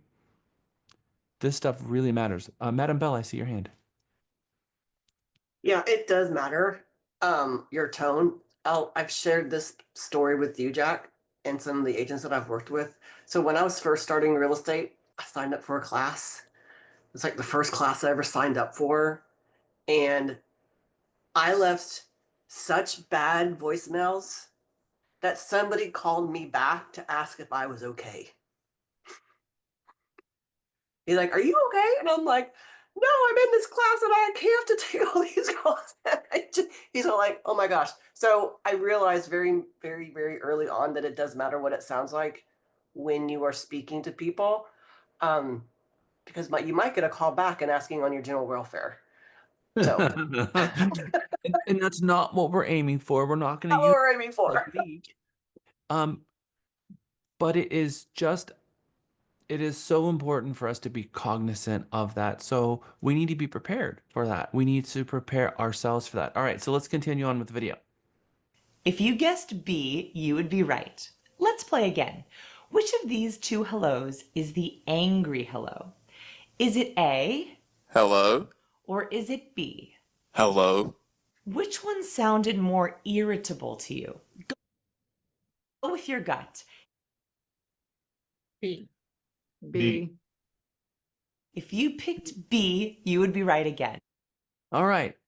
Hello? We just found out that someone was angry and irritable, and all we heard was one word. How profound is that? We're talking about millions of years of evolution. You can clearly hear the differences between these 2 recordings. Our mood and our body language really does change the sound of our voice. And this is important because it means people can hear your mood. Number 3, how to sound more confident. The next part of our experiment is where things got even more interesting. We took the recordings and asked readers like you to rate them on likability. We had each participant play a clip and then choose from 3 answers. After listening to a clip, we asked each person to choose, I like this person a lot, I like this person a little, or I do not like this person. Can you guess which hello was rated as most likable? So what was the question? How much you like somebody based off Which their one was most likable? Yeah. I like this person. I like this person a little. I like this person a lot. Or I do not like this person. For a salesperson, this should be really profound. Was it A, happy hello, B, sad hello, C, angry hello, D, power posing hello, or E, the normal hellos? I like this person a lot. That's what we're aiming for, right? There was a clear winner for likability. If you answered A, the happy hello, you would be right. It was by far the most likable. We were actually surprised by this. We guessed the power posing hello would do best. Boy, were we wrong. Even the participants' normal hellos did better than the power posing hellos. Happiness came in first. Anger rated the absolute worst. This means if you're having a bad day, just got a bad email while waiting on hold, or are rushing around in traffic while making calls, this irritability can translate into your voice and make you extremely unlikable. Number 4, my favorite voice exercise. If you want to sound like a leader, you have to speak with your maximum resonance point. This is where your voice is most relaxed and portrays confidence. Be sure to watch our video on finding your maximum resonance point next. This is my favorite vocal exercise. Number 5, find something to smile about. I have a few final tips for you. When speaking on the phone, always find something to smile about. Genuine happiness is better than a fake smile any day. Don't check email right before getting on a call or while waiting on hold. You're bound to see something you don't like. This risks a possible anger expression. Pull up the person's LinkedIn profile picture while you speak to them. Sometimes we have trouble connecting over the phone. If you simulate the feelings of being in person, you're more likely to smile more and use hand gestures. This warms up your voice. Never, ever answer the phone in a bad mood. Remember, your vocal power is incredibly important. Before you answer your next phone call, smile broad, take a deep breath, and give someone a nice hello. And I'm going to give you a pro tip. Talk to me about what senses that you have. What are our senses? We have a sense of what? Let's go through them. Sense of taste, Smell, hear, Sight, Smell. taste, and hear. feel, touch. Okay. So which one of our senses can maybe we turn off when we're on the phone that will help and heighten the other senses that we have? Sight. That's right. Smell. So my recommendation is if you're on a very serious phone call and you really want to be present, smile and close your eyes. If you close your eyes on that phone, you're going to be so much more present because 80% of your senses is going to be looking and reading words and seeing people walk by and all of those abstractions. You turn that off in the moment, you're going to give them 80% more of you. That is a pro tip. All right, it is 11:57. We've got a couple more videos to go through, but I'm going to send you off to lunch first. We're going to come back from lunch. When we first come back from lunch, I'm going to put you directly into a, well, we have lunch at 1 o'clock. Is that right? Not 12, right? Right. Okay, good. Thank God. Good. Ta-da! Just erase that. So we're going to go to break. We're going to come back. When we come back from our break, we're going to jump directly into our breakout session. And I want you guys to talk about what you've learned in this video and how this is going to affect you And what parts of your business are you going to put this into practice? It's 11:58. Let's come back at 12:08. And then when you get back, you're going to go directly into a 6-minute video. I'm going to stick around for this break as well. So if you have questions for me, let's go. Let's do it. Hey, Jack, I do have a question. When you did the first video, for some reason, it went on mute for me. I couldn't get it, I couldn't hear it. Is there, I mean, can you put it somewhere where I can hear it? The hello video, or are you talking No, about? the first one. Yeah, this one. It just went, I guess it's this one. The one you really wanted us to to listen to Here pay are attention three. to. Did anybody else hear it? Everyone else Yeah, heard it? The audio was fine with us, yes. Okay, yeah, it was so blank for me. I just put it in the chat, so you can Okay. go ahead and watch it now. Thank you. Okay, thank you. Hold on. Hello. Hi. I I've been calling FSBOs lately, and it's 50-50. A lot of these conversations, either they're receptive to a conversation or they're very aggressive. Yeah, I mean, it's to be expected. I'm not surprised. But I'm wondering if you have or you'll be providing any sort of scripts to tackle that. I have some, but I feel like I like other I like to combine other scripts and just get a general better feel for it.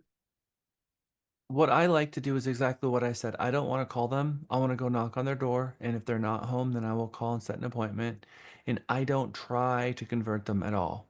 I try to provide them as much value as I possibly can. I want to see your home. I want a flyer from you. I'm going to ask about a couple of things that I know that they're not going to have preparation for. I'm going to ask them about the price.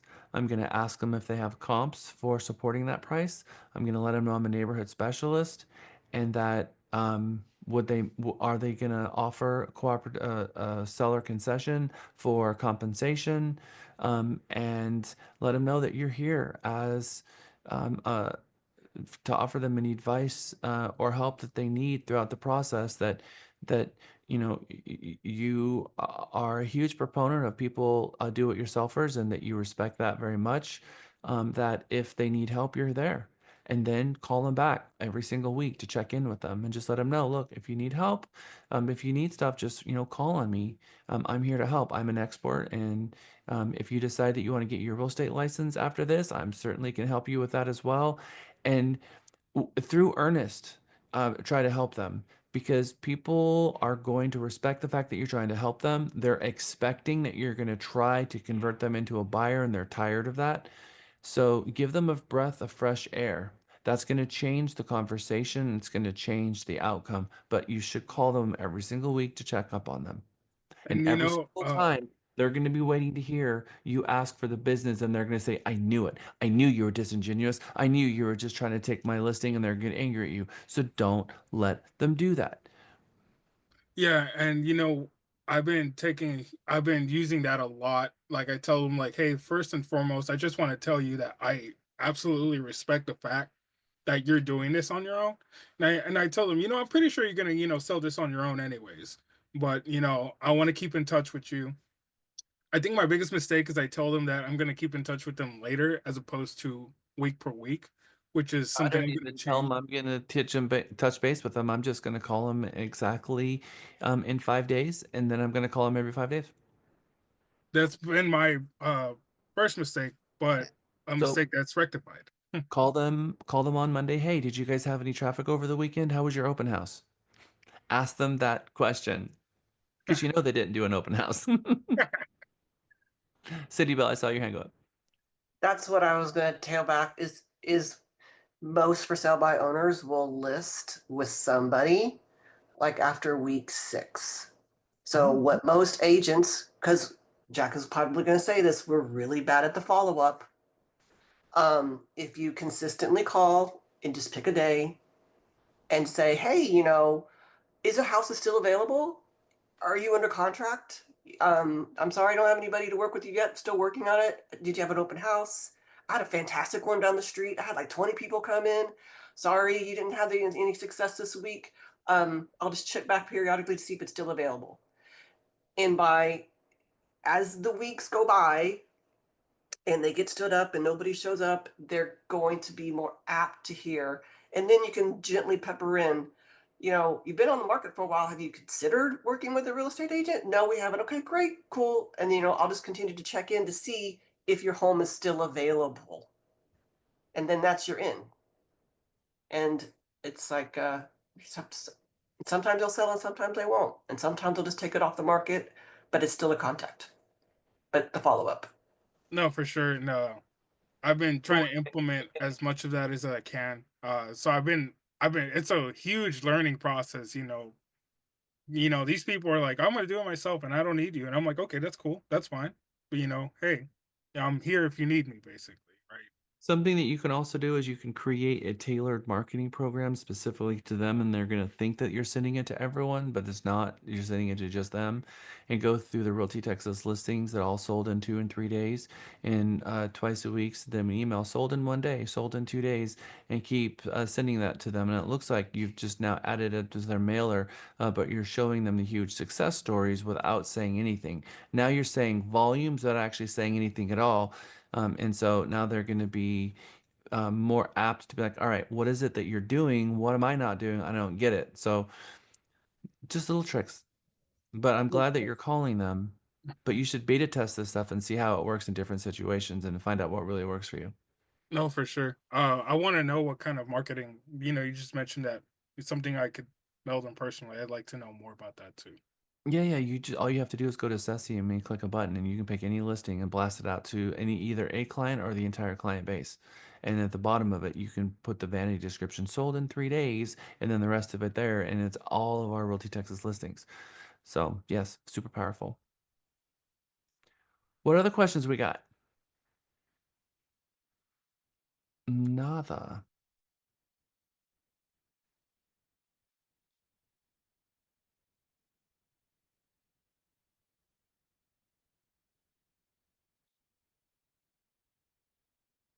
We are going to reshuffle the rooms.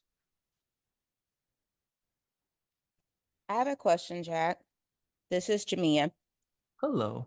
Hey, so earlier, like I mentioned, I had a client that came back around to me, but I also wanted to ask, like, how do you handle situations? Because I actually had this occur to me where a good friend of mine actually went with a different realtor that they used prior to knowing me. It was whenever they bought their first house, and then like basically it was husband contacted me, wanted me to show them some homes. Wife, who I was really good friends with, was like, no, we're not in the market, like I don't know what he's doing. And then I found out that, oh, y'all are looking. So it was just a really, and I know I learned like you're not supposed to take things personal, but I think realistically, like we're humans, and especially when you have those relationships, you know what I mean? And so it did cause me to kind of like step back a little bit. So I'm sure some other people have experienced that or may experience that. I don't know. So Jamia, let me break this down in a couple of different ways. There might be some factors you don't know about. Mm-hmm. Maybe they've got significant credit issues and they don't want to expose that to their family and friends, and they want someone who they don't know. That is the number one reason why people don't want their real estate agent to be someone they know, because they don't want to find out about back taxes or uh, job reduction in income or all kinds of things, right? So some of that could be very, very personal. So just know that that is sometimes a factor, number one. Number Okay. two, when you have friends that are in real estate, I'm going to say something with love and intention, but it's going to come across abrupt. But Yeah. I'm going to say it anyway. And you may have already done this, so I'm talking to the group, not specifically you, Jamia. Okay. If you looked at your friend in the eyeballs, face to face, belly to belly, and said, I would love to be your guys' real estate agent. If you had that conversation, then you have earned the business. But if you Mhm. didn't have that specific conversation and look them in the face, now, maybe you had a conversation with one of the spouses, not the other. They are both decision makers. And when it comes to me, I always ask every single person that I know, and I say this to them: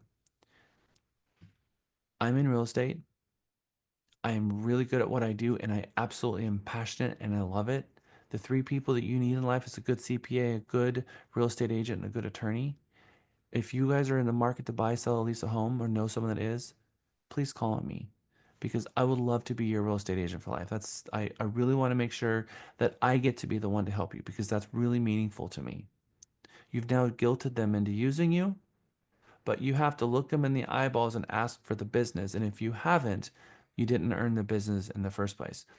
It's kind of like, if we didn't have that conversation with them and specifically ask both of them, how do we Mhm. know? How would they know that you would want them to be the business? Now, it sounds like he contacted you and kind of let out of the bag that, they were making a real estate choice, but it very well could be that other real estate agent had that conversation with them and already said, looked them in the face and said, if you're looking to buy, sell, lease a home, I really want to be your agent for life. And they said, okay, that's it. Now there's a contract. There's a social contract there.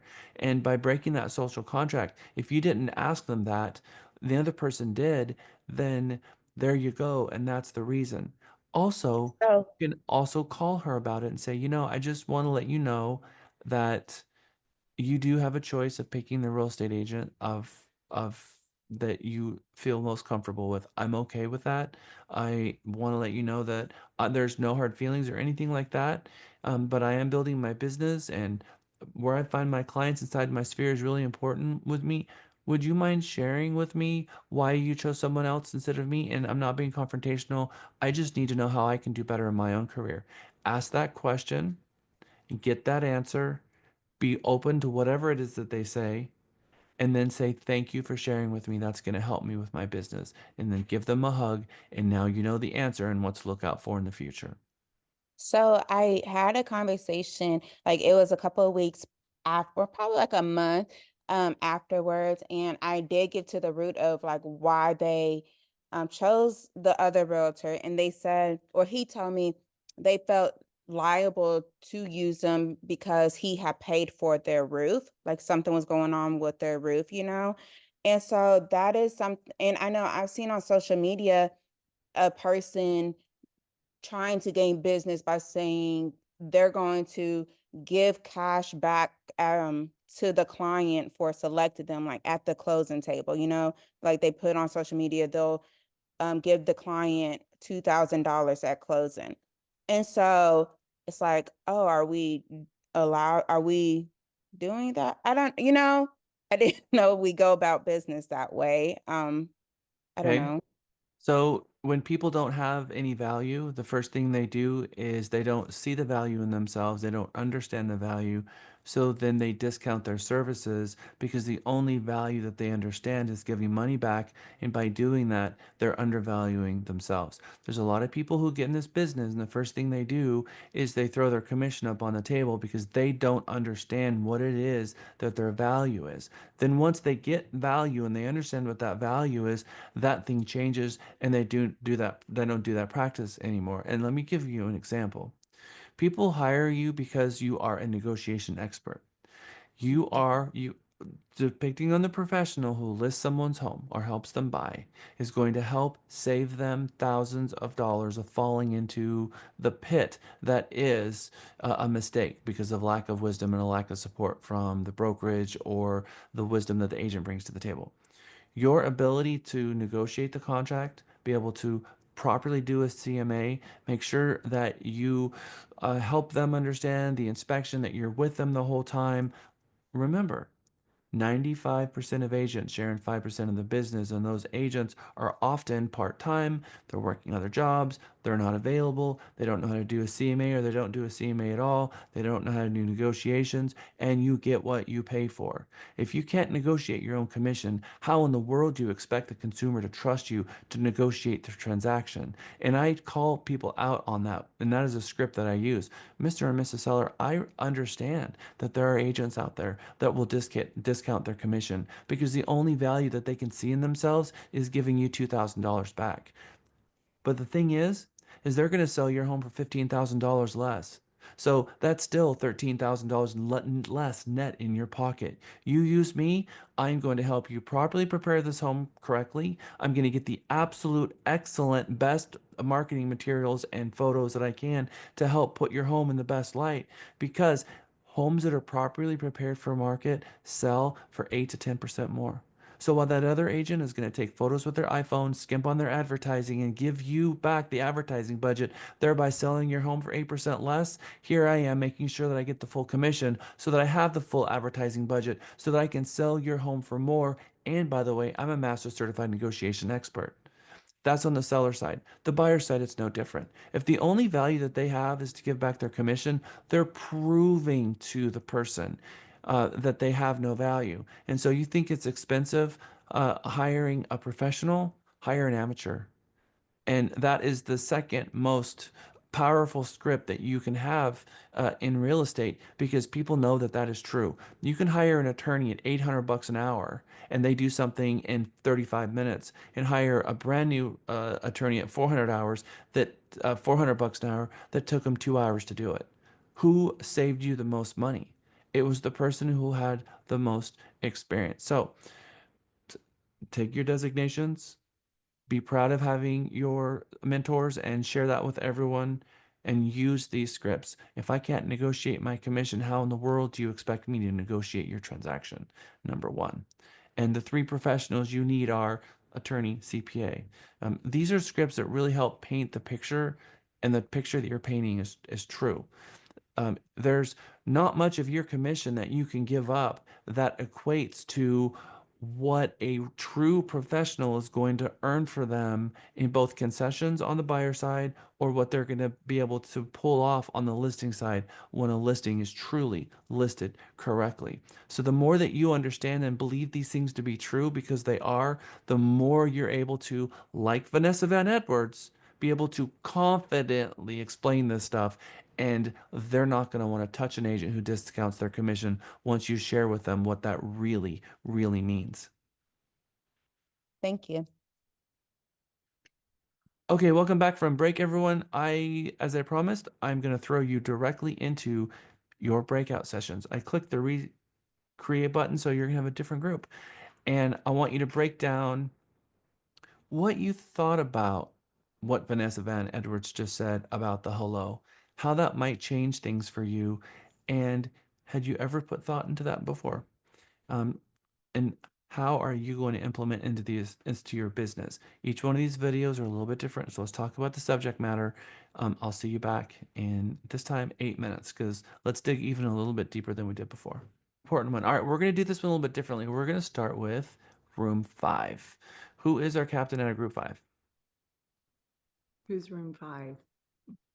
Aiden, Akila, Cheyenne, Indu. Oh, that's me. Yes, this is Phyllis. I'm the team captain, and the takeaway from everyone was that, well, first Sunshine said, just in general, and it's kind of sums it up. Being in a good mood is going to set that tone when you have a call with that client.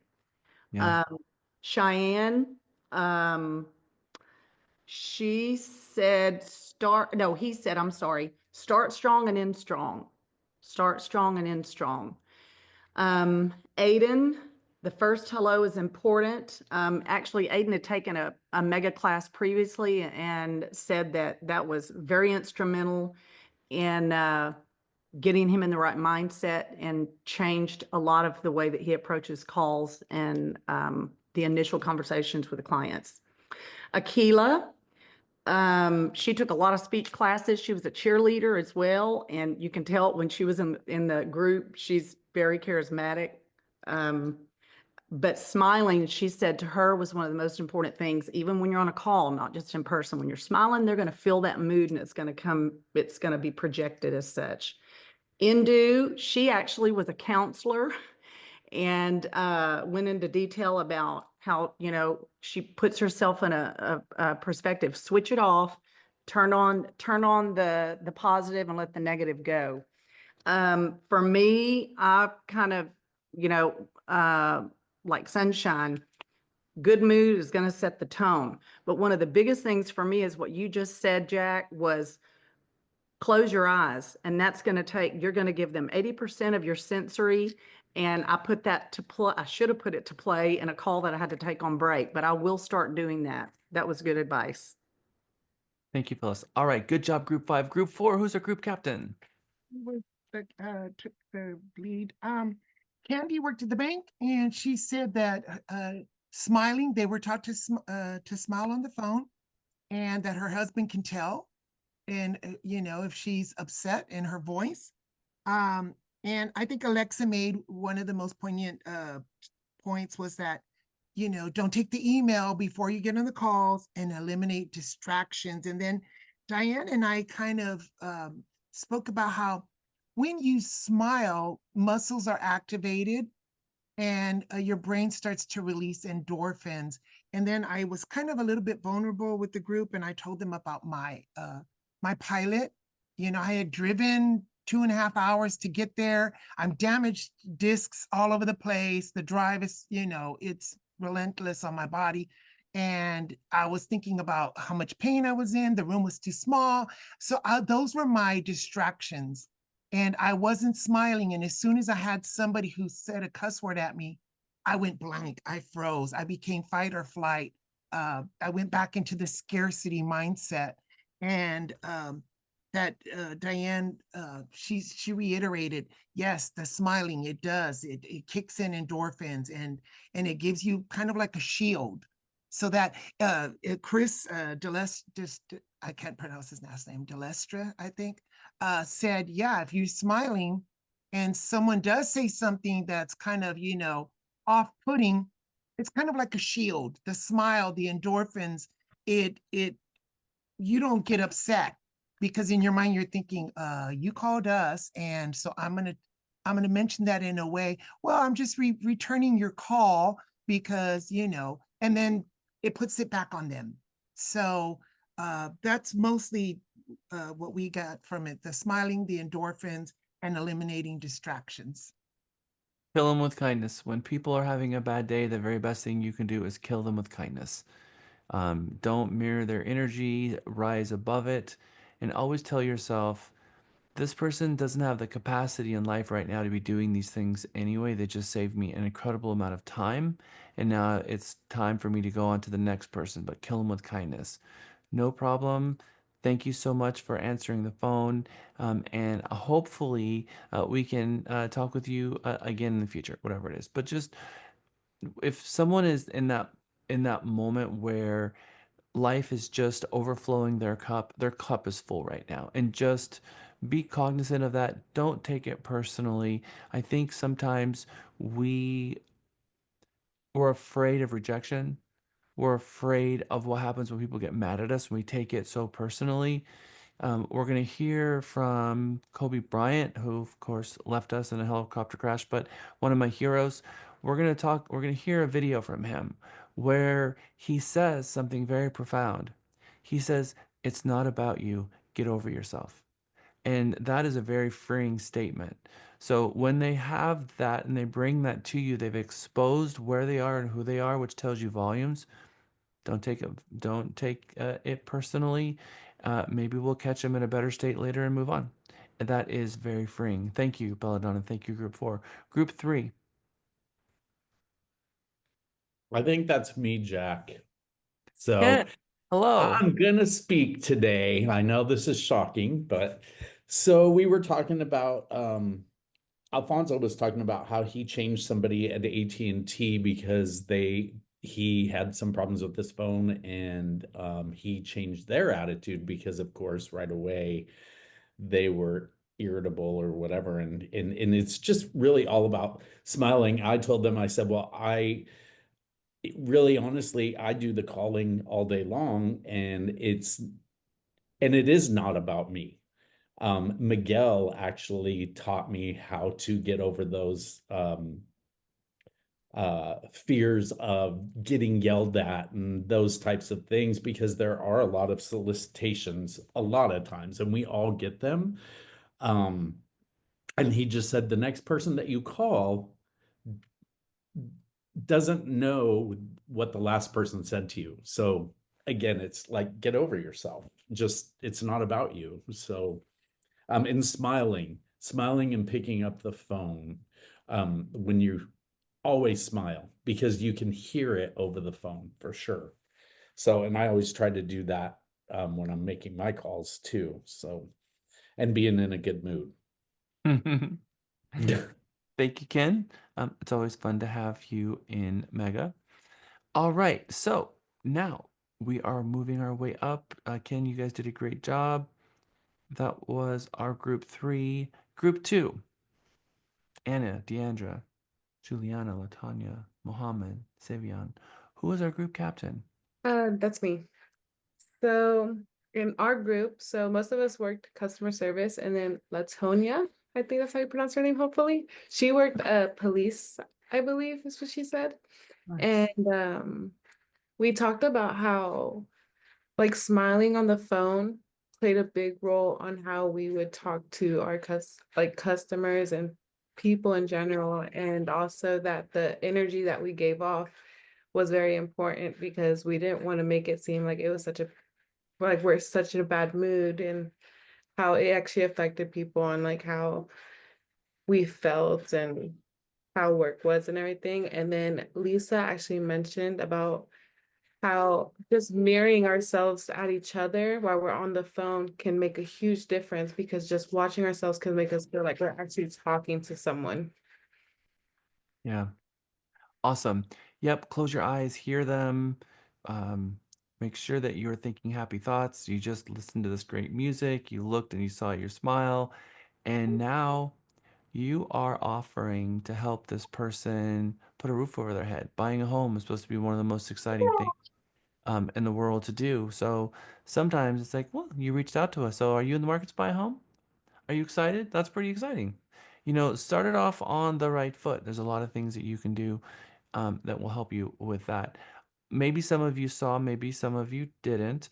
We have added a little bit of new tech to our department yesterday. We rolled it out. It's pretty cool. We're loving it. It's working really, really well. You click an AI button, it reads the client record, it reads all of their notes, gives you a quick synopsis of all of the notes and conversation, gives you its recommended script, and if they don't answer the phone, the recommended voicemail. So it is works in all languages. It's pretty cool. So it also is going to help you get a really good gist of what's going on, so that you're prepared while that phone is ringing to know exactly what's going on with them as well. And so that is very helpful. And then we recognize and kind of play back a little bit of the story. So it looks like you were, in the example that we saw yesterday, it looks like you are approved for our voucher program, and you're looking for a lease property in Houston. How is that going? And that's how we started, with a reminder that we've had these conversations before, and that we're going to continue talking, catching up with you, and our job is to help you know what's going on. How many of you have called a company and you told them the story, and then got forwarded to someone else, and you tell them the story again and forwarded to someone else and again and again, and at some point you're angry, like, you guys need to get your stuff together because none of you care about me, it's clear. So now we push that button, and all of the conversations from before are reiterated back, and we're going to message back that we do know what's going on with them. That's relationship building, is powerful. Thank gosh for AI. All right, so good job. Good job, Anna. Good job, group 2. Group 1, who is our group captain out of group 1? I was voted again for team captain. I don't know why, but I Well, was. remember, we're not allowed to be group captain twice in the same day. So, but we're going to let Andrew break the rules. All right, but that's it. No more team captain. Anyway, so I wanted to tell you, our group was very lively. We had a lot of discussions. I would say that one of the 4 points that we want to bring up is that you definitely have a sense of smiling. You have to include it in your conversation. You have to be a little bit humorous, because life is short, so be happy. So we thought about that when we come across talking to people. And then our second bullet point was we have two voices usually in our brain. One that we're startled. In other words, we're trying to get information, and it sets our tone. Or the other one that we're happy. So it depends on what our conversation is about, what tone that we're going to use. Obviously, when we come across and we speak, we want to come across very attentive and happy. But as we're getting more information, then we're going to be more informative tone. Okay. So that's what we talked about as well. Our third bullet point was think about talking to your mother if you like her, or your dad if you like him. Think about that, and so remember, this is a caring person that brought you into the world. Think about talking to your mom or dad. How would you treat them? Almost like the golden rule, and have that caring conversation with them on the phone. And then the fourth bullet point we brought up is think about it as a business date. And I threw that out as how would you talk to somebody for the first time on a date? How would you want to come across? Obviously, you want to have a date, but maybe, in a business date, you want to have a business deal. So try to charm them and try to get that information out and be informative. So we kind of use that analogy like a date. Thank you, Andrew. Gosh, I have so much to say. So many things are popping around my own mind right now. Smiling is a result of the inner peace and happiness that you have. So when someone says smile, well, that's part of it. But it's only a small part of it because you're asking for the mask. If a smile is simply a smile, it's a mask and it's inauthentic. Waking up every morning and finding those 10 things to be grateful for, that helps you on a path for authenticity, for truly remembering and focusing and being grounded on all of these things that we have to be thankful for. So let's just take a moment and let's look at context. Let's say yesterday we had a transaction fallout, we got a ticket, and we stepped on a nail. Bad day, right? Next door neighbor lost his husband. We have to look at what we have and make sure that we are not allowing the normal life stuff for the neighbor to the left to let those things affect our ability to be happy, because it can always be worse. Things can always be much, much worse. And so if we're taking the bad things and allowing us to have a bad day, and then we are ignoring the fact that we have electricity and heat and food, and our spouse is still alive, and our family is doing okay, and all of the blessings that we have, we're taking all of that for granted, and we're allowing us to be mad and angry and upset because we got a traffic ticket. We need to not let that traffic ticket, when we allow that to happen, in my mind, what I'm hearing is that we expect everything to be good. We expect, and our expectations are the world is going to be perfect. And that when something bad happens, that surprises us and it makes us angry because our life is supposed to be perfect. What a horrible way to live. What an entitled way to live. That is going to create disease within yourself, because we're going to continually be upset all the time about little trivial things that never mattered, instead of living the exact opposite. I am so grateful for my spouse and how supportive they are. And then I get to work with my mom and my best friend. And then I'm in this amazing brokerage and this country and all of the blessings that I have. Yeah, I deal with a lot of negative stuff as a broker. I have 350 agents going out there causing all kinds of mayhem, and I get to clean it up. I could go home with a huge amount, lists full of negative stuff, but I'm always the most positive person in the room. Why is that? Because I choose to focus on the blessings and the good things, and focus to recognize the agents who are doing the good things, not the agents who need help, because that's how I choose to start my day. It's how I choose my mindset to be. And you have that choice as well. And when you choose to wake up and think about the 10 things that you're grateful for, it reminds you that those things are grateful, and you start looking out for more grateful things, so that when you sit down in the chair, your authentic self brings a smile, because you're at inner peace, because you're grateful and thankful for just being alive in the first place, and that you got another day.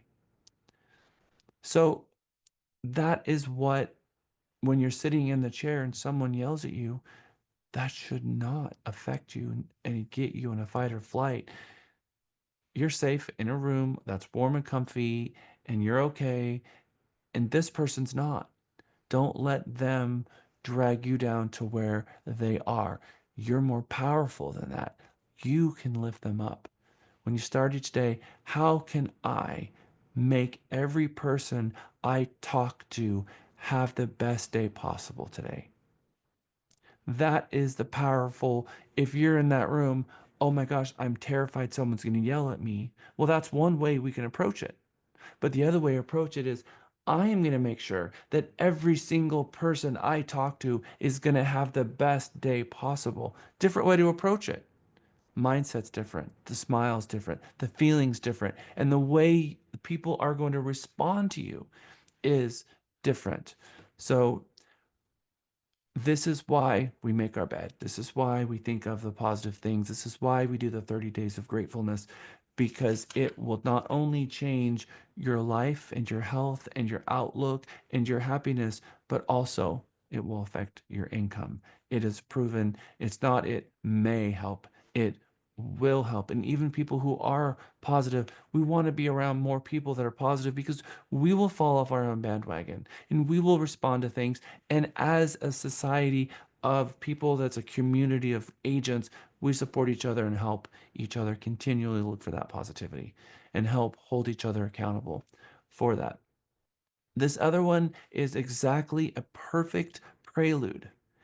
How can you be contagious with your happiness and your positivity? And how can you build trust? Let's take us to lunch with this video from Vanessa Van Edwards on building trust with your hands, her TED Talk that she's done.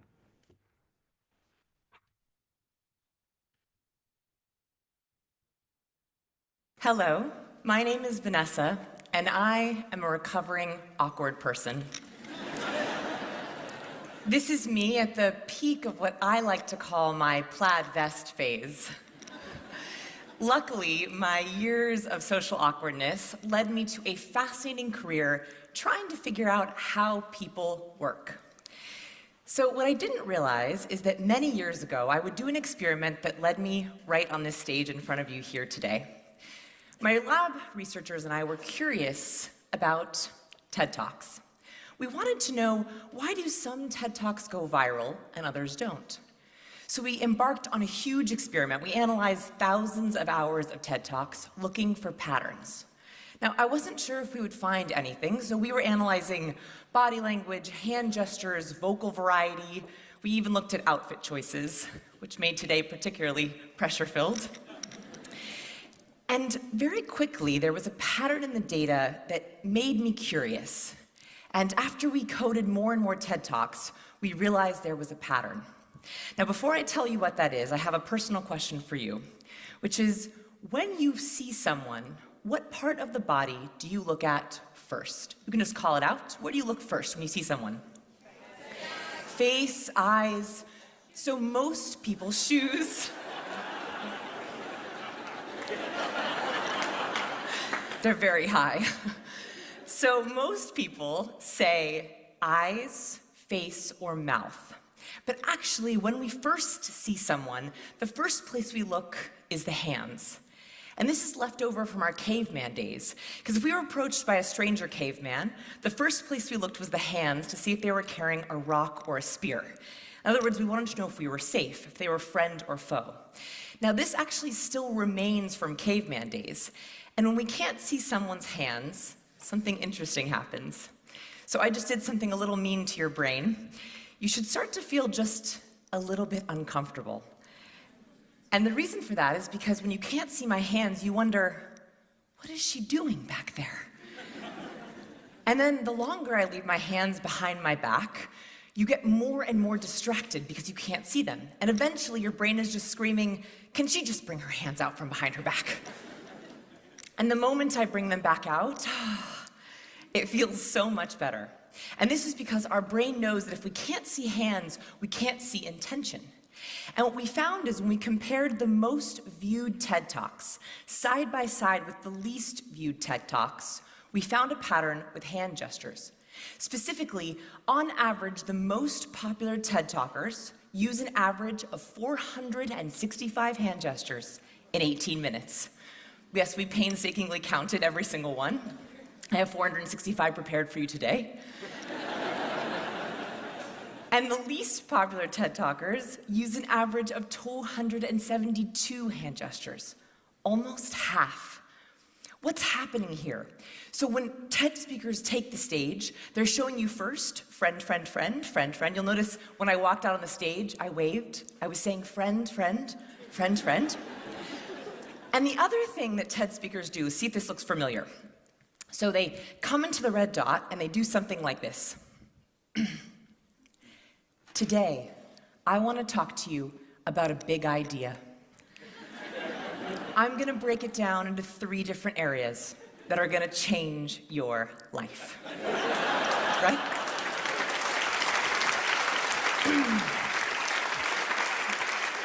So the most viral TED Talkers seem to sit in the same way with these hand gestures, because what they're doing is they're showing you, I know my content so well that I can speak to you on 2 different tracks.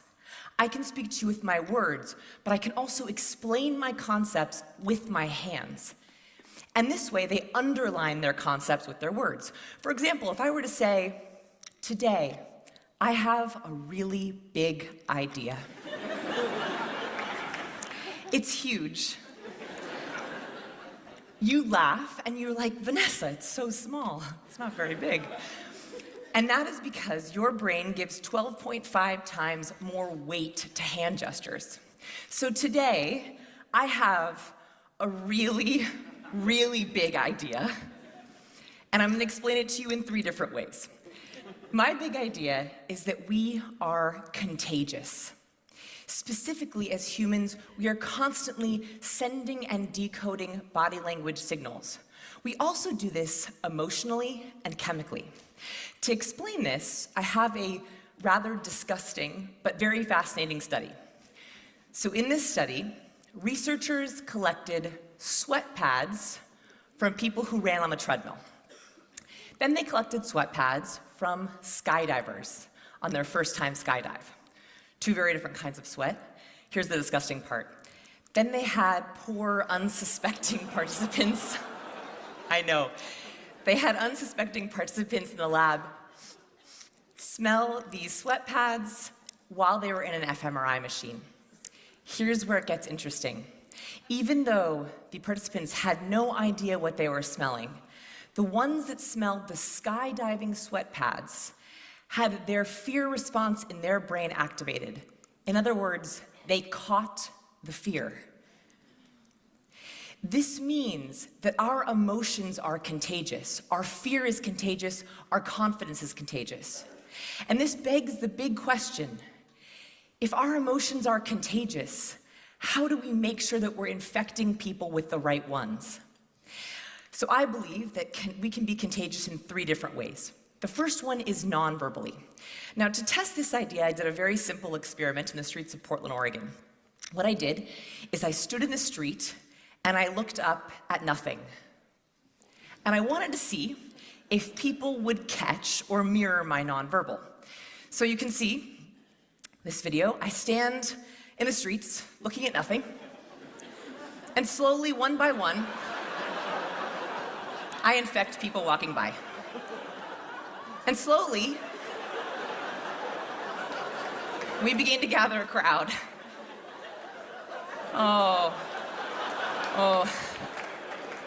So, this poor woman, she was standing there with me, And we're standing there, and remember, we're looking at nothing. I just want to improve it. And we're standing, and I'm going, how long are we gonna stand here? Who's gonna break first? And after about 40 seconds, we're looking, and she leans over and she says, is he gonna jump?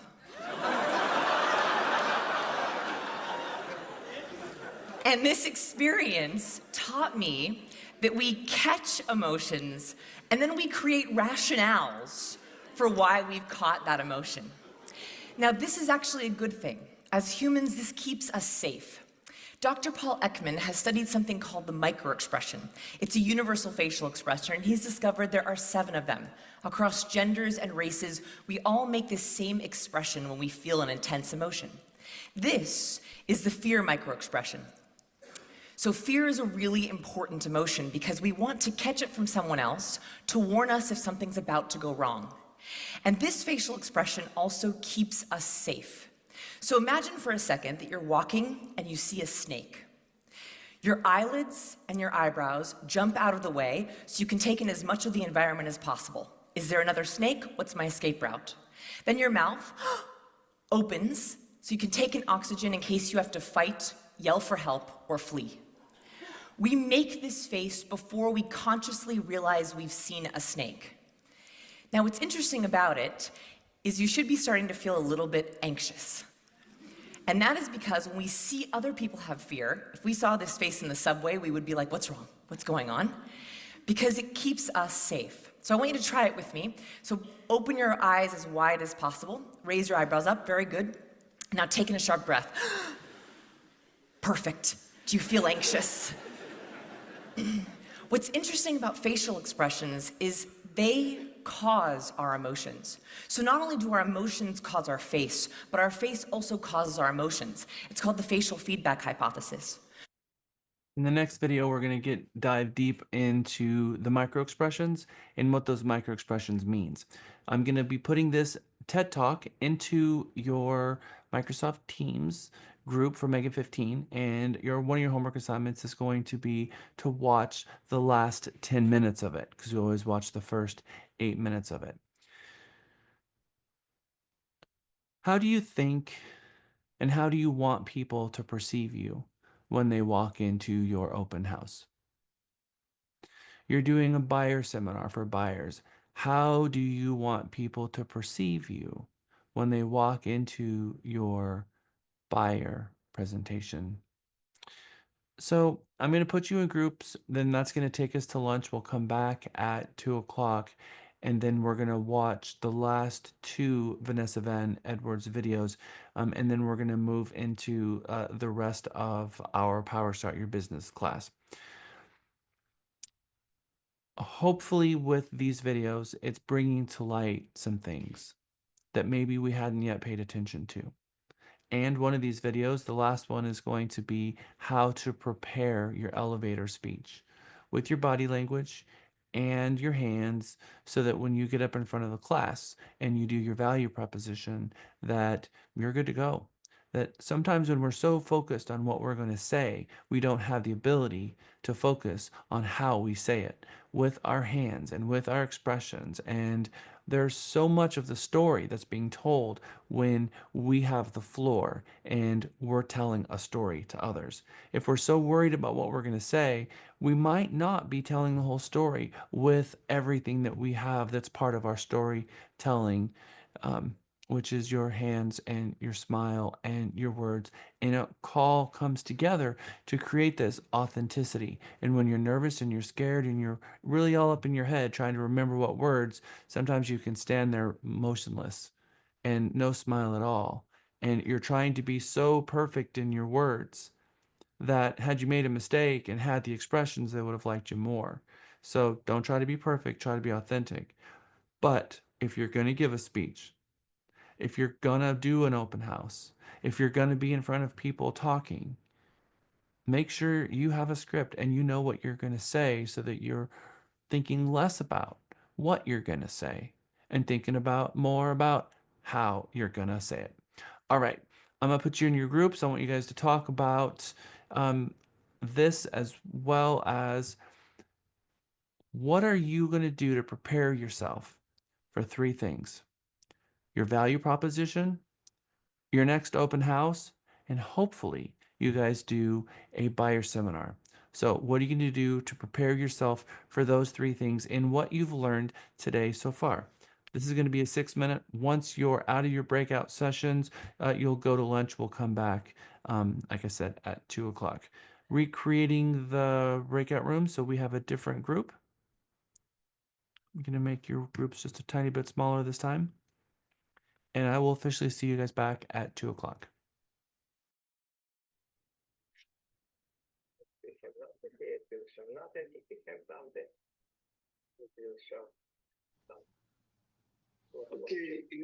Welcome back from your breakout session, everyone. It is 1 o'clock. You are officially dismissed for lunch. We will see you all back at 2 o'clock. Have a good lunch.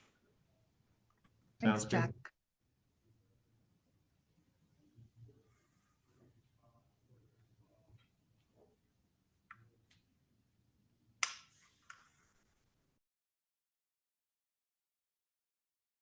Hey, Sunshine.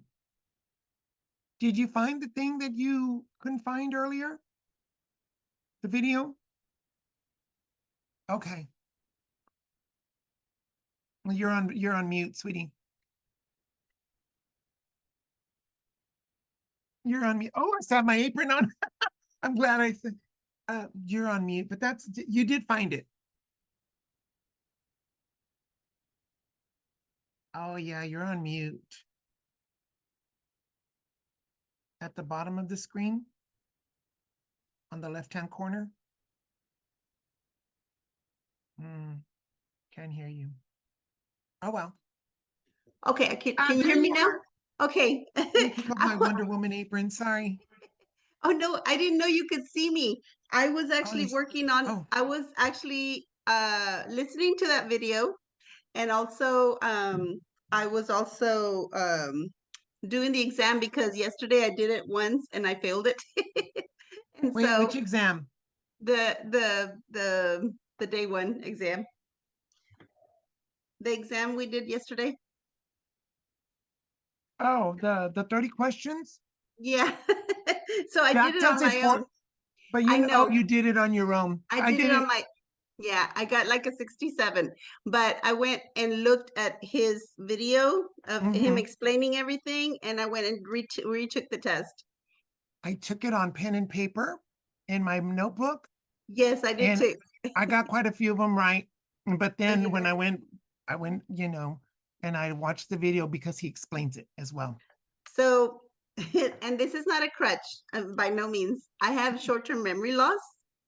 That was caused by a spine surgery. And so I have to write everything down because we do what we have to. I do. I mean, I passed the real estate exam. I passed the real estate exam, so I can do it. I know I can do it. But anyways, yeah, I'm pushing forward. I passed the real estate exam in a small little room, and I'm a home invasion survivor. I have severe PTSD and claustrophobia. I did. Me too. That was me too. This guy sitting next to me was reading aloud all the questions, and then he would read the answer. What? He would read out the answer that he would read all the questions and read out the answer. And I just, tuned him out. He failed. And I thought because he was doing that I was going to fail. I passed on the first attempt. I was like, okay. So so there was somebody else taking the exam. Yeah. No, at the real estate exam, the actual track exam. I thought you were saying that they did that for you. No. There was someone seated next to me. And I was like, I wanted to tell him, hey, dude, can you shut it? But of course you can't do that. Give you those headphones? No, Oh yeah, they gave us headphones. Can I interject something here? All those quizzes that we take, Jack gives us the answers. Okay, so I had to leave early because I had another appointment, and you guys did it after 5 o'clock, right? We didn't do it together. There's a video where he talks and he gives the answers. Okay, yeah. So I went back and actually saw the video right now, and I redid the test. Oh, good. All righty. But I tried to do it by myself on my own, and I Yeah. failed it. I don't know Yeah. what you had to get to pass it, but I got like a 67. But you did it anyways. You got it done. Yeah, I did it. I did it. Where is that? Can I ask you something, Belladonna? Where is that one that he's talking about? I found it yesterday and I can't find it again. That one he was talking about that's gonna be like 64 hours. I think it's the what is it? Oh, what is it called? Let me stop you real quick. Are Yeah. you in the Teams group? Yeah. If you're in the Teams group, in the morning before, because he does this at like midnight. I get I up at know. 3:30 in the morning and I start my day and I go in there and he's just hardly I just know. barely went to bed. So Yeah.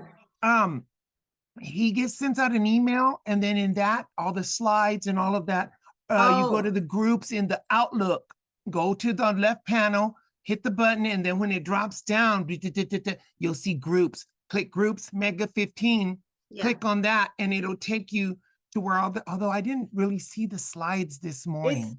It's the C2X. I think it's what it's called, C2X. That's going to be, I found that you can go through the .me, it's in there, or you can go through NAR. NAR has it. So the and then C2X is like a 64-hour class or something, right? I don't recall the hours. I went and I looked, but I didn't start it. I think he said it'll take like 2 weeks to do to do. It's a long one. Yeah. So I'm starting just- that this weekend. I know, me too. Because I'll I'm probably- juggling a lot over here on, Oh gosh, me too. Me too. I have no income, so I Oh, me am. neither. I'm stressing. I don't let it But stress me. The money just keeps falling in my lap somehow. oh well, you're blessed. I'm doing what Jack says. I visualize all of it. 3 years ago, I was a ball of mess. I couldn't leave my bedroom. And if I did leave my bedroom, I was walking around with a loaded pistol. I was Oh, no. scared to go outside the house. I didn't go Yeah. outside the house for almost 2 years. Oh, that's It so was sad. bad. But you know Yeah. what? On Thanksgiving, somebody I didn't know from Twitter sent me this app called, now I can't remember what it's called. Not Remind, Mindful or something like that. And it was a free. And I was tired of taking all the meds. They just give you all these psych meds and they were making the matters worse.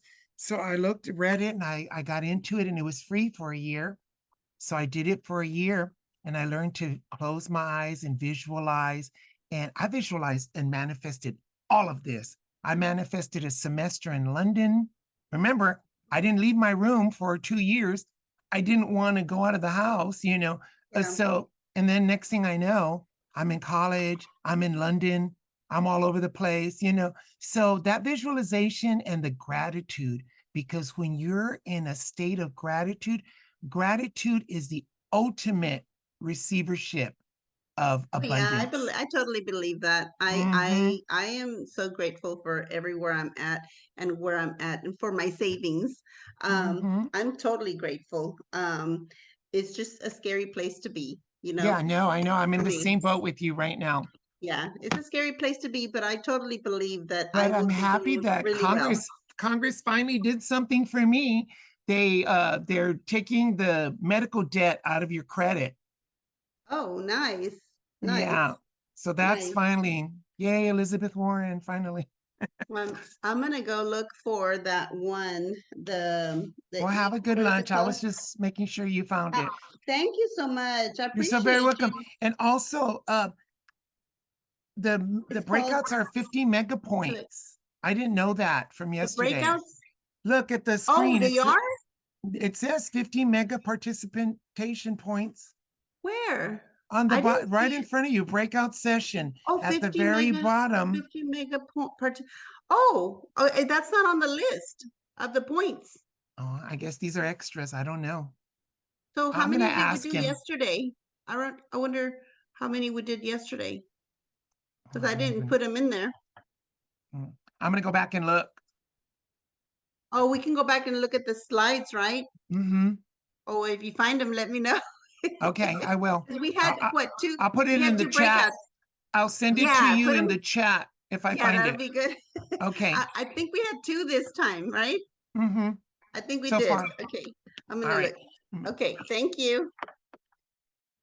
Welcome back from lunch, everyone. I am just 1 minute early, so I know it's going to take a couple of minutes for all of you to find your way back to your chairs and turn on your sound and get out your slides and get ready. Anybody do anything productive for lunch? Anyone call a customer, call a client, get a lead? Anybody want to talk about a success story that we had just over lunch? Got that lead. I saw 3 leads come in on our app, so I know they're coming in. I lead with from someone that I was working with already. Nice. All right, we still have a few people that we are waiting to see for their videos to be turned on. Thank you, Asia. Thank you, Jessica. All right, so we're going to watch 2 more of these videos from Vanessa Van Edwards, The Science of People. This is a news story that she did, kind of a segment on a talk show. We're going to listen to this segment of the talk show, which she talks about the beauty of imperfection and how that you can see more authenticity in imperfection than you can in perfection. So we're going to pound that home, and then we're going to see an example of an elevator pitch, which is another name for a value proposition. We're going to do it a little bit differently, though. We're going to first hear the elevator pitch, and then we're going to see the elevator pitch. We're going to do it twice. I think it's very impactful for us to first hear it and then see and hear it.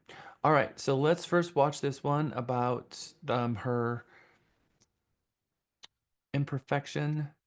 I think it's relevant and timely. We welcome back the author of Human Lie Detection and Body Language 101, Vanessa Van Edwards. I think that intro was one of the most charismatic I've ever given. Definitely. Definitely. What we're trying to say here is there are some people who just seem to have that thing. When they're in a room or they're talking or they're amongst people, they have something. What is that? So that question always fascinated me. So we run a human behavior research lab, and I was like, I want to study this. What makes people so memorable? So we actually found patterns between people who are really memorable and have that quality that's you instantly want to know them, and people who are more forgettable. So I tend to think I've met a lot of different business people, and you meet the heads of companies, and they all seem to have most of them seem to have that same it factor that big celebrities have. There's a star quality to it. Absolutely. It draws people to them. Definitely. And that is learnable. That's what I'm hoping we can talk about today. Really? You can learn it. Absolutely. If you can increase it. So the first thing is there's a myth I want to bust. And it's that we think that charismatic people are perfect. They're more attractive, they're smarter, they're better than. That is absolutely not the case. And so the first habit that charismatic people do is they embrace their imperfections. So this was done with a study by psychologist Richard Weissman. And he wanted to see, could vulnerability really make you more likable? So he had 2 actresses sell a blender in a mall. One actress had the perfect pitch. The other actress had the same pitch, but she spilled the smoothie from the blender all over the table. So the question is, who sold more blenders? Surprisingly, it was actress number 2, the one who spilled the smoothie. Funny. And not only that, but everyone in the audience rated her as more likable. Because we can relate to her, because we're imperfect and okay. Exactly. So when you're out, I don't want you to worry about being smarter or better than. What I want you to do is, if you're feeling uncomfortable, if you're feeling nervous, that actually bonds you to people. You can use those imperfections to connect with people. I would imagine there's a balance to that, though. If you're constantly self-deprecating and you're constantly pointing out your own failings, after a while, you're just annoying. Yes, and that brings me perfectly, exactly. And that brings me perfectly to point number 2, which is don't be a conversational narcissist. Because annoying I hate people. those kind of people. They kill the me factor. Oh, they kill it. So what we found is that charismatic people have this skill. They have a mentality shift. When they go into interactions with people, all they focus on is how can they ask the most interesting questions, which is very different. They don't think about what they're going to say or how they're going to talk about themselves. They figure out, how can I get this person to tell me their story? So I challenge you, next time you go to a big event or a party, think about, how can you get the person you're speaking with to tell you their story? What questions can you ask that are just going to pry out their most interesting aspects of themselves? Well, it's not going to be, what do you do? Right. It's Right. not what you do. It's going to be, Right. what are your personal passion projects? Right. It's going to be, what was the most exciting thing that happened to you today? Here's what somebody asked once in a group I was in: who's the most interesting person you ever met? Oh, yeah. Yeah. And you know what? That's actually what we did in our study. Is we asked people, who is the most charismatic person you know? And then we started to look for patterns in those charismatic people. So I love that. And you can even say, I watched this awesome segment on AM Northwest on charismatic people. Who do you know who's charismatic? What do you think makes someone charismatic? So once you start asking these questions, it's very important. This is habit number 3, is to gush, don't gossip. So the old saying that we have 2 ears and 1 mouth, so we should be. We just heard a term. This may or may not be a test question. I find it also so relevant in what it is that we do. The Code of Ethics of the National Association of Realtors, establishing this positivity vibe that we were talking about. It's at the core of everything. Did anyone pick up on it and hear what she said? Gush and don't gossip. That's exactly right. I'm going to go back just a couple of seconds, see if I can capture that again. Yep. So you start asking these questions. It's very important. This is habit number 3, is to gush, don't gossip. What do we think that means? Talk positively about people, not negatively. Okay. I like that, and I agree. Yes, talk. If you don't have anything nice to say, talk about something else. She's going to talk about a theory called spontaneous trait transference. This is also a test question. So I really want you guys to hear this, because once you pick up on this, this could be the one thing that is sabotaging your ability to be successful. So let's hear what the spontaneous trait transference is. And I want you guys to think back on situations where maybe you heard someone else talking, and in your mind, the spontaneous trait transference occurred by hearing someone else talking to you. And let's see maybe what your trustworthiness feeling of that person was. Let's hear more about this, but it's very important. So the old saying that we have 2 ears and 1 mouth, so we should be listening. Listening more, right? Yeah, listening more than we're speaking. And what's important about this is something called the spontaneous trait transference. Forgive me for this scientific term. What this is they found that when you speak ill of someone, people cannot help but associate those negative traits to you as well as the person you're talking about. We cannot. Okay. Did that put off some light bulbs above your head? When we speak bad about someone, the person we're talking to associates us just as negatively as the person we're talking bad about, because the negative connotation, we're telling that story. They're going to think just as negative about us as the person that we're talking about. That means if you can go back and think about all the times that you've talked smack about someone else, you have been destroying your reputation. Which is why you will hear me as a professional tell you, stop talking bad about other people, because it affects you. Now, when you talk good about people,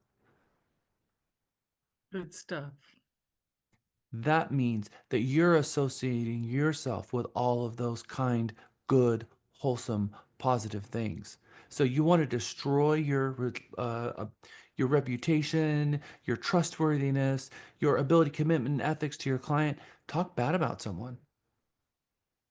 And also they will think, well, if they're talking bad about them, what are they going to say about me when I'm not here? 1,000,000%. They may they may go there. They may be afraid to open up to you, afraid to do something that maybe, oh, this person is going to expect perfection from me. And if I mess up, they're just going to go destroy me. I need to stay away from this person because this person is dangerous for me. So, for example, if I were to say, "Ugh, she's so mean. I don't like her. She's awful."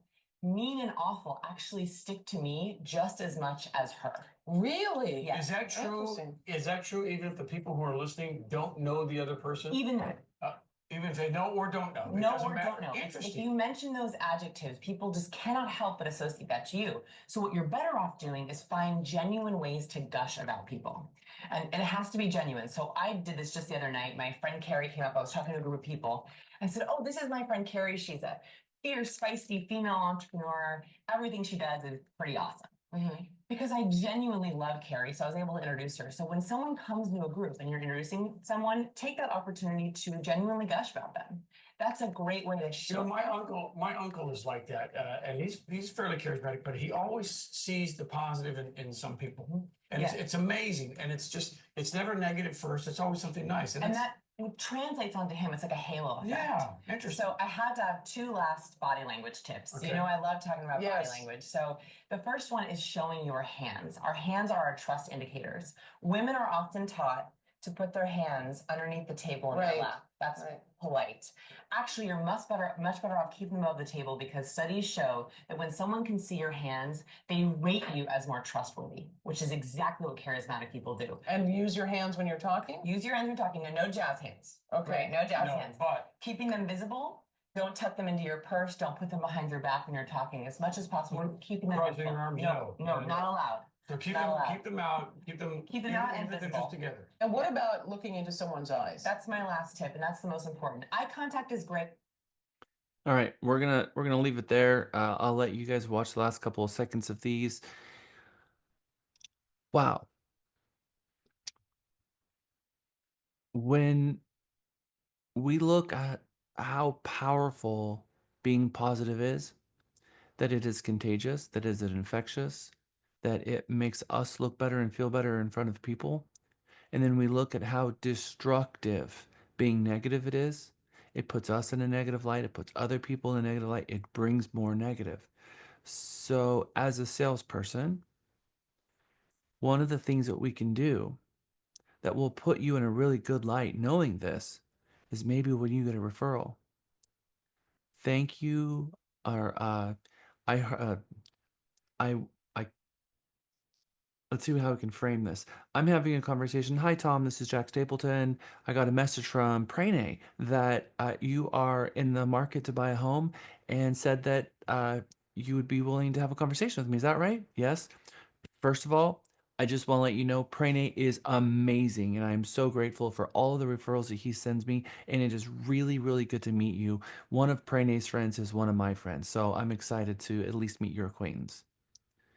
I'm going to gush on Prene. I'm going to take that moment to gush on them. Now, that is how I am going to start that conversation. That is a strategic way for me to start that conversation because I want this conversation to go really, really well. And I know the very best way for me to build a relationship is to build a relationship based on the relationship of the person who just referred me that business. I'm going to put you guys in groups. I want you guys to pick a different captain, someone who hasn't been a captain before that you know of, at least today for sure. And we're going to report back to the class. And I want you to think about a situation where you heard maybe someone that was really positive and referred you through someone positive and how you think about them, and maybe the opposite as well. And how this might change your next steps in real estate. and how you communicate with your people, and how you're going to talk with a buyer who just had a bad experience with a buyer agent, and how you're going to talk with a seller who just had a bad experience with a listing agent.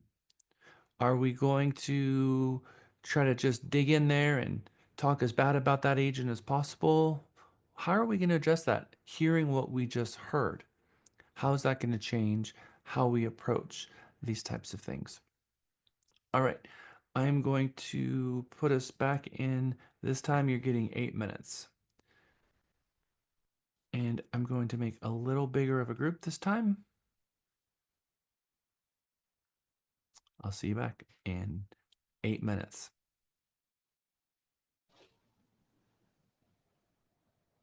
I believe that I could have given you 20 minutes on this, and you probably could have used up every bit of it. So let's take that from your groups into the main session. We're going to start with group 1. Who is the group breakout session from group 1?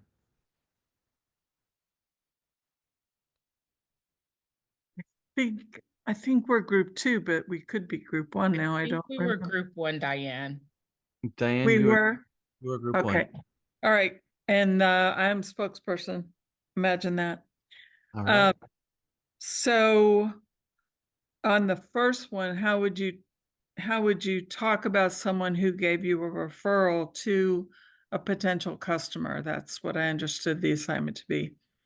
And so I've had that situation. A friend of mine who's a realtor sent me a lease client because she was too busy. And I just went on and on about that person was actually my real estate agent. And I said, yeah, she really is busy. She does a great job and she really knows her stuff. And I'm just so excited that she sent you to me. Because I can't wait to start working with you and helping you find your new home to lease. So that was my gush. And I have personal feelings about this person that are less than gushing, but I don't ever talk about them. I keep those to myself. And then the second part was how would you talk to someone who had had a bad experience with a listing agent or other agent? And I remember learning these 3 sentences a long time ago to say, I know how you feel. I have felt that way before. And what I've found is yada, yada. So I know how you feel. LaTanya was saying to validate their feelings. And then say that, everybody approaches real estate differently and that, but the way I approach it is I'm here to help. I would And like to give you a script for this. okay, great. And we also talked about how important our tone of voice was and how to empathize with the person's situation, to be caring. Another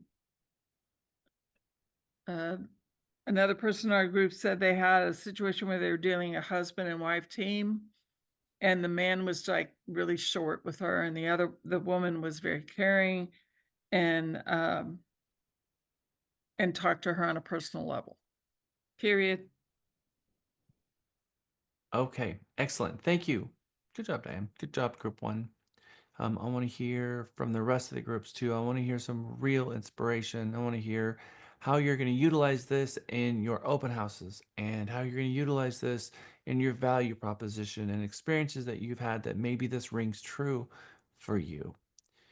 When you do hear someone talking negative, though, and you can tell that they are trying to bind you and kind of encircle you, that, what is that expression?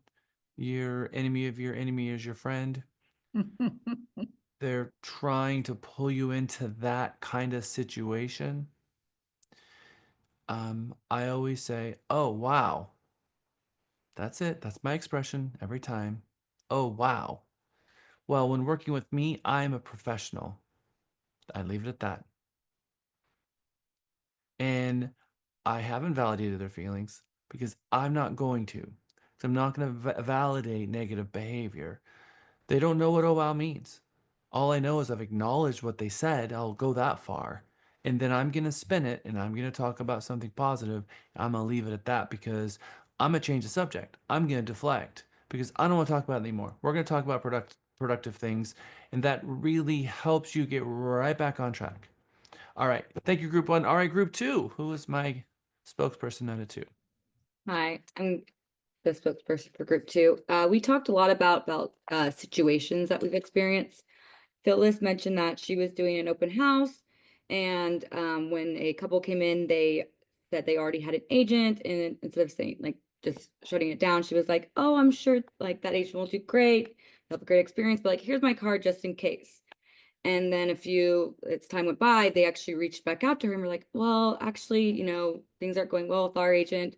Would you like to work with us? And she's even done future deals with them. And as a newer agent, when I do open houses, I want to use that example because I have a sign-in sheet and on there it says, oh, do you have an agent? So whenever I see that, I want to like kind of use what Phyllis said. It's like, oh, well, I'm so happy for you that you have an agent. I'm sure they'll do great, but here's my card just in case. Think of me um, in the future, or if you know anybody else, think about me or that you can recommend. So I like that, you're not saying anything bad, but you're also trying to get that relationship with them. Aiden said that he had a recent listing that was already listed and expired.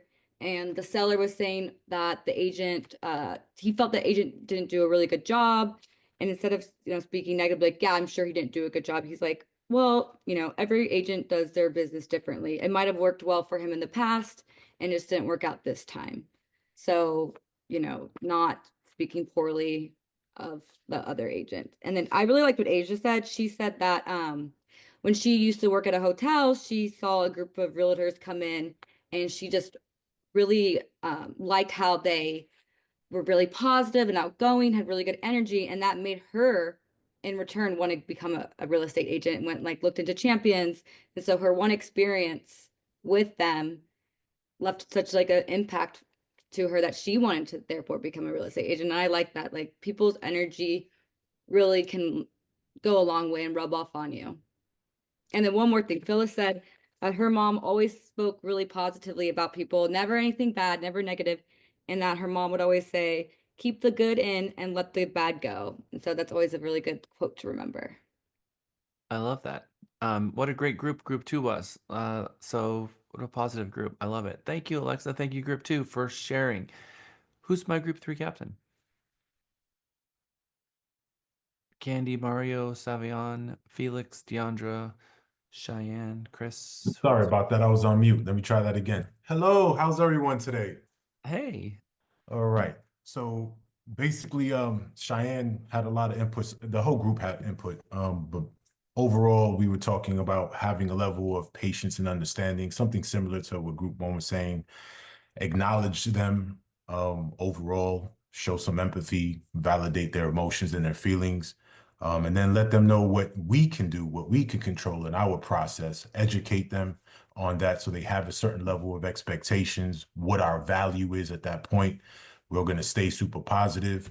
Cheyenne, I hope I don't mess this up, but he had a great analogy. He basically said the hot weather doesn't discuss the hot weather doesn't discuss the cold weather, and the cold weather doesn't discuss the hot weather. So we stay positive, we focus on that, on what we can control. In doing so, that will display our due diligence and our knowledge, and hopefully that leads to their trust. Thank you, Chris. Stay away from the snowpocalypse. I love it. Good job. That's exactly right. Group four. Who is our spokesperson out of four? Hello, that would be me. Hi. Hi. Awesome. So our group had tons of input to give today. I want to specifically say we basically all agreed gossiping just has no place in a professional environment at all whatsoever. Client, agents, it doesn't matter, even lenders, let's say. But I think Kame had she's going through something kind of like that right now. She has a client that had a bad experience with the agent. And we all kind of just said it's always best kind of just to, yes, acknowledge that the client is upset and kind of just say things that you would do like differently, but not talk bad about the agent, never saying, oh, yes, I know she's incompetent or anything like that. Always try to bring kindness to the table for every single party. Definitely the halo effect. I absolutely believe I am a number one advocate for energy and vibes. You have to bring that or you're not gonna succeed. If you're a very monotone person, you're not nice, you're not polite to anyone. No one's gonna want to work with you. So we definitely discussed all that, and yeah, that was what our group discussed. Awesome, thank you. Yep, and so this also transcends gossiping. This transcends just everyday friendship versus professionalness. This is grounding kind of stuff. Whenever a client or wants to just start talking negative about a person, gossiping is one thing, reinforcing their validations and supporting their stuff is all kind of that same thing. So acknowledge what they said, let them know that that's not you, and that we've got this, and that they're in good hands, and just deflect away from that and try to get back on the topic. I have shared out her website because I don't want to share out the video that I'm going to play. The video that I'm playing next, also one of Vanessa's videos. It is the video for, hold on.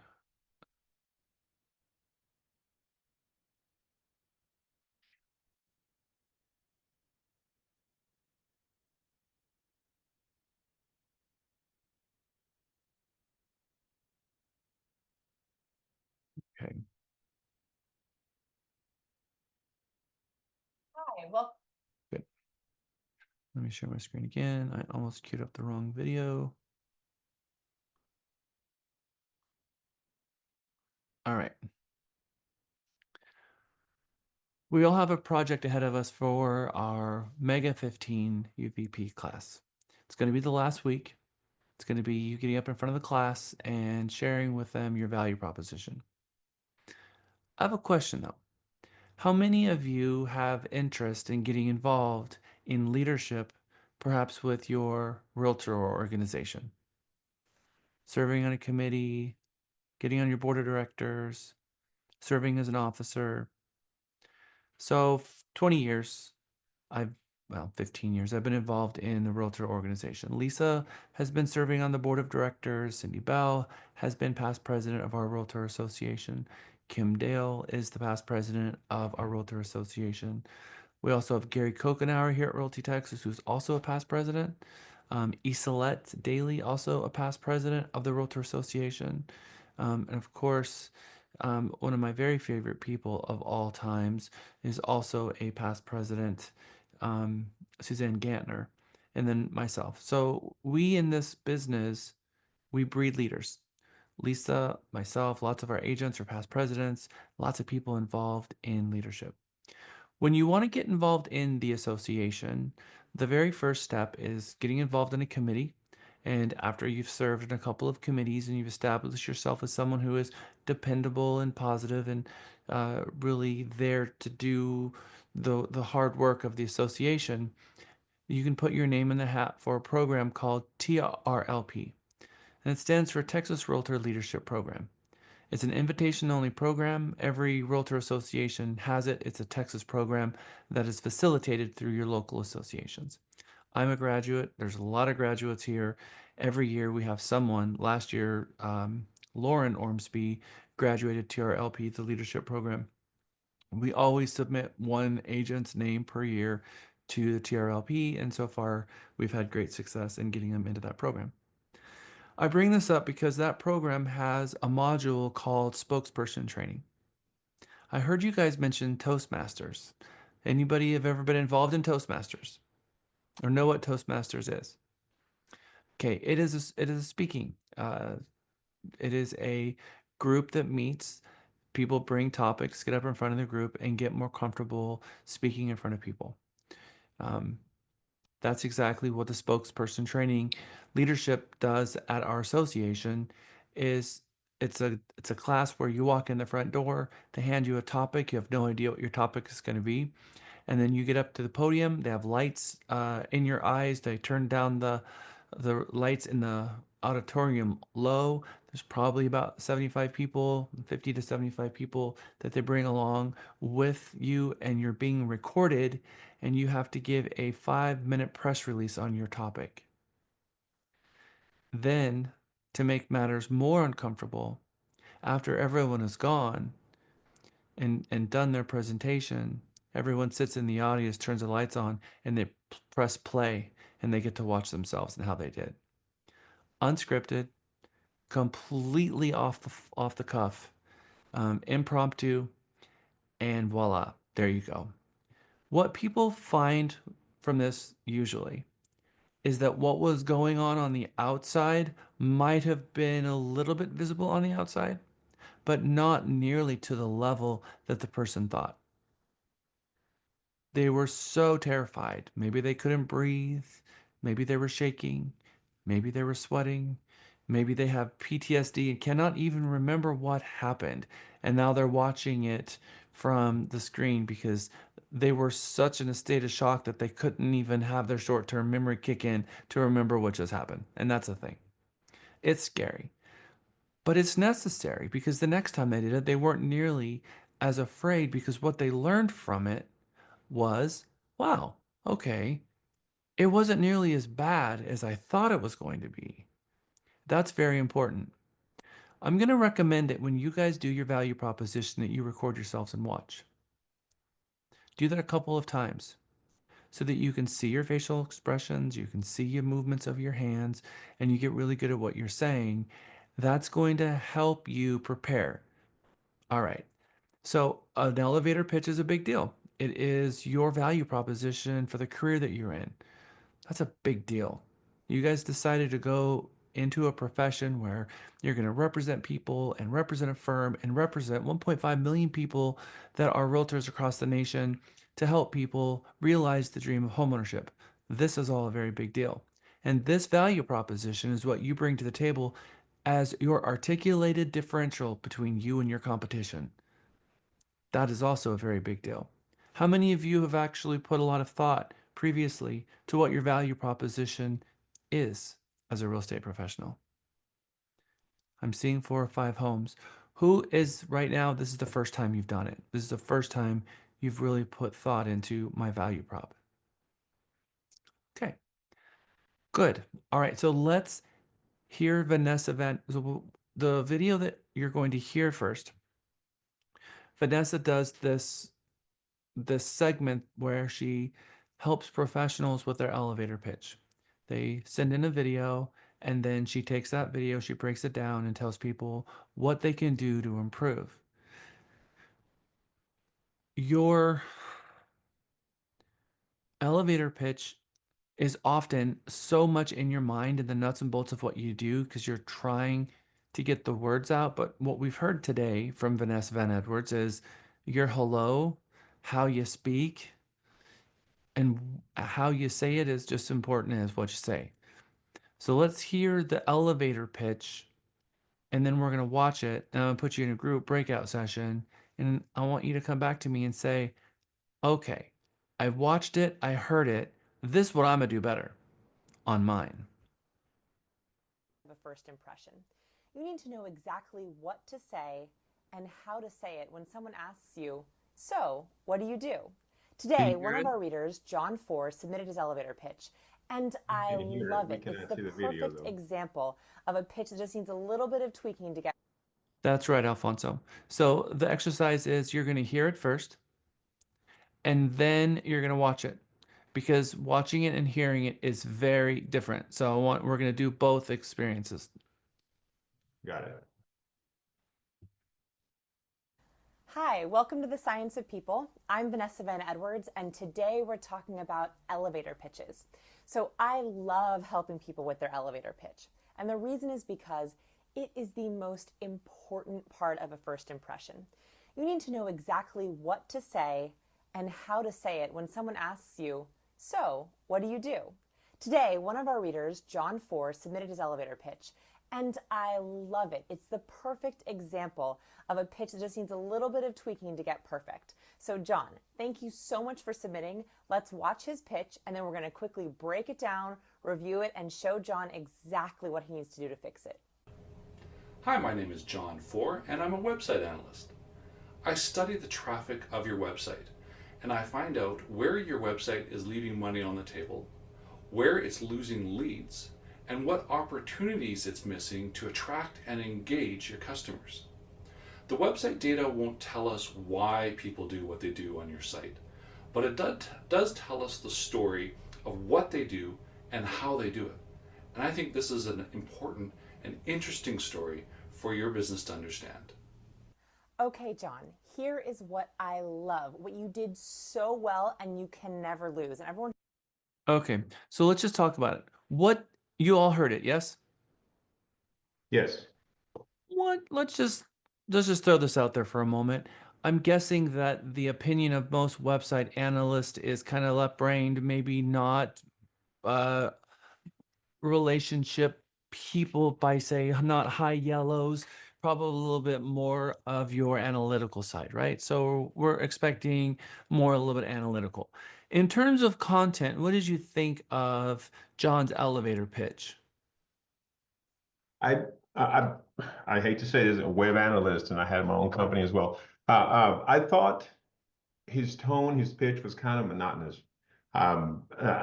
He mentioned a lot of technical terminology, a lot of jargon that I don't know if the public understood or not.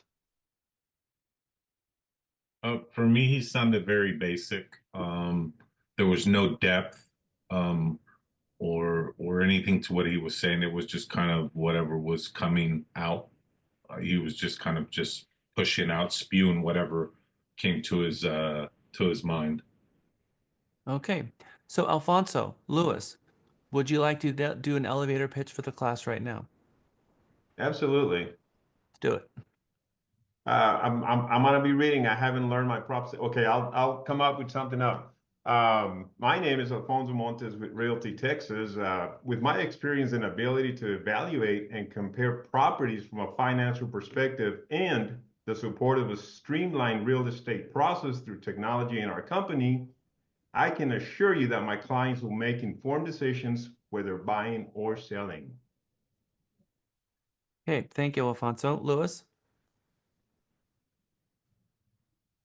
So I've got one. It says, "Hi, my name's Luis Carrion. I'm with Realty Texas.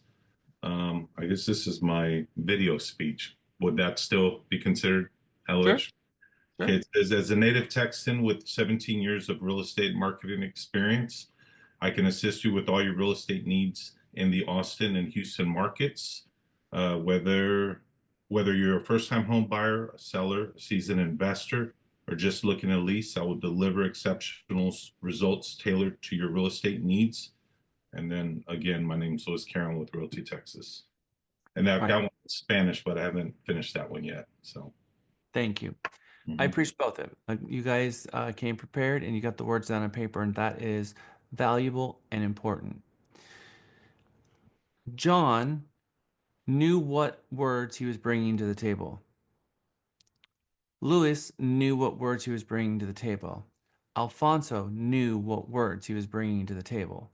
The question is, were they able to deliver it as if the words were in their brain and they're delivering a value proposition that is authentic using all of their senses, their emotions, their excitement about what it is they do, to deliver it with all of the senses, the hands, and tell the story and the whole bit. That is the part about this that I'm trying to convey to you right now, is that we can bring the words, but how do you have the words tell a story? We love stories, don't we? We come from millions of years of sitting around the campfire telling stories. Everything that you do in telling a story is captivating. People love to hear stories. Your elevator pitch lacking a story often cannot come across as engaging because our mind wants stories. He was lacking a story, but he was also lacking another element. It was all about the words. I could tell that John spent a lot of time with his words because actually, when you go back and listen, and we're going to listen to it again, um, I help tell the story of what people do on your website, which I think is an interesting and an important story. I mean, he's talking to the business owner saying, "Oh, look, I want you to know what your customers are doing on your website. I'm going to tell you that story because I think it's important." So let's hear it again. Tweaking to get perfect. Exactly. So I love. I'll find it. Hi, welcome to the Science of People. I'm Vanessa Van Edwards, and today we're talking about elevator pitches. So I love helping people with their elevator pitch. And the reason is because it is the most important part of a first impression.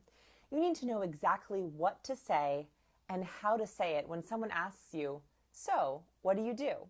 Today, one of our readers, John 4, submitted his elevator pitch, and I love it. It's the perfect example of a pitch that just needs a little bit of tweaking to get perfect. So John, thank you so much for submitting. Let's watch his pitch, and then we're going to quickly break it down, review it, and show John exactly what he needs to do to fix it. Hi, my name is John 4, and I'm a website analyst. I study the traffic of your website, and I find out where your website is leaving money on the table, where it's losing leads, and what opportunities it's missing to attract and engage your customers. The website data won't tell us why people do what they do on your site, but it does tell us the story of what they do and how they do it.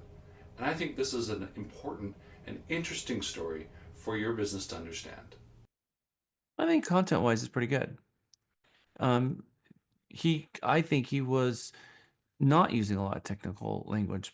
Actually, I think he was, people come to your site and talking about losing leads, and I can't tell you why they got there, but I can tell you what they did when they were there, and I think that's an important story, and that's what he does. All right, now I'm going to show you what you're looking at.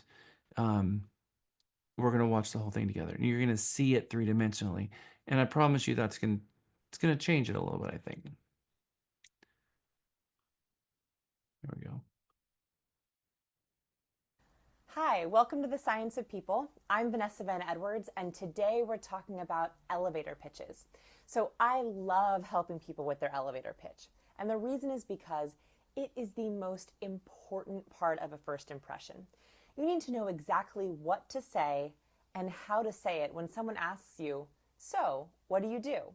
Today, one of our readers, John 4, submitted his elevator pitch, and I love it. It's the perfect example of a pitch that just needs a little bit of tweaking to get perfect. So John, thank you so much for submitting. Let's watch his pitch, and then we're going to quickly break it down, review it, and show John exactly what he needs to do to fix it. Hi, my name is John 4, and I'm a website analyst. I study the traffic of your website, and I find out where your website is leaving money on the table, where it's losing leads, and what opportunities it's missing to attract and engage your customers. Okay, so before and after, we heard it and then we saw it. Is what you saw what you heard? Yes, for me it was. No. Okay. I think his tone of voice also shows what his body language looks like. Very monotone. Yes, I agree. Very stiff, very there's no hand motion, there's no just very, very Cold. That's very robotic. He's yes. very much in his head. Exactly right. But Now, I can tell you he's either from Canada or the Dakotas or Minnesota. Why not Texas? No judging. Because he said, Remember, that's about. He said about. Oh. That's one of my little things that I use to get to know people. So Alfonso, Lewis, both getting $25 gift card for coffee. Thank you for doing a All great job right. class. Thank All you. right.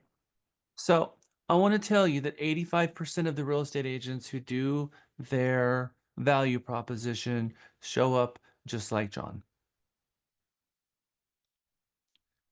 They haven't figured out their value. They're doing everything they can to get the words out. They're terrified and they stand there emotionless. Raise your hand if you want to do your value pitch like John. Okay, so we're going to do better than John, yes? All of us are going to commit to do better than John. Great. So, how do we do better than John? By practicing, by actually presenting what we feel, our experiences, our key points, our strengths, are, I mean, that's how we do it. I mean, I believe we can all say the same thing. We're all realtors, but I think it's really you have to write down what your strengths are as a realtor in the real estate market. As you mentioned before, Jack, you said you did a lot of HUD transactions. So that could be something that you could discuss in your elevator speech. That way you show some type of competency within a specific sector of the real estate market. He needs to use his hands and move a little bit. His body language is as stiff as his delivery, or maybe it adds to the stiffness of his delivery. I think maybe be creative and come with a little more energy. Also, he needs to not be in a room that's so messy, like, and dress accordingly, because this I don't take seriously at all, because he's in this room. After looking at it, I would take it a little or a little more seriously if I didn't see it, but now that I see it, I take it even less serious. And looks like it was Let me- Christmas season because he's got a Knoll banner hanging down there. Let's So. take this into context too. He is a website guy and he is reaching out to Vanessa Van Edwards asking her for help with his elevator speech. So let's also recognize that this is not the polished version that he put out to the world. This is his cry for help. So let's applaud him for his recognition within himself that he needs help, and he certainly went to the right person for it, right? Can we all agree on that? Yeah. Okay. Mhm. Because imagine if you were in John's place right now and think, oh gosh, I'm going to be in front of my entire company doing this. Here's my elevator pitch. What can you help me with to make it better? And that version got out into the world like this version did, right? So who would want that? Who would want to be judging on that particular video? Okay, good.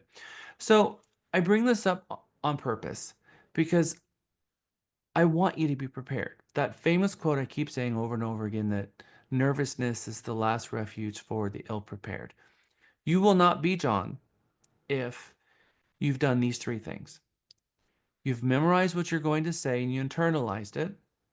Number two, you record yourself doing it and then you watch it.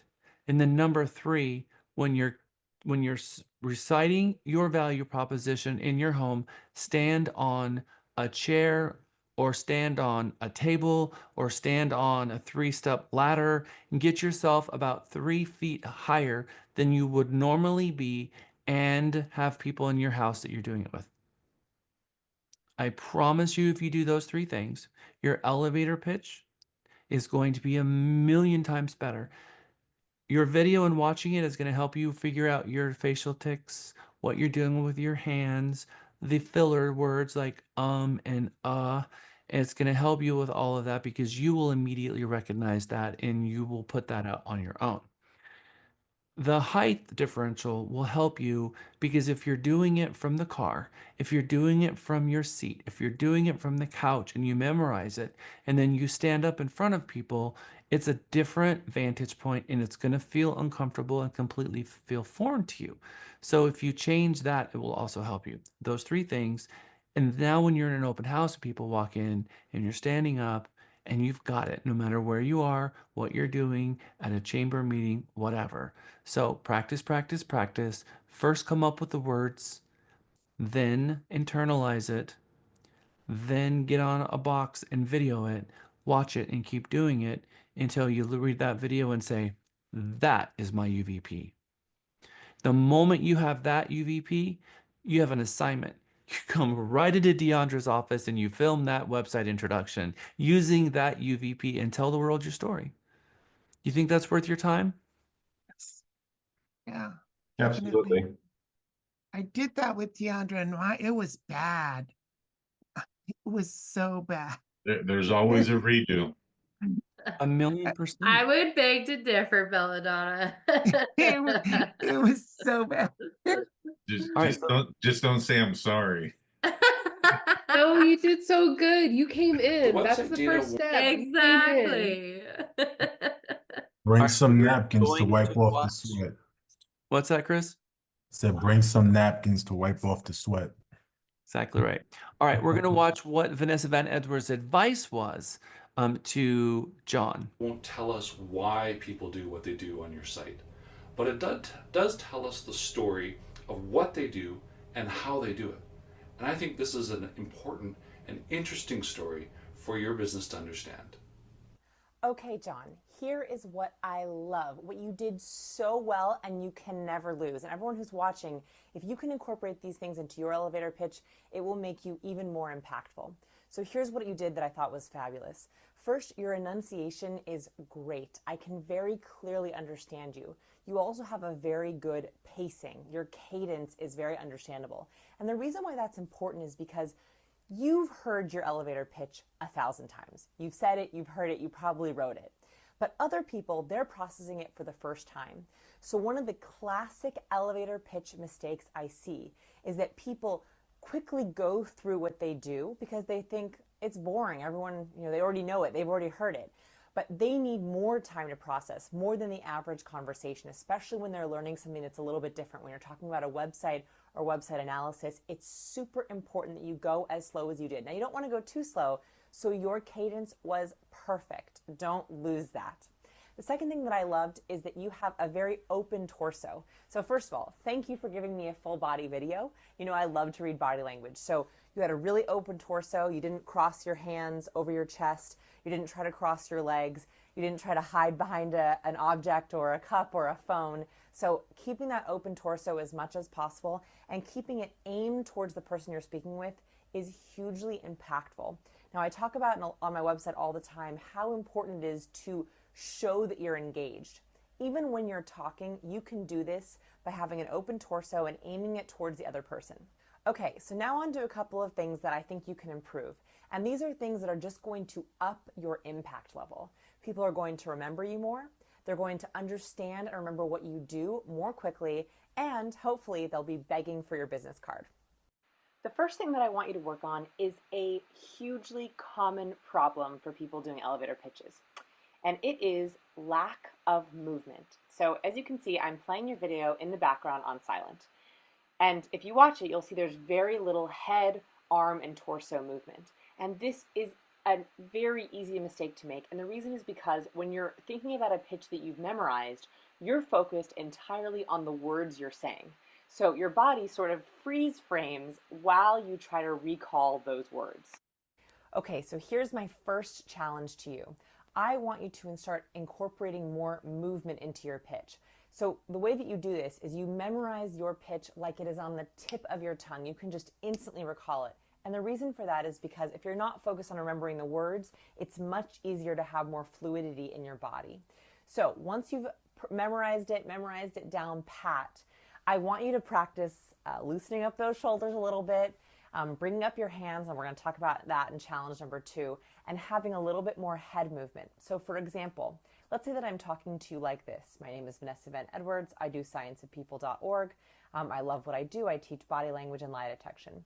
Now, I have no movement in my torso at all. Look at the difference between when I say this time with a little bit of head movement. And what you want to do is you can do a slight head tilt, which shows engagement, and you can also nod very slightly along with your most important points. So here's how it looks a little bit differently. My name is Vanessa Van Edwards. I work at thescienceofpeople.org. I teach body language and human lie detection. So as you can see, just those slight up and down movements and the head tilt, that's going to add a lot of fluidity, a lot more natural expression to your body and to your pitch so that people can feel like they're connecting with you on a deeper level. Okay, my challenge number 2, the second thing that I'm hoping you're going to work on, is adding in nonverbal explanations to your elevator pitch. So a lot of people, they just focus on the verbal content of their pitch to explain what they do. But you can actually use your hands to demo or explain concepts. So I want you to think of at least 2 different ways that you can use your hands in your pitch. So an example could be, I analyze websites, right? So that's like the whole thing. This is a nonverbal concept of the whole thing, which shows that you're kind of all inclusive. So that could be a way that you could add in hand movement into the way that you do your pitch. You can also bring a big concept into something small. So if you say, I make really complicated technology problems easy for my clients, that's a way that you can do it. So I want you to think of 2 different ways you can use your hands to demo. That's going to do 2 things. First, it's going to help the other person visually understand what you do. And second, it's going to add more movement, right? When you have your hands moving, your torso moves, it adds a little bit more freedom of expression, and again, makes you more connected and more engaged. Okay, the third thing that I want you to do is actually about your verbal content. So I thought it was very clear. I really understand what you did, but I think that you're missing one thing, and it's the power of a story. So research has shown that our brain loves stories. When we hear a story, we light up, we remember them, we all of a sudden feel like what you do is personal to us. So what I want you to do at the very end, when you talk about how you work with clients, think of a very quick example. So you can say something like, for example, one of my recent clients, she had a cake decorating business and I did everything on her website for her. Now I'm just making that up, but it can be that short. Examples, when people hear example or story, they instantly tie it to them. So that's what I want you to try to do, because that will help pull them in so that they can say, oh, well, I have a website. I should tell you about it, because that's what you're trying to get them to do. The ultimate goal of an elevator pitch is to see how can you help them, and therefore they want to hire you. Okay, John, I hope that was really helpful for you. Okay, I'm going to put another video that she has in our next segment of your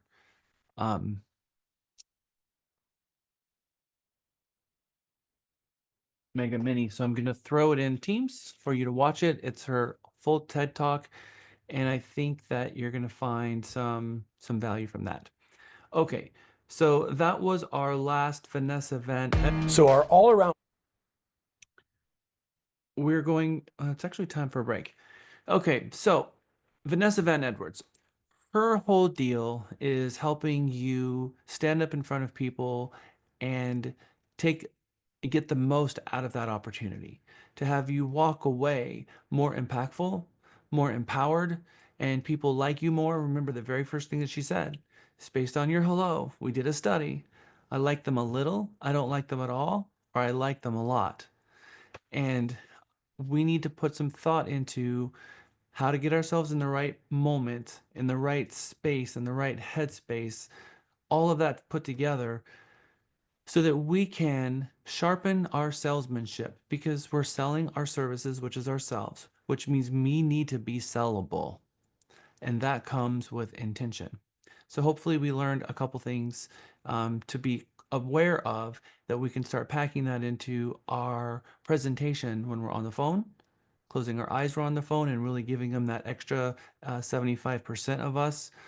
And then also when you are in an open house, you are at a chamber meeting, or you're doing your UVP, you're a little bit more aware of how you speak, what you say, what your topic is going to be, your hands, your movement, your fluidity, all of those things to come and tell an amazing story so that you could market yourself in the master class that you are going to bring your business to in 2025.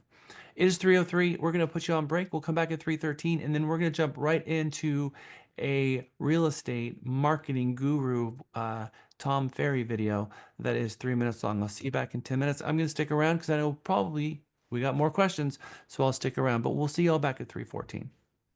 Good job, Jack, everyone. Jack, I do have a question. Great.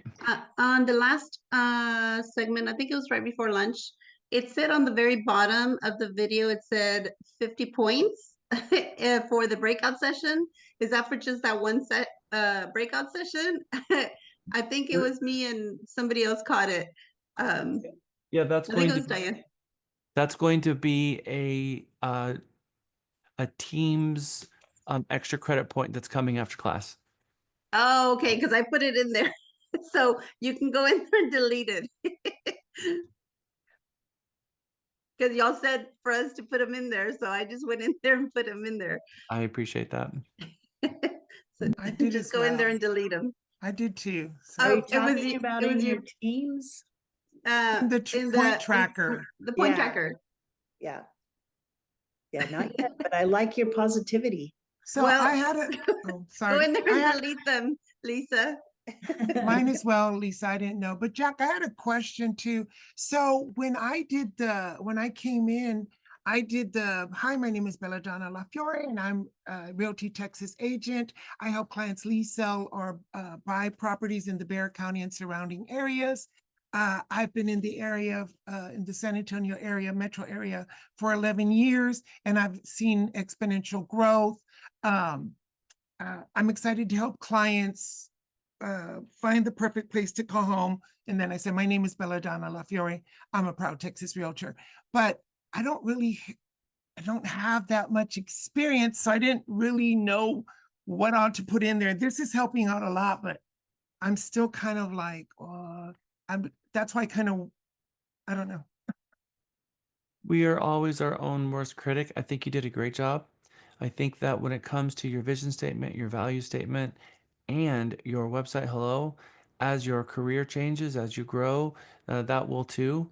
And so you'll add more and more to it to reflect the professional that you are in that moment.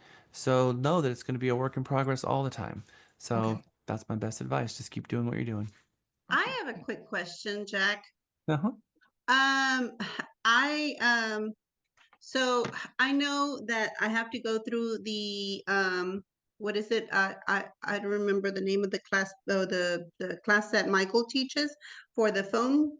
Is that an ISA? Exactly right. Inside Okay. sales agent class. Mhm. Okay, so I am not allowed to call anybody off the CXM list, even from home. Am I?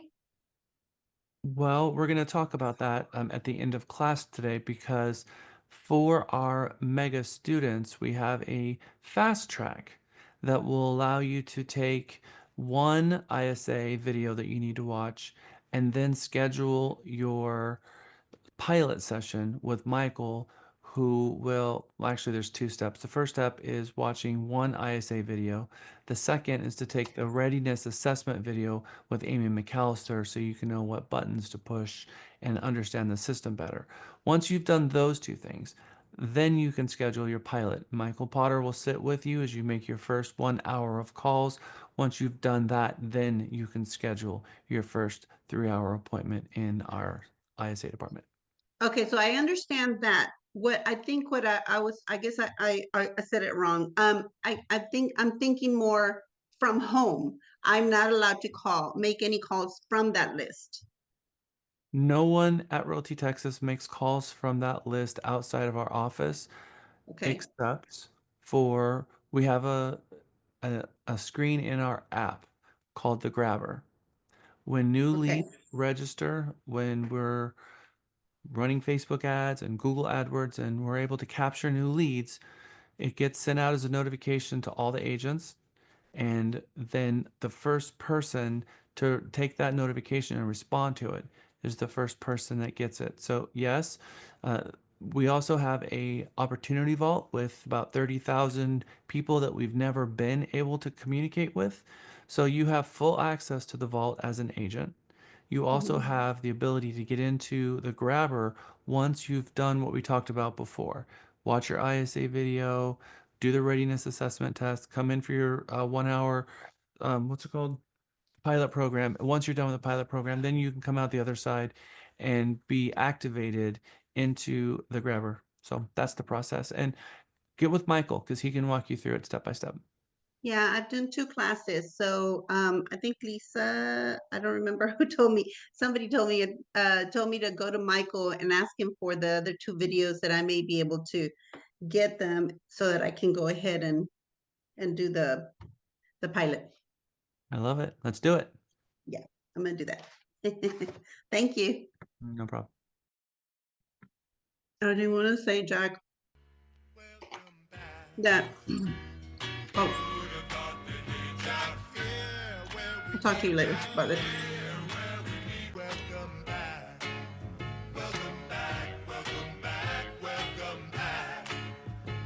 Okay, welcome back everyone. It is 3:14. Sorry, I was on mute.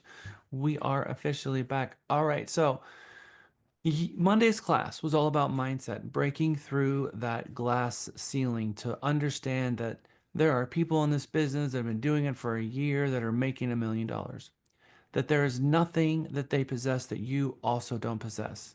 That you're in the best markets surrounded by massive amounts of opportunity, that there is hundreds of millions of dollars worth of commissions, 300, I think it was 250 million, over 7,000 transactions closed just in the fourth quarter of 2023. There's massive opportunity. Now we look at ourselves and try to figure out what is our value, how can we explain our value to the world so that that can resonate and get us hired, because the mark of a good salesperson is your ability to get hired. We'll talk about what it is to be a good real estate agent later, but salesperson's mark of a good salesperson is being hired. So you have to be hireable. So your value proposition, your mission statement, why you're in this profession, what you want your goals to be, what your 2025 established goals are, and your business plan for 2025. All of that has to be in place. Once we have that, now what are you going to do to get out there and start marketing yourself? Videos and blogs, and maybe even you're going to do your monthly newsletter and knock on doors and doing open houses. You're going to market yourself. But when we're marketing ourselves, we have to be very focused and intentional on what it is that we're trying to do. Who are we marketing to? What are the services that we're offering? One of the things I'm going to bring to you that I think a lot of agents get wrong is, in every single video, maybe it would be a good idea to tell them where you offer services in the first place. We have 1.5 million real estate agents. I watch videos from agents all across the world, and they don't say what they do or where they service. And you watch that video, you don't know if they're in Charlotte, North Carolina, if they're in Long Beach, California, Seattle, Washington, Austin, Texas, or Temple, Texas. You just don't know. So are you marketing and doing a video for people you already know? Or are you doing videos to find people you don't know yet? So keep in mind, you need to tell them what you do and where you do it. Those two things are very important to attract business, because they're not going to already know. And if your post does go viral, hey guys, Jack Stapleton, Austin, Texas. Make sure that you guys talk about not only what, but where. Tom Ferry, anybody follow him or any of his videos? He's been doing this for a long time. He's very well known. This one is video marketing for real estate agents and how to become a real estate influencer.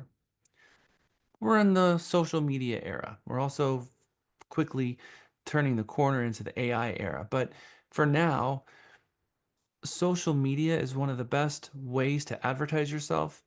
It's also one of the worst ways to advertise yourself. I'm going to say it's the best and worst medium at the same time. Because for most people, they get it wrong and they waste their time. For most people. For those people who get it right, they get it really, really right. There is a reputation management section that we're going to be on the 17th teaching, and you're going to see video after video of agents who have got it right and agents who have got it wrong. You're going to watch some really fun videos on agents who've been marketing themselves.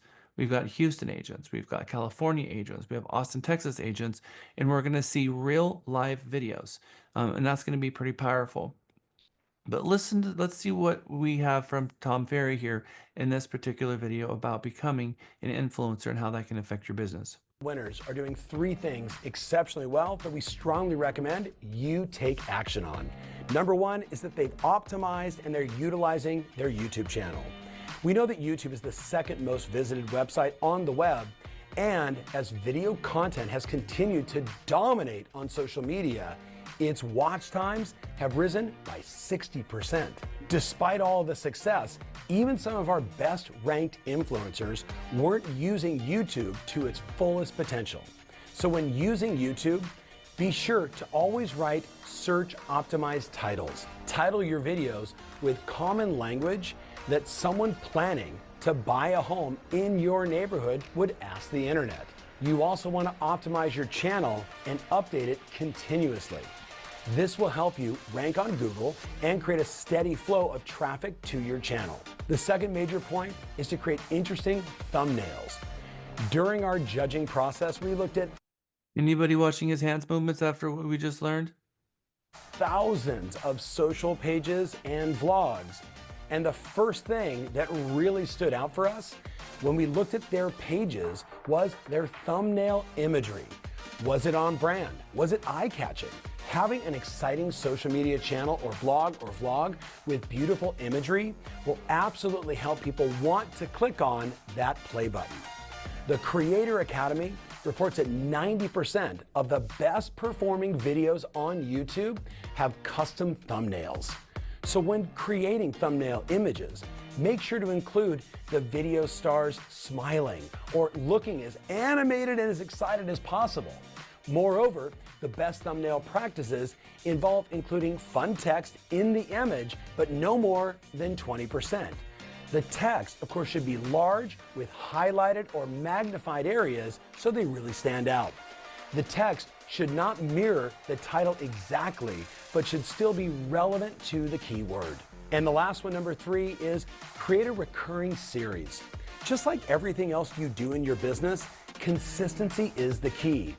Almost all of our top social winners created their own recurring series to help promote their business.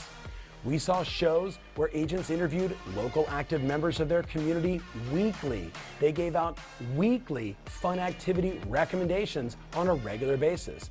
They provided weekly education content on the home buying or home selling process, and even tried all their local restaurants in their town for their fans to see. These shows are an exciting break from the reality, and when done consistently, they allow you to build a following. So our all-around winners are to click on that play button.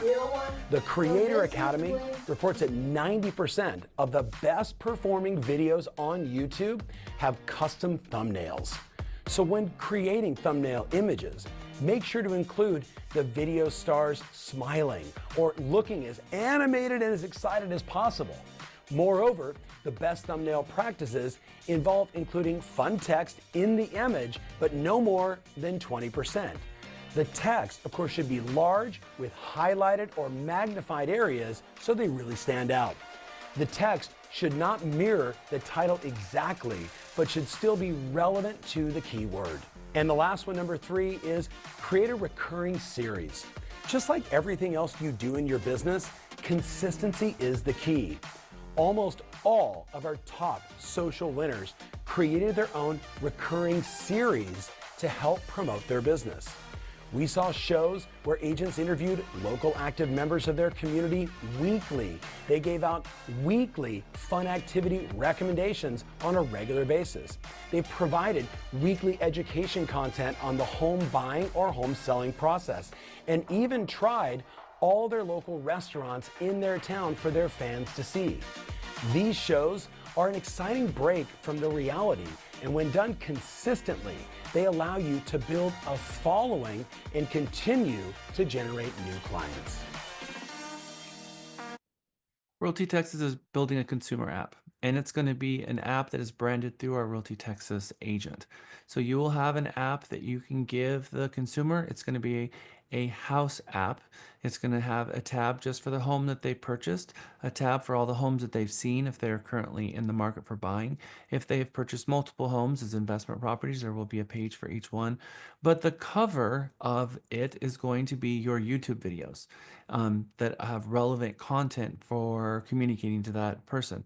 So how can you really communicate with your client? Having an app on your phone that sends them a notification every time you have a new video that publishes and that they can see it, which is going to way for you to have a personal channel to communicate with your client base about what's going on. We also have Realty Texas videos that are going to be also branded for them. That's just got interesting content that matches a client type. So our tech team is working on that. We have pushed out the Realty Texas agent app, and it's at about 85% right now. So we have our people starting on the consumer app, which we think is going to be pretty cool. It's also going to have a home search in there and a bunch of everything that the consumer could want: access to their documents, access to the timelines, and everything else. So we're excited about that. That first tab, though, is what we're really excited about because we're building an advertising channel for our agents to be able to communicate with their people. Now it's time for our agents to be able to actually create the content that is going to be driven to that consumer. So obviously, Deandra is the key to all of this. She is listening in the background and already typing in the chat that yes, YouTube, yes, we need more YouTube. The internet is still, even today, video starved. There's not enough good quality video content out there. Yes, we can doom scroll forever because there's just a lot of fun and entertaining content, but entertaining content and educational content are two very different things.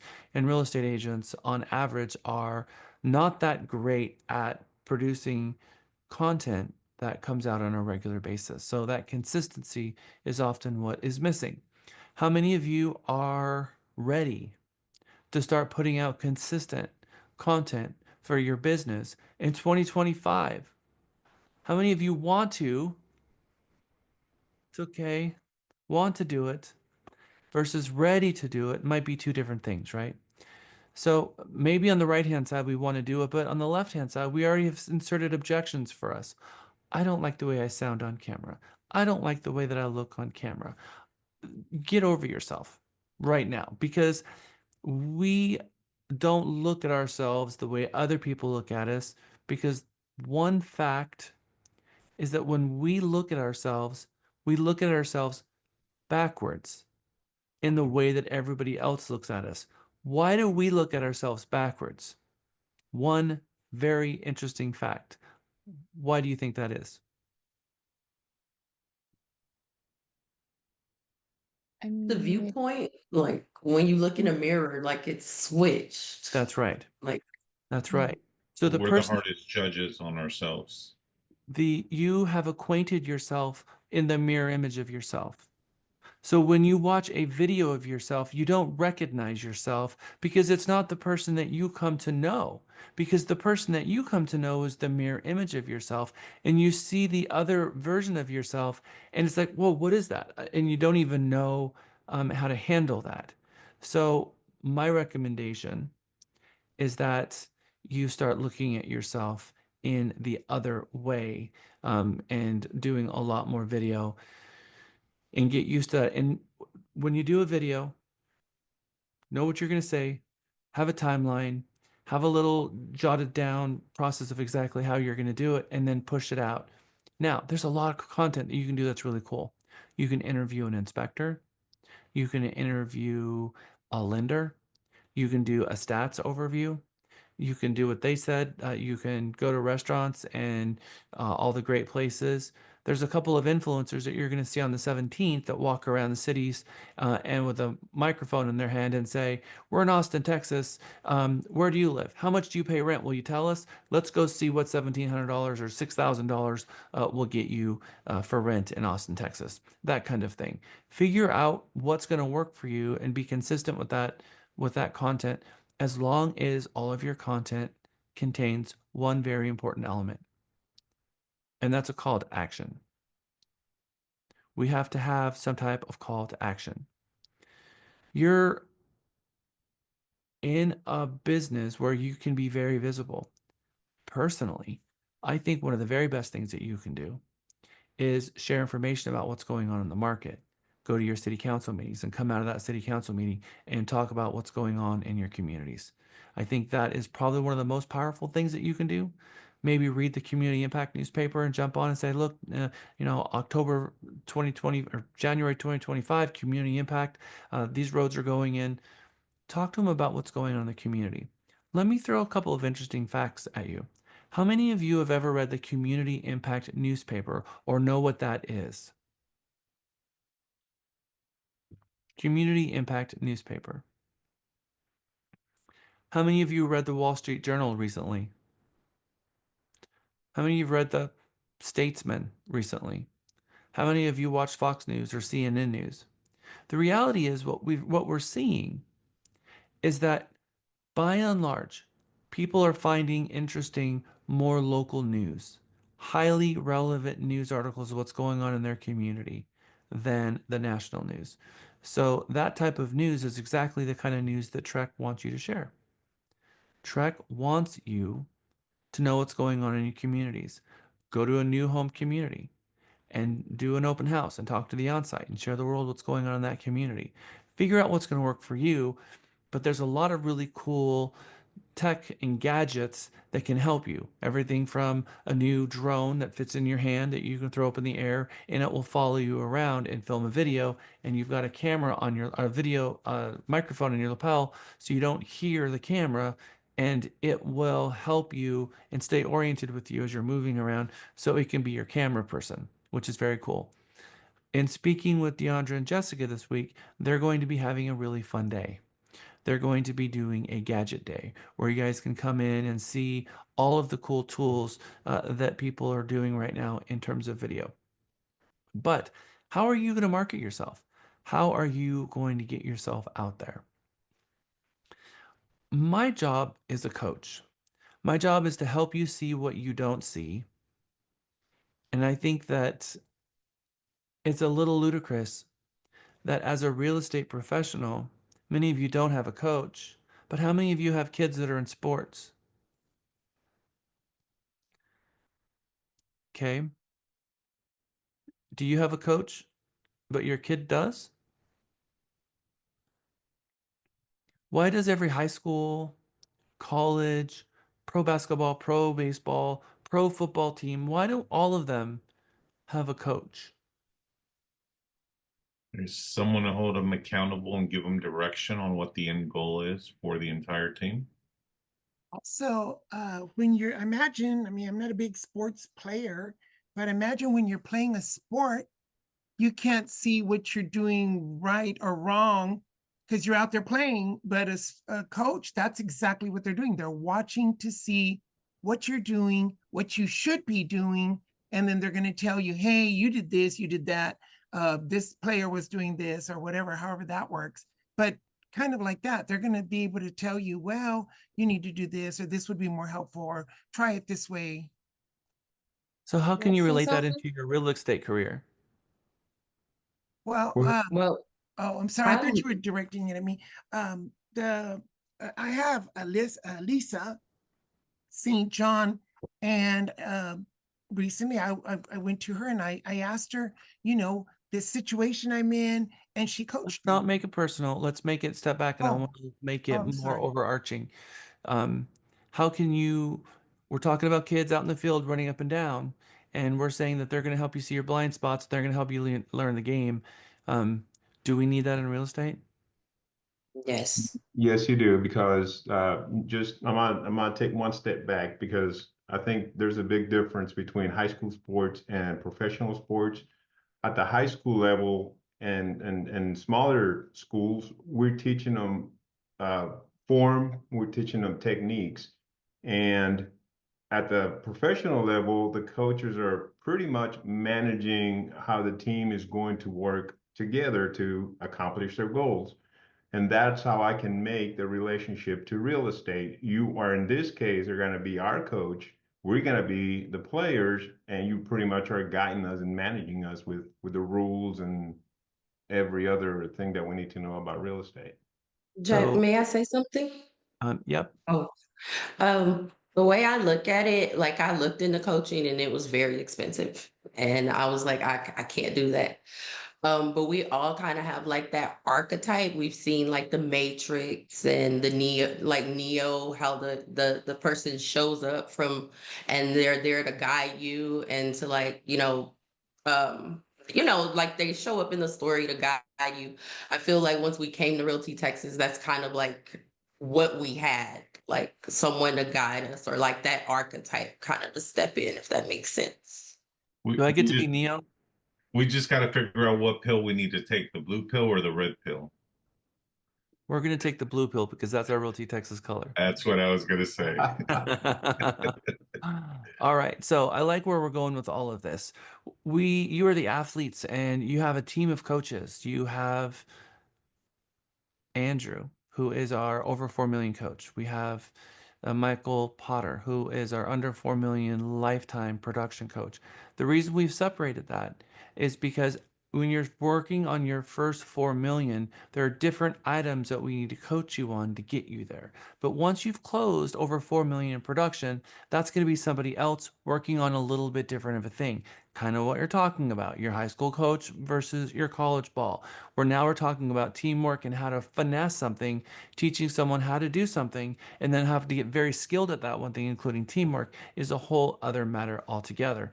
So in Mega, at least, the coach's job, my job, is to teach you the game, and I'm going to teach it to you front and center, and I'm going to hold back with nothing. I'm going to teach you how to win in this business, bring out your best, see your blind spots, which is truly what the coach's job, see what you can't see, force you to practice, be honest with you, and hold you accountable. And what's really cool right now is that your sales manager is in here watching you as well. And you're developing a relationship with him at the same time as you are with me. And so that accountability is going to move forward into the future and it's going to be paying off dividends for you. Well, what's the athlete's job? Because the coach can't do their job without a willing student, without a willing athlete. Now, all of you got your license and you're willing and you raised your right hand and said, I want to do this. I'm in. To train and So let's go over the 7 things here. But yes, train and perform. What's the athlete's job? You got to bring the commitment because I can't bring that for you. That's where the grit comes in. You bring the willingness and the desire to succeed. And then be open to change. If you're not making the money that you've wanted to make, then something has to change in order to get there. So we're going to help put you on the road, and part of that is being open to change, but also being trusting the process, which is why I had Janine come and talk with you during your sales meeting because she trusted the process. She came to us. She was just like any other person, a fresh real estate agent, don't know their value proposition yet, afraid to pick up the phone, had great aspirations of making a huge career for themselves, but not knowing where to take the next step. And she followed the process, and now she's closing properties over and over again, converting leads, making calls, and she's exactly where she should be. And by the way, you may or may not know this, but she is an SAE agent. She is in her first 2 years in business. Number 3 is open to constructive criticism. We're not going to be unkind. We are, though, professional to professional. And so we're going to share with you exactly what we know that you need to hear. You're going to follow instructions and complete assignments. We need you to do your homework because that's and show up to your mega minis. Work hard and bring the fire because if you're going to spend an entire month with me, you might as well squeeze out every drop and really hold yourself accountable and do your personal best because the investment in time, make the most of it. And I can tell that you are based on the points that I'm seeing and the group breakout sessions and all of that. You guys are doing exactly what you should be doing there. So thank you. I appreciate that. Be honest with yourself and be honest with your coach. That also comes with not making excuses and hold yourself accountable. Accept that it's our fault.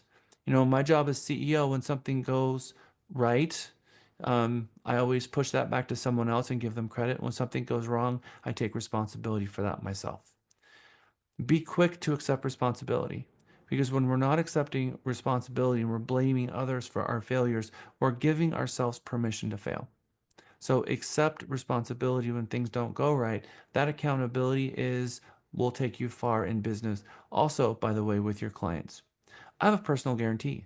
Mr. and Mrs. Client, I personally guarantee that I'm going to get you to the closing table on time and trouble free. How in the world can I make that personal guarantee? Well, first of all, depending on if they're cash or getting a loan, I will have spoken to the lender. I will have had them run them through underwriting so that they are subject to, meaning that they've already had their income, their debts, and their assets sent through underwriting. So I know that they're good to go. And number two, I've spoken to the lender and asked the lender to pick the close date. I didn't do that. Put the contract together, and then I am on the phone every single week with the other agent, the title company, the lender, the processor, everybody involved in that transaction once a week. And I call them all and I'm rooting out where the problem is going to be so that I can ensure that I am making sure that everyone is doing their job because I have a job because they don't do theirs. I'm very respectful and they don't know that that's what I'm doing. But my call always is, what can I do to help you? What do you need? That's how that call goes every single time. And they love that. Like, Jack, thank you. Actually, I've been asking for the page 6 of the Wells Fargo bank statement for 2 weeks, and they're just not getting it. And they're mad at me because I've sent the same one over and over again. And I keep telling them the last page that says this page is intentionally left blank, I need that page, and they won't send it to me because they think it's ridiculous. Great, I got it.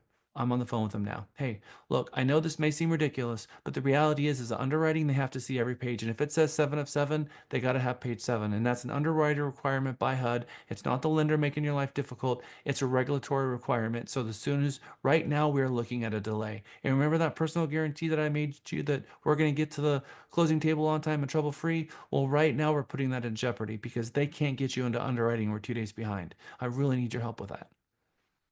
Boom, done. Okay. That personal guarantee helps a whole lot when you take accountability. And when things don't go right, it's my fault. And I take full responsibility for that. That is a very important place for a salesperson to find themselves. And number 7, be vulnerable and allow yourself to make mistakes. It's okay. Just like spilling the blender all over the table that we heard from Vanessa Van Edwards. Don't try to be perfect. But also, don't try to do it on your own. If you don't know something, it's okay to tell your client, you know what, I want to research that. I want to look into that a little bit. Just give me a little bit time, a couple of hours, because there's some things I want to look into. You don't have to say, I don't know, because I don't think that's very productive for anyone. Of course, you're not going to know everything, but you're going to investigate everything. Let me investigate that. I want to look into a couple things. I'll get back to you. That is the professional way the client says, wow, this person cares enough to look into this to make sure that we've got this right. Do that and do that often. And then get a hold of your mentor, get a hold of your sales manager, your assistant sales manager to make sure that you're dotting the I's and crossing the T's. How many of you know what the canons of professional ethics and conduct are and where it can be found? Anybody? I'm at the Trek website. Yeah, on the Trek website, yes. 531. Ooh, 531. Who said that? That's a gift card if I've ever heard it. 'Cause- I Okay, well, I'm thoroughly impressed, and you're exactly right. We're going to go to the Trek rules, and we're going to go to chapter 531 of the Canon of Professional Ethics and Conduct, and Kamei just got herself a gas card. I think those are better than coffee. Yes, I love gas cards. Future notice. All right, so she just set a new bar for all of you. Okay, so 531, Canons of Professional Ethics and Conduct. There's 2 little words in here that I want to bring to your attention, is that you are to be scrupulous and meticulous in the exercise of your fiduciary duty to your client. Scrupulous and meticulous. And that you are going to include the employment of prudence and caution so as to avoid misrepresentation in any way by acts of commission or omission. You're not going to forget to do something like tell them about the option period expiration date or the loan contingency or tell them about a survey that has to be ordered. You're not going to forget those things. And on the other side of that, you're going to be scrupulous and meticulous, which means that you are going to double check and triple check every single fact, that everything that you tell them is going to be accurate, and that you're going to hold their hand all the way through the transaction. So the type of special fiduciary duty, the obligations that we have to our client is of a special obligation. It is not just a general fiduciary, but it is a special fiduciary duty. And the special fiduciary duty comes with one little underline, and it means that you have to put them even above your own best interest.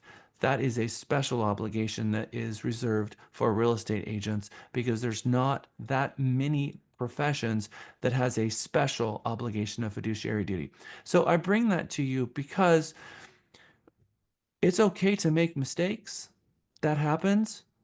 But remember, we have an entire team of people that has over 100 years of experience that's looking over your shoulder that will help you make sure that you don't find yourself in a fiduciary duty with our client because mistakes you make are mistakes that I make. So we want to make all our mistakes inside the classroom. And then we want to get out there in the real world. We want to make the mistakes at practice. We want to make the mistakes when we go to, camp. We don't want to make the mistakes on the Super Bowl. And the Super Bowl is the transaction with your client. So let's make sure that we are doing our best. And in the heat of that moment, when your clients are depending on you, let's make sure that you, if you have a mentor, are depending on that mentor. Or if you're doing a transaction where maybe this is the first time you've done it, make sure that before you get into that transaction, that you interview your mentor and say, look, I'm going to need someone good. I need someone to bring their A game, and I want them to make sure that they're walking me through this because I intend to get referrals from this client. I intend to hit a home run, and I need someone on my team that's going to help me do that. Is that you? And interview your mentor exactly like that.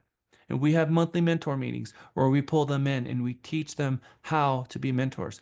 And it's a pay it forward program because someday you're going to have that competency and you'll be one of our mentors and new agents will be coming on board and you'll pay it forward and you'll get paid as a mentor. But paying for a mentor means that you are being paid to have training. And what a beautiful thing that is. Okay, moving on. 5 promises that you're going to make your mega instructors, Lisa and me. You're going to make 20 calls a day, 10 in the morning and 10 in the afternoon. It's a promise that you're going to make. You're going to dress the part. 70% of how people initially judge you is how you dress. When you're at an open house, we're going to wear a suit and a tie. I know it's Texas, but it's hot. Can't I wear shorts? No. If you want to be perceived as a professional, you got to look like a professional. I have never been at an open house and not worn a pair of slacks, a button-up shirt, a tie, and a jacket. And there's been times where it was 110 outside, and I'm standing at the intersection, pounding an open house sign into a solid granite, sweating by the time I get to my open house, in the bathroom finding toilet paper or something to dab off my forehead, turning down the AC to get myself not to have my sweat going through my shirt. People come in, boom, and I'm 100% ready to go. I need you guys to be dressing the part because how people perceive you when you wear a suit versus not a suit is completely different. So, dress to impress. Master your objection handling. And when we give you some objection handling scripts, don't make me say it twice. Scribble it down, rewind it, go back and figure out what point in the video it was, and bring that. And I can tell you guys are already putting down your value propositions and you're getting exactly what you need out of this. So, I'm impressed. Return new leads and website inquiries in less than 20 seconds. We're going to take a little field trip together. If I can make this work. I pushed a button I should not have pushed, but that's okay.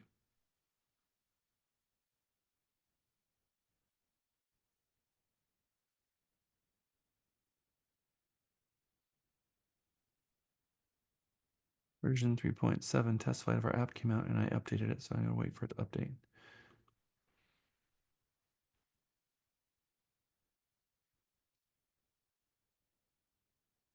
Okay. You should be able to see, even though I can't see it. Where is it? Unlock your phone.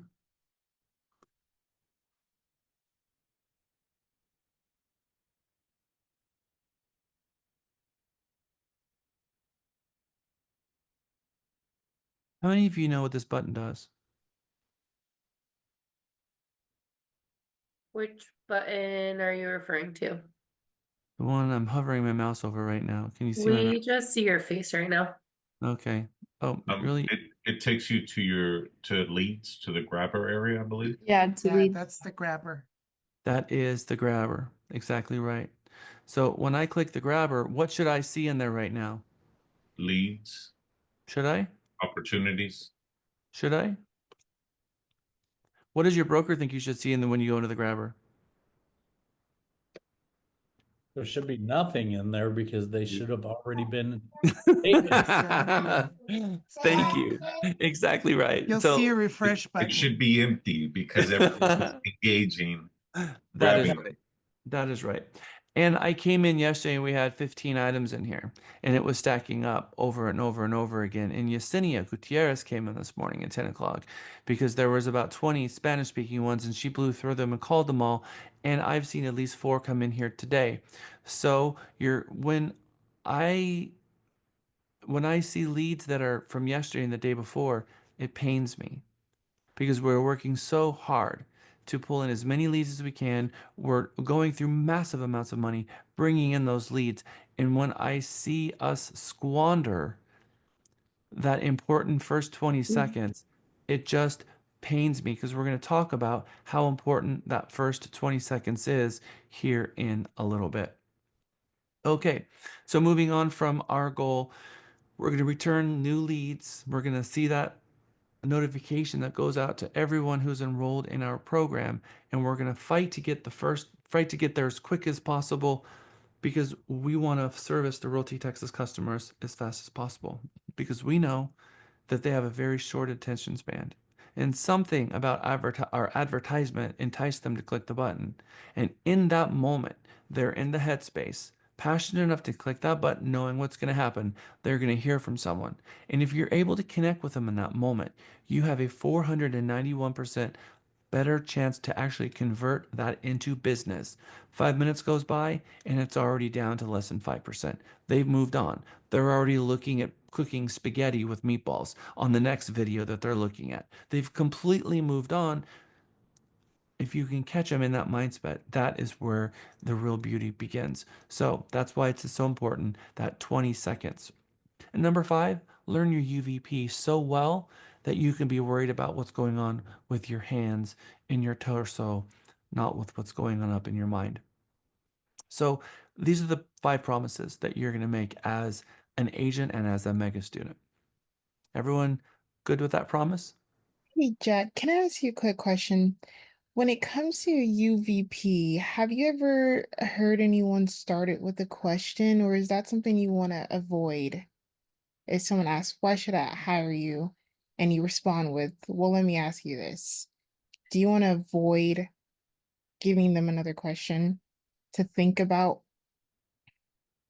I think that there are people that find that argumentative, and people often don't like someone to answer a question with a question. So it might be perceived as rude. Okay. I think the older the generation is, the more that they're going to look at that as rude because that was such a huge saying. Don't answer my question with a question, answer my question. So it put your value proposition first. What is the most important thing? Knowing how short attention spans are, you're coming out the gate with the anchor tagline and do the anchor first. I'm a master certified negotiation expert. Come out with your anchor first. Lead with that. That's my recommendation, whatever that anchor is. Cool. Salesperson rules of engagements. Learn a close script. And once you've closed them, stop closing. When someone's like, all right, good, we're good, I'm gonna hire you, and you keep selling, people don't like that. They're like, wait, why are you still doing this? I already said yes. And at some point you start irritating them, and now you're starting to insert questions in their head of, did I make the right decision by hiring this person in the first place? Have you ever wanted to hire someone and they just kept selling themselves and kept going on? And at the point where you started getting like, okay, maybe I shouldn't hire this person. It's happened to me. I've heard it. Especially your impatient people, they're not going to like that at all. They're going to be done. So you could very well unhire yourself. Learn a close script, close, and stop selling. When someone says no, okay, That's okay for them to say no, but it's also okay for you to dig deeper. That is what it is that we are to try to figure out. Once you expose the objection, objection is gone away. That's an interesting thing about objections, is all they have to do is invoke it. All they have to do is say the name, and for some reason, the objection itself has gone away because now you know what to overcome.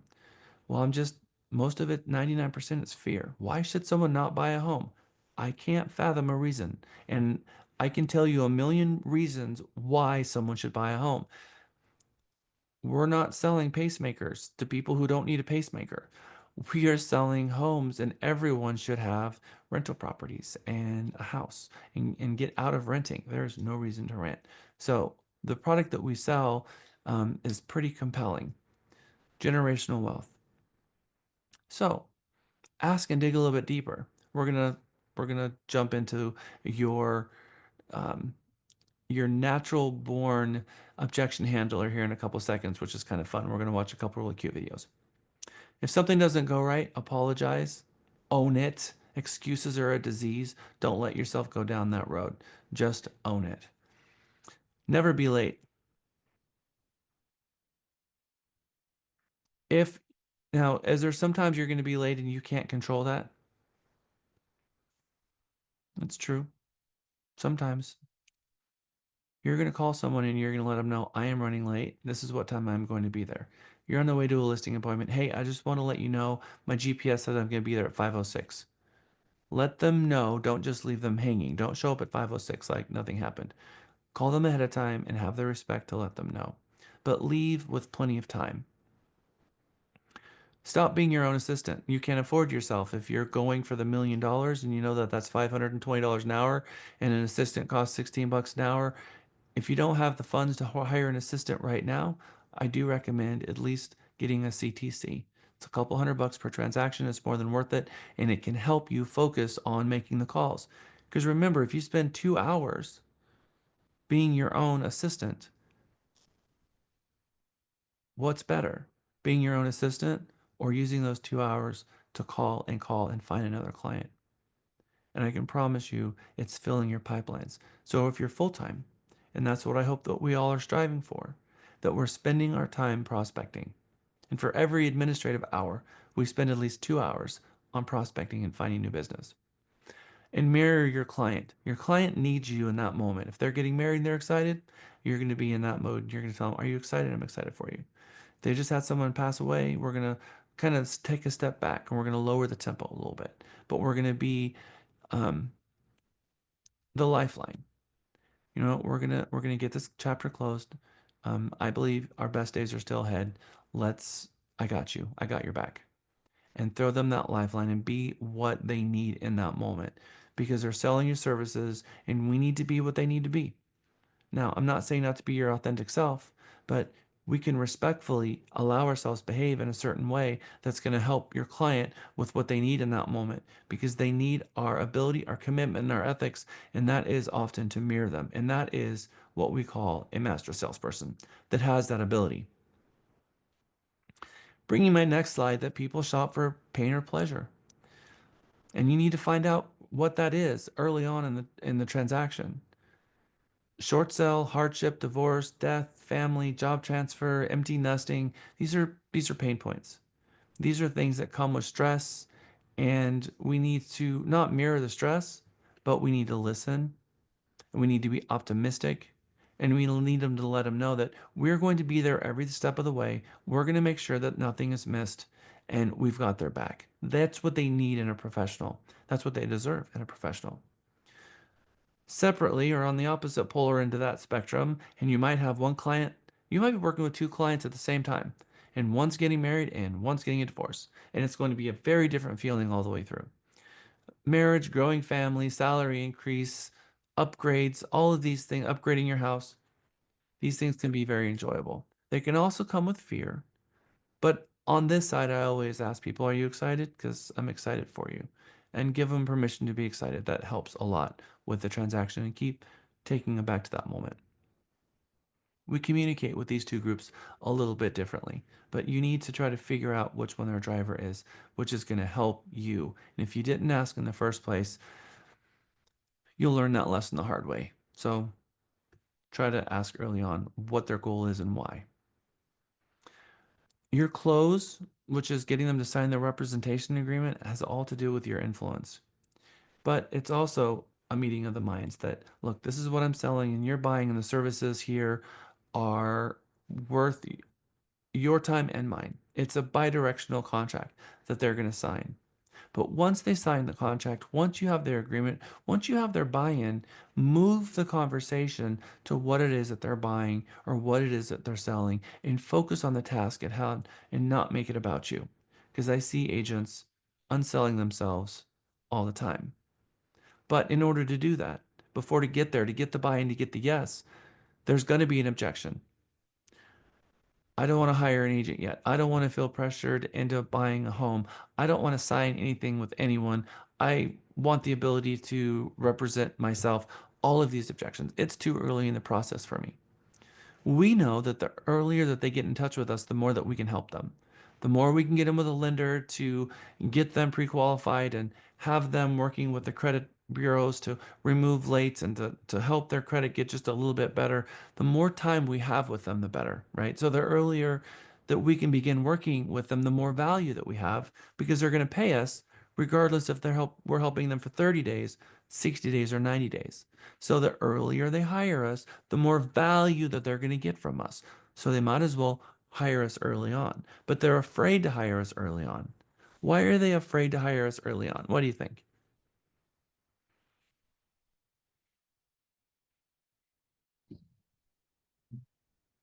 Maybe because they don't trust us yet. Mm. They don't know us, trust us, or like us. They may be nervous about the process itself or think they're going to have to pay a fee upfront or before they have figured out what property they want. I would say because we haven't earned their business yet. They're committing to someone they don't know.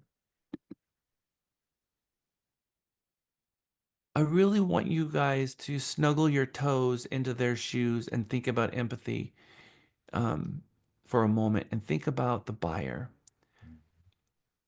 Early in the process, where is their mindset? Where were you as really beginning stages of the process? Where were you as a home buyer? Maybe feeling like you're not Research, ready. research, I would say. Feeling like you're not ready. So if you're feeling like you're not ready, are you 100% certain you're going to buy a house? No. You may be afraid to be disappointed.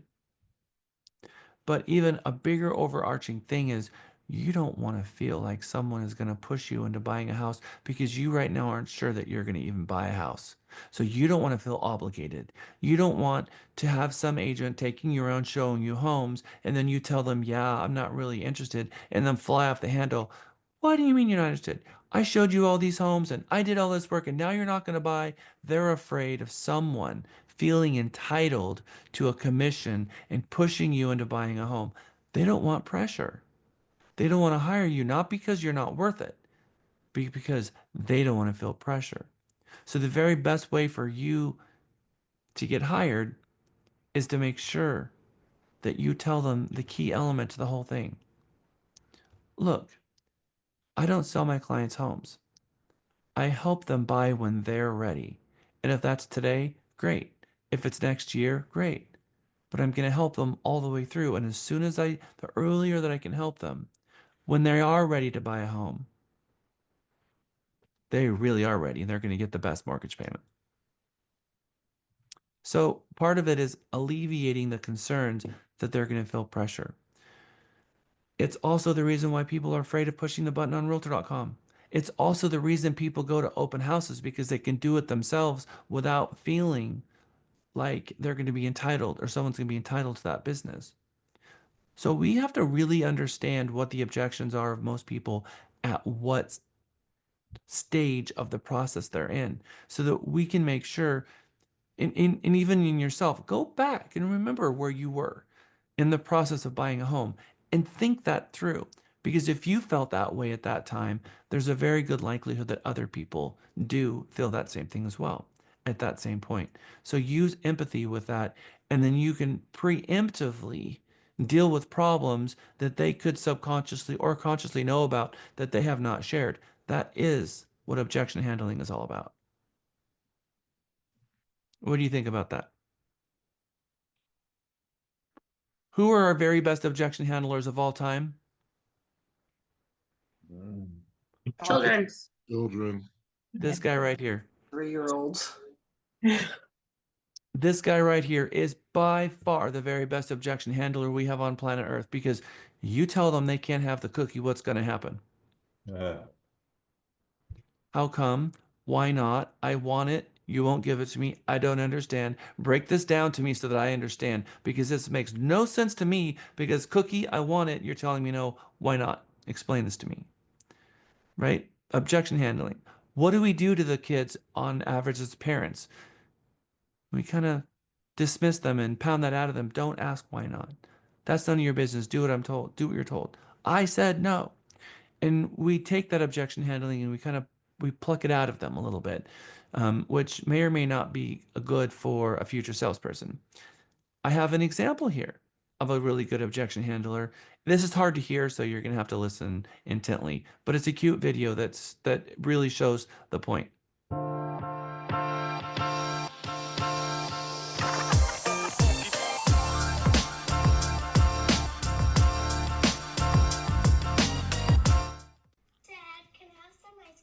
No, buddy, it's almost time for bed. Don't let this happen to you. I'm gonna teach you how to get what you want from your parents. Let's do that again. There's part of my mega videos. I really missed you today. Can we share a bowl of ice cream and talk about our day? Sure, buddy. Yes. You gotta figure out what's important to your parents. For Dad, it's quality time. And for Mom, it's something else. Mom, can I play my video game? Have you already played your video game today? Let's do that again. Mama, can I do that for you so you can take a nap? You're so sweet of you. Yes, thank you, honey. Thank you. I love you. And when I'm done, I'll gladly play my video game. Just because it works for me doesn't mean it's gonna work for you. You gotta figure it out yourself. Got it? Got it. Go get it. Hey, Dad, where's the fire? What?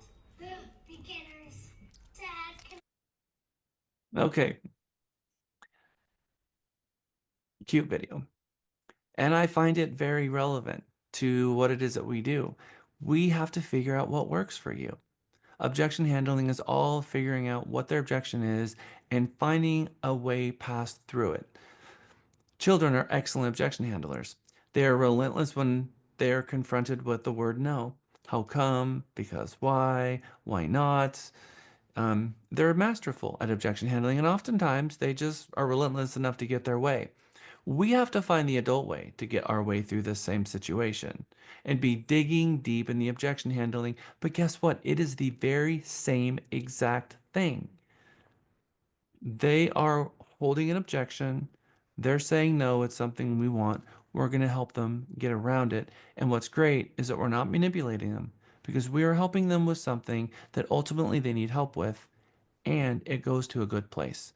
It's going to help them build generational wealth and get a roof over their head, whether that's going to be a rental property for each one of their kids. So as they're growing up, it's building equity. Tenant is paying it off. They sell when they're 18, 19 years old. That's going to be their tuition, first car, and then maybe even use that as a down payment on a condo, and it's a 3-bedroom, and they rent out the other two to some other students, and it's cash positive. So not only do you not have any housing expenses, but they're making income on the housing expenses. Just an example. Really good conversation to have as you're watching your clients' families grow, and helping them build wealth. You're acting as a real estate financial advisor, but a real estate advisor, helping them build a path to their future. So everybody is going to have objections. The secret sauce to objection handling is pretty easy. You just have to get them to talk about it. What is the objection? And then we can look at that to determine whether that is something that is real or just fear-based, which most of them are. And fear-based one is, let's look back to the beginning of Monday. We talked about interest rates. There's a lot of people that were fearful about the interest rates. But what did we learn? When you buy at a higher interest rate, you have the ability to refi it later and you're buying at a lower price and probably getting your closing costs. You get a pick of a better house because there's fewer multiple offer situations and there's nothing but advantages all over that. And the interest is tax deductible anyway, so what are we worried about? So across the board, we have to find the advantages of the market that we're in and learn the objection handling. Now, I've said this before, and you guys have already experienced this once, so I've given away the bag. But where's probably the very best place that you can learn what the buyer's typical objection are today and how to overcome them? Where? Where? Buyer's report on the A4. Nope. That book that they put out every year, the list. Open house. No, so the book that I'm talking about is not buyer objections. It's something a little bit different, isn't it? That is what they found value in agent, who they hired, and all the demographics. No, guys, it's our weekly sales meeting. Because we're literally calling people and hearing their objections, and you're listening to what happened on the phone and how they masterfully overcame that objection.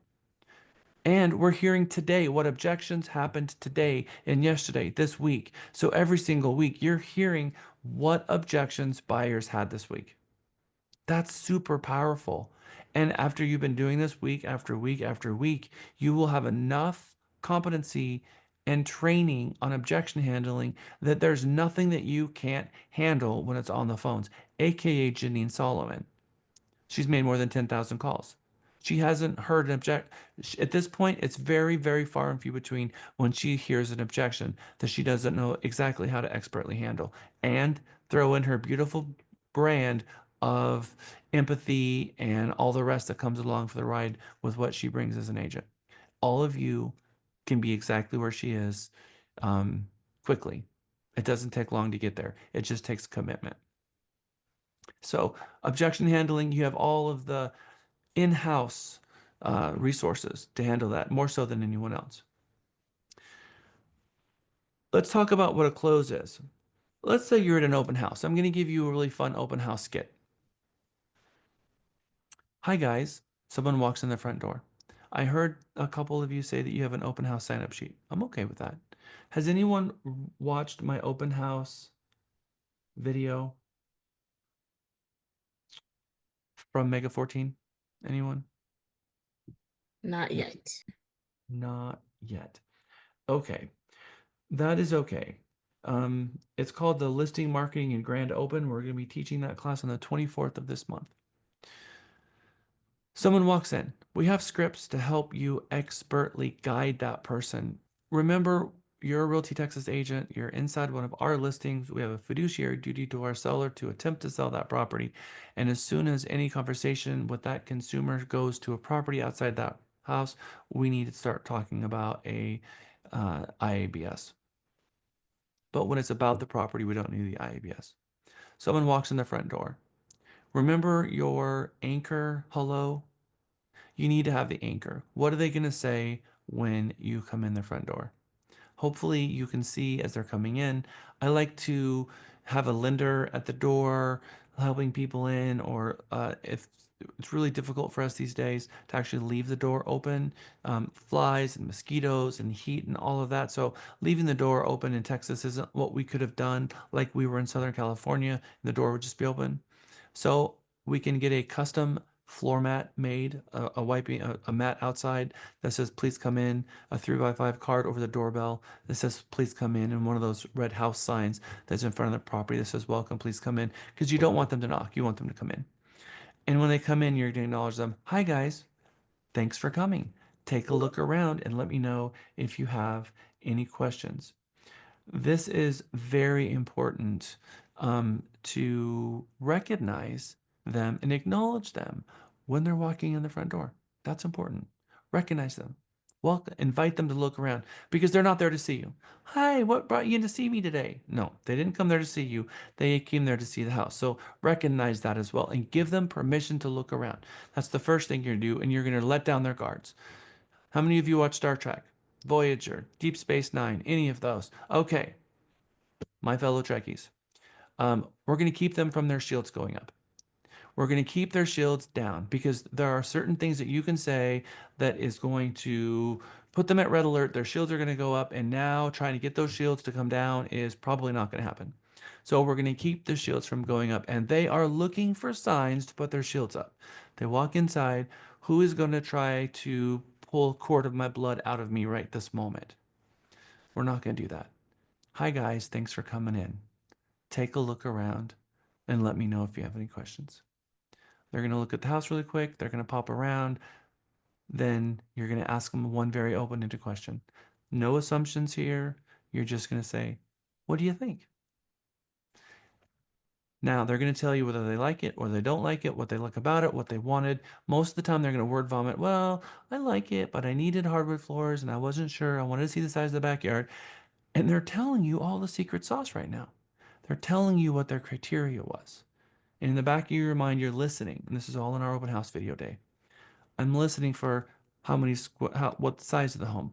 I'm looking for the number of bedrooms and the location and all of it. So they're helping me fill out a crystallization worksheet in my head of what criteria that I need to put them in the MLS client gateway to send them relevant listings. And so I'm looking for price, locations, number of bedrooms, square foot, and number of stories. I'm looking for those 5 things. And bink, they're going off. And I'm remembering everything that they say intently because I'm trying to figure out the 5 things.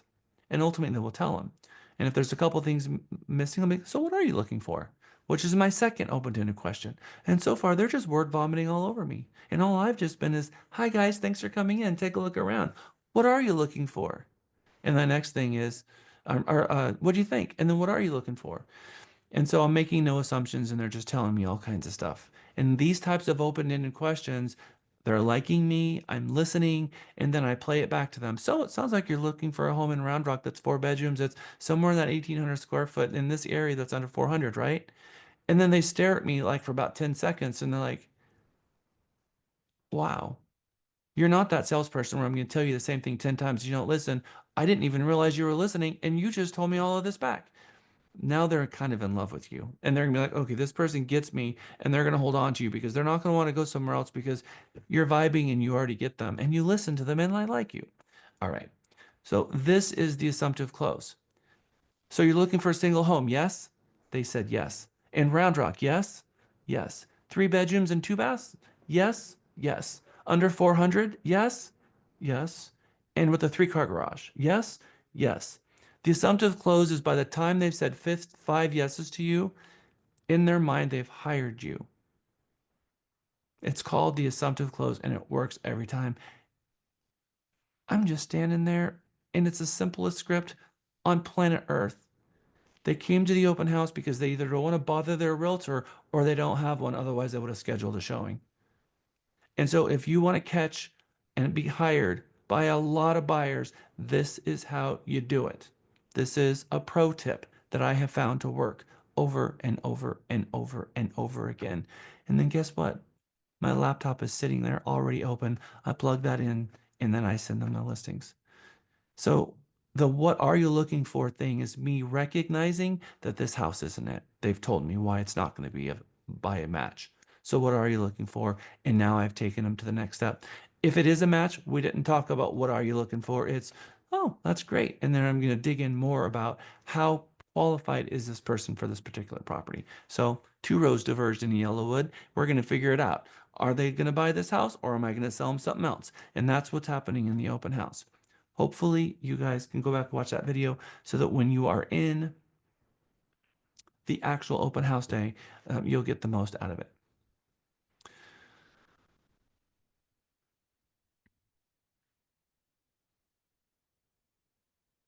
Are you Prospecting, or no break?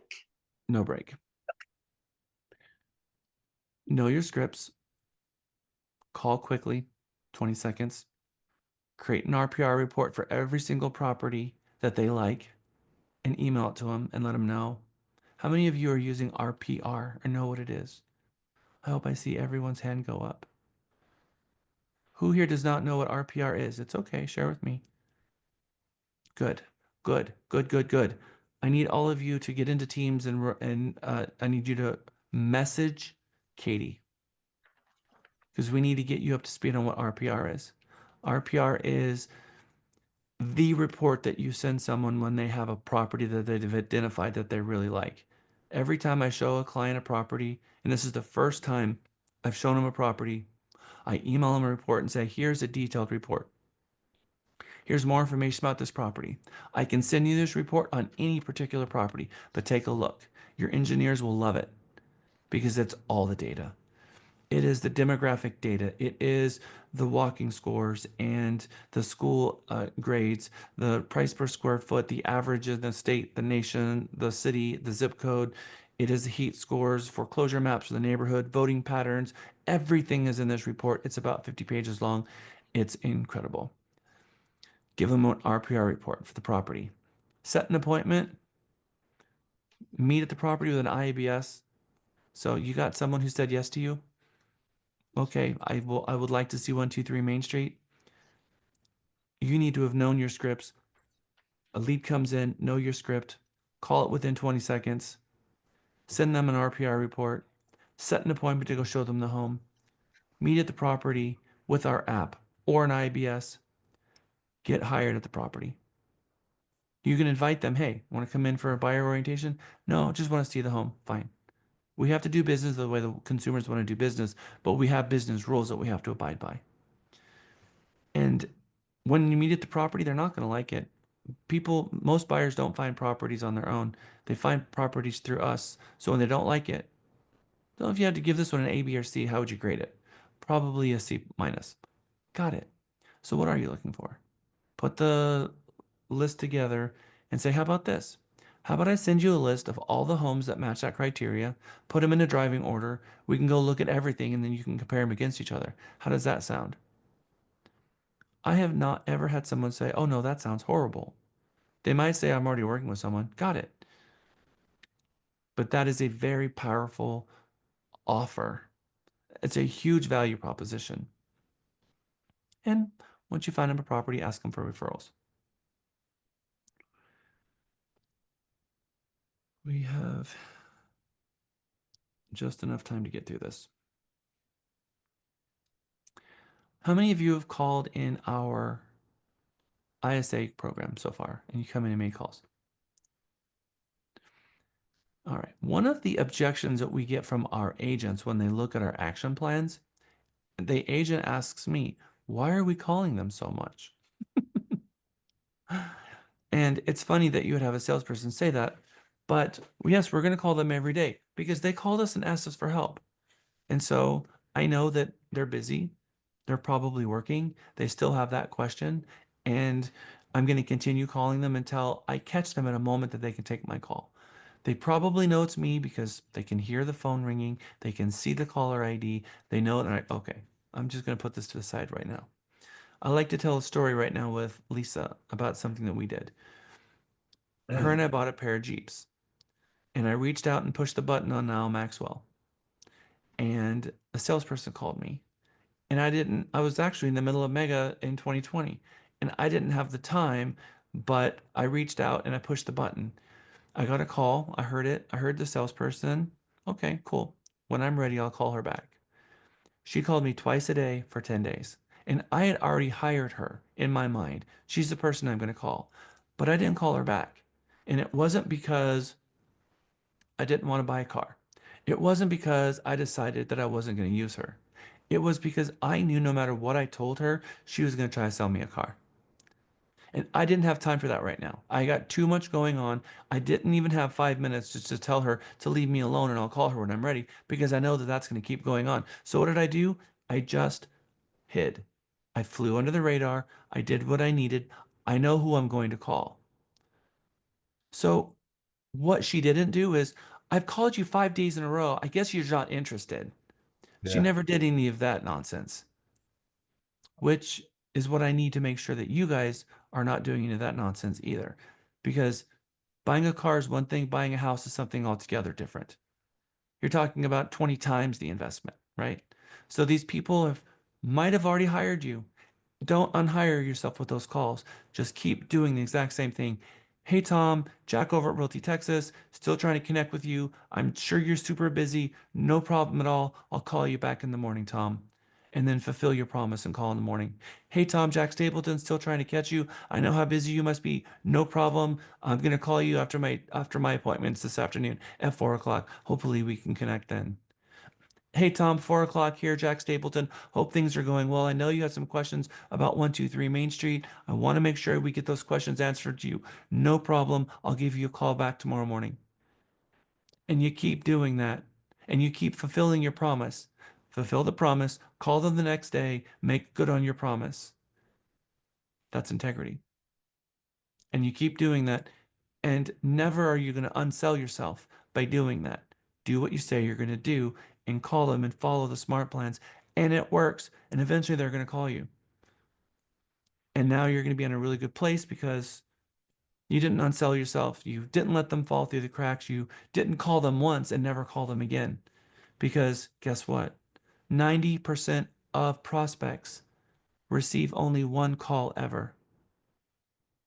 But it takes 6 calls to get in touch with most prospects. What does that tell you?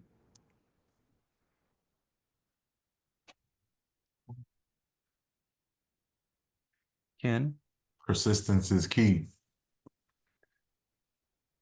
I hear that with agents. What was it? I was doing them Saved by the Bell, and an agent said I called them twice. How many more times do I have to call them? And I said forever.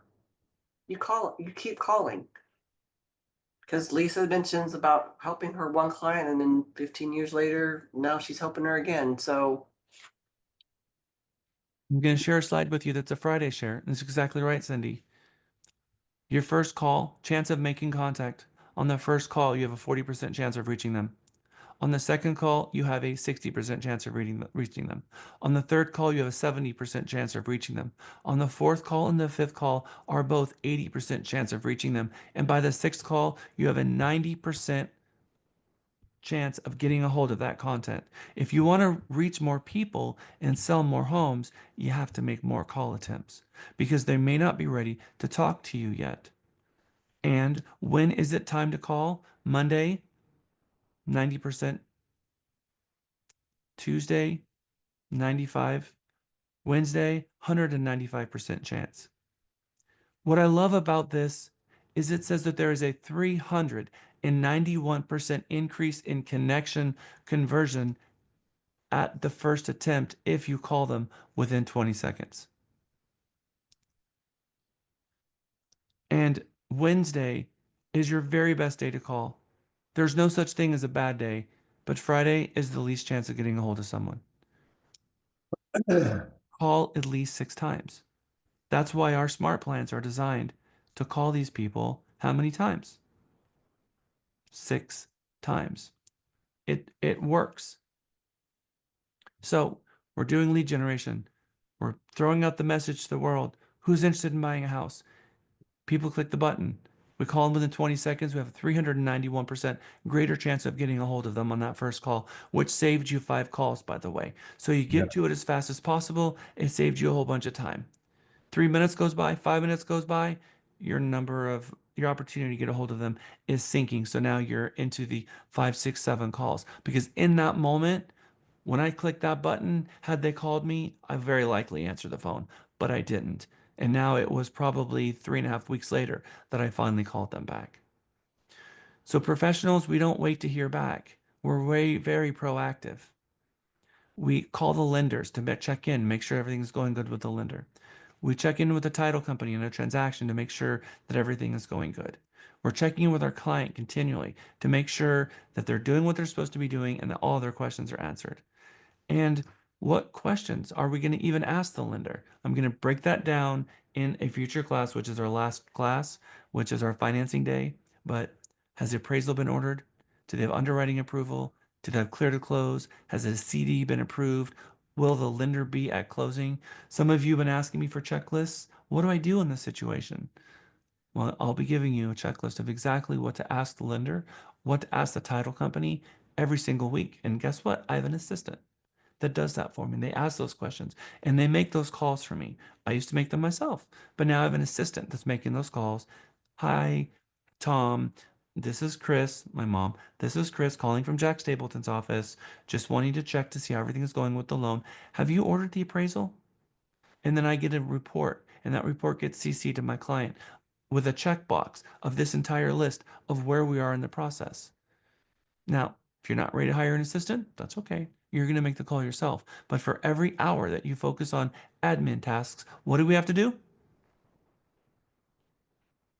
Exactly right, Candy. We have to replace that with 2 hours of prospecting.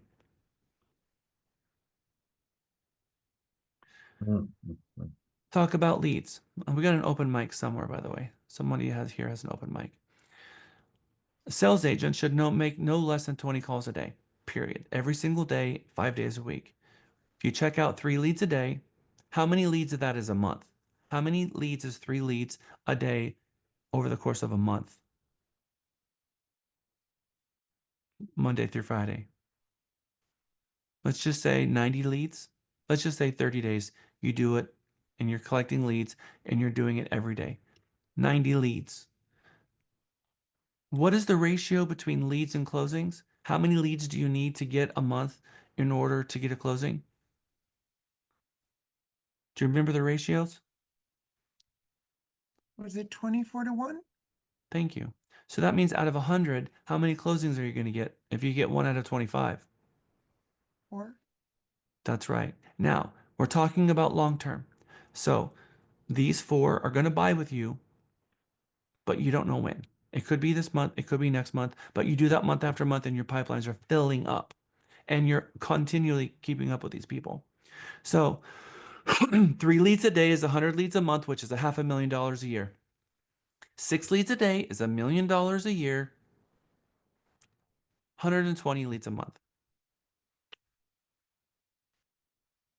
This challenge token from Core says, I can generate 100 leads a month. You need to generate 100 leads a month. Your business plan needs to be figuring out where you're going to get 100 leads a month. Again, we've got a lot of way to supplement. I gave you the business plan elements where you can go through all the ways to be generating leads, from doing open houses, mailing out cards, coming in, calling our opportunity vault, coming in, calling our leads, grabbing leads out of the grabber, calling your spheres, a million different ways to collect leads. There's just unlimited ways. Calling for sale by owners, going to expireds, all the ways. I give you a list of every single one of them. You get to pick how you're going to do it. But again, the recommendation is top professionals annually do 3 things. First in the year, they pick all their vacations, hard coded on their yearly calendar, cross out all the vacations, and then on Monday they're going to plan their entire week of when they're going to make their calls, and then they spend a day planning their entire week. So every day I'm going to plan my day. When am I making my calls? Once a week, I'm going to plan my week. Once a year, I'm going to cut out all the vacations so that I can operate from a plan. But that plan consists of, in January, my business plan of how many calls I'm going to make a day. And it should be, in my opinion, no less than 10 in the morning and 10 in the afternoon. That is what's going to ramp your career up. Now, just let me ask you this question. Where do you think you would be right now as a professional if you had been making 20 calls outbound every single day since you got your license? Where do you think you would be with your income? Do you think you'd be in the same place that you're at right now? Retire. Absolutely not. Absolutely not. So in order to be the coach and the coach has to tell the student, one of the things I've identified that could really help you with your career is making the 20 calls. Can you commit to that? It's going to change the direction of your client. I mean, Lead your generation is no longer the issue. Getting appointments, loving on your clients, and the I'm going to start follow-up this is where over all because there's a test question in here. lead generation is no longer the issue. Getting appointments, loving on your clients, and the follow-up is where all the money is. Regardless of the sources, there's one thing I know that you've got to do to add the million. Okay. Lead generation isn't the issue anymore. Doesn't matter where the lead is coming from. There's no such thing as a bad lead. Where all of the money is in real estate is in this one thing. I want you to listen to what he's saying because he's being very clear here, and it's exactly what I teach, and it's true. There's no such thing as a bad lead. Let's hear it again. Lead generation is no longer the issue. Getting appointments, loving on your clients, and the follow-up is where all the money is. Regardless of the sources, there's one thing I know that you've got to do to add the million. So I want you to write this down. You ready? In your notes, this is going to be a long one. Get ready to write. All the money is in tech-enabled, scheduled, relentless, systematic follow-up. All the money, you can turn to the next slide. All the money in real estate today is in tech-enabled, systematic, relentless, scheduled follow-up.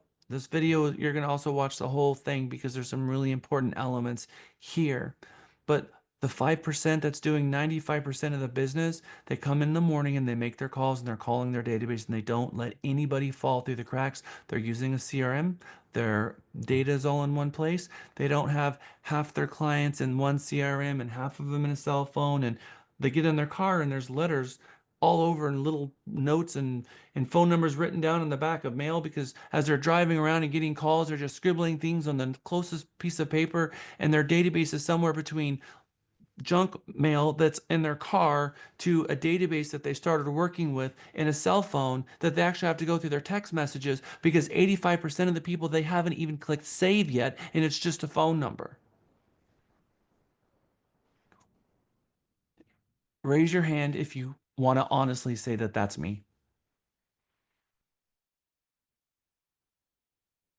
Hi.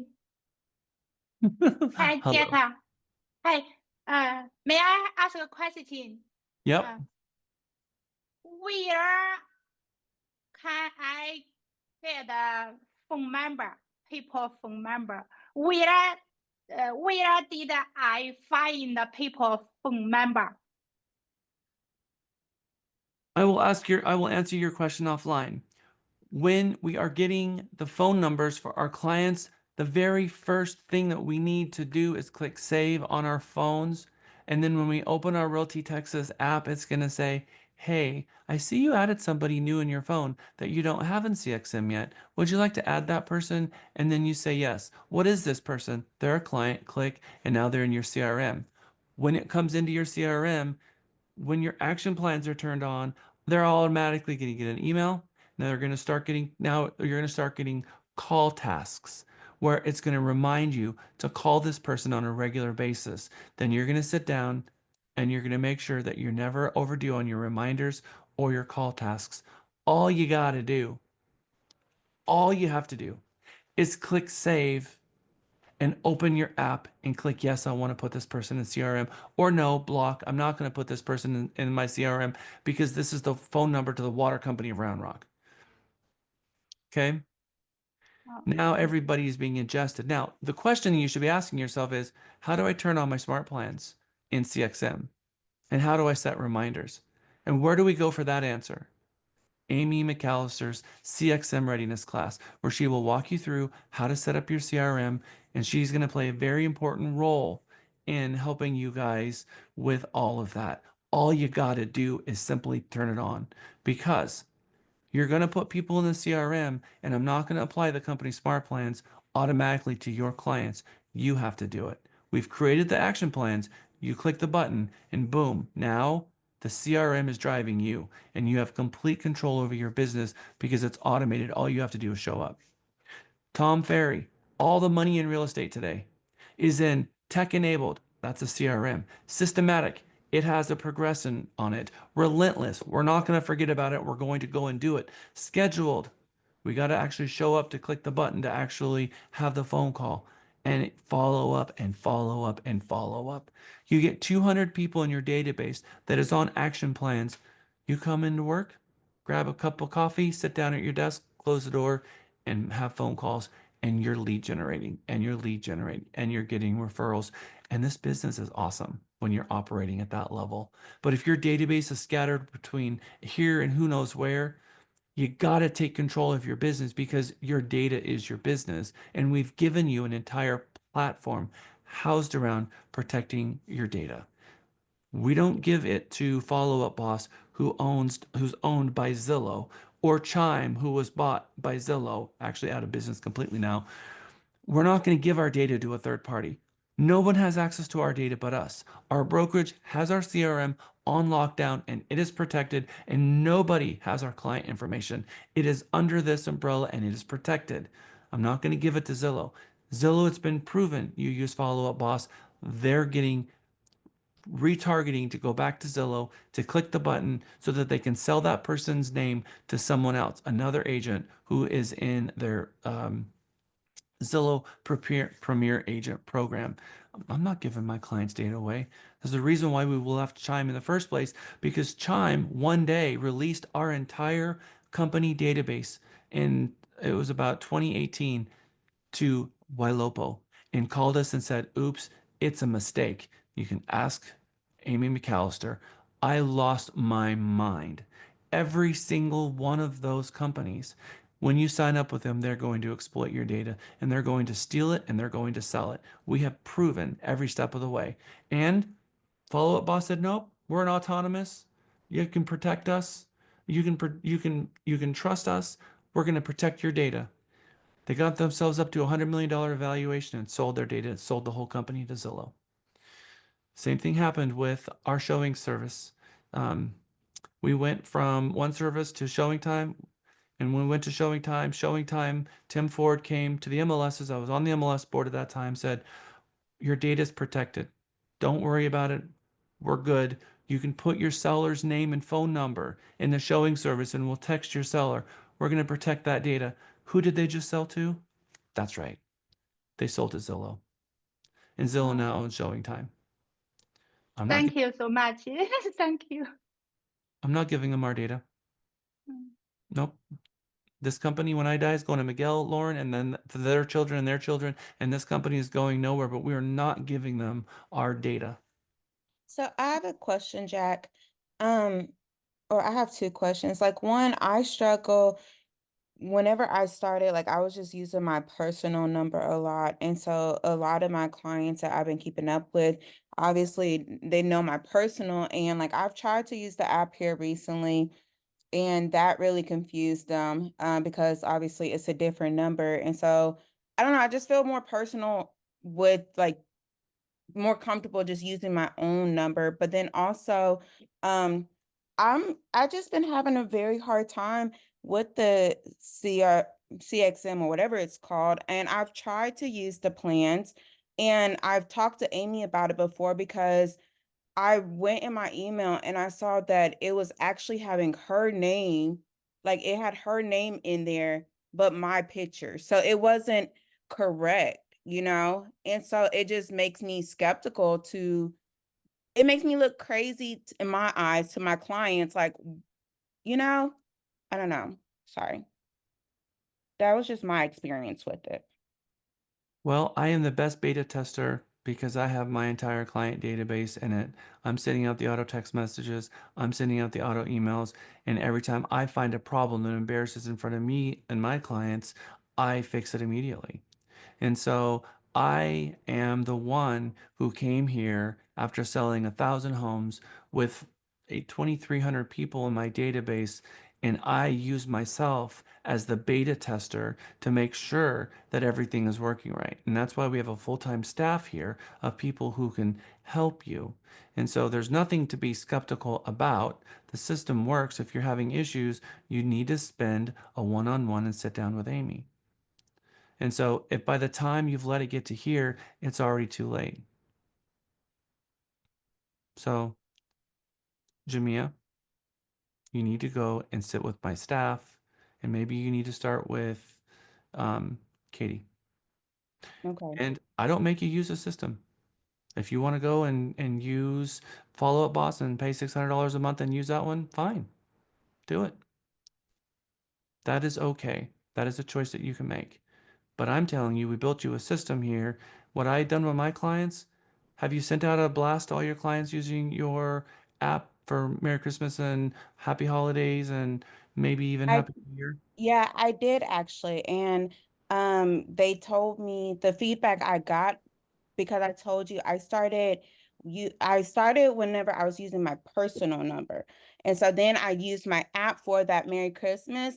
And people text me, was like, did you just send me something? It looks like spam, because it was a link. And so I did attempt to send out a media blast. And so I don't know if I'm doing something wrong on my end, like very well can be. I'm not a tech person at all, but I'm really trying to convert over because I see that y'all are really pushing the app and I want to get better. I want to grow in that area because I know like I'm like a grandma with it. And so I have my own flaws with it. But yeah, that was the feedback I got. I sent it out to all my clients for Thanksgiving and also Christmas and New Year's. And what I loved about it is I used to use a system called Hit Me Up. And the problem with the blast text hit me up system is not only did I pay $69 a year for it, but it wouldn't blast my entire client database. It made me say yes to every single text. You can ask Miguel. For the last like 6 holidays in a row, I'm sending everyone a happy Christmas or happy holiday message, and I have to say yes, yes, yes, yes. I had a blanket over my hand and we were at the movie theater and I was just clicking my thumb every about 3 seconds because I had to do it 2,400 times. Our system doesn't do that. Every single system, in order to send an auto text, federal law says if it's going to be sold to the third party and on the iOS store, you have to click yes every single time for a broadcast text.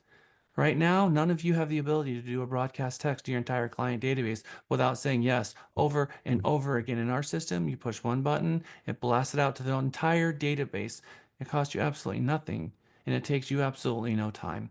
So thank you for bringing that to us. We've built it so that it's super, super easy. And our app has been out only for a couple of months. And so I was able to get it out without any issues. So let's figure out what your issues are with it. Make sure that you're using version 1.1.1 and not an older version. And let's get you loving the app. How's that sound? Sounds good to me. If you want consistent results, you must be consistent as an agent. We can't let roadblocks get in our way. We have a responsibility to be relentless ourselves. And if there's a problem between us and something, we're not going to just accept it and just say, I guess this is a roadblock and I can't get past it. We are going to remove the roadblocks, get rid of them, and make sure that we are communicating with our clients as much as we possibly can. When it comes to the leads coming in, Amy McAllister and Michael are going through and they're listening for the good calls. And then we're bringing in the agents after they have their call points and we're listening to calls and we're helping for customer service purposes. Again, this is our leads that come in. It's very, very, very, very helpful. We take them into the sales department. We then play them at the sales department level and then we use them as training. It's very powerful. Please make sure that you guys are doing the plan your day, plan your week, plan your month, plan your year thing and operate with intention. We never want to confuse what it is that we're selling. We're selling our representation, so we're going to do as much as we can to up our game in what we are worth and what the value is of the products that we sell. I always use this example, and I've only got about 5 more slides, and we are done with today, is planning. I'm going to tell you a story about this. This is from probably 8 years ago, so I keep using this example over and over because I think this is one of the best examples that I can give of what I picture a yellow personality working from home doing. So this is going to be quite entertaining. This is one of my Facebook friends. I don't know this person, just came through my feed one day, and I took a screenshot of it because it's exactly what I picture going on at home. And let's see if this sounds about right to you. I have got to be the most scatterbrained person in the world. I needed my phone charger, went to my room to get it, noticed clothes on the floor, halfway picked them up, then thought about an outfit I wanted to wear and picked out one, then thought about a bracelet, couldn't find it, so I wandered back around, finally found it in a drawer by the kitchen, saw the dishes, so started doing them, then decided I was going to throw the laundry in, so I went back to my room, got the laundry together, went back through the kitchen, and noticed another cup. Put the laundry down, cleaned the cup, then heard an email come in, so I went back to my desk and started working. I had to make a couple of calls, and then I realized I still needed my phone charger. So I can picture myself someone doing that loop. They're sitting in their office, they're working, they need a phone charger. They go into their room. Oh, laundry. Oh, where was that bracelet? Oh, there it is. Going into the kitchen. Oh, I gotta do dishes. Let me put the coat down because I'm gonna do dishes. And then you do this whole loop and realize, dang it, I went in the room to get my charger and I never got my charger.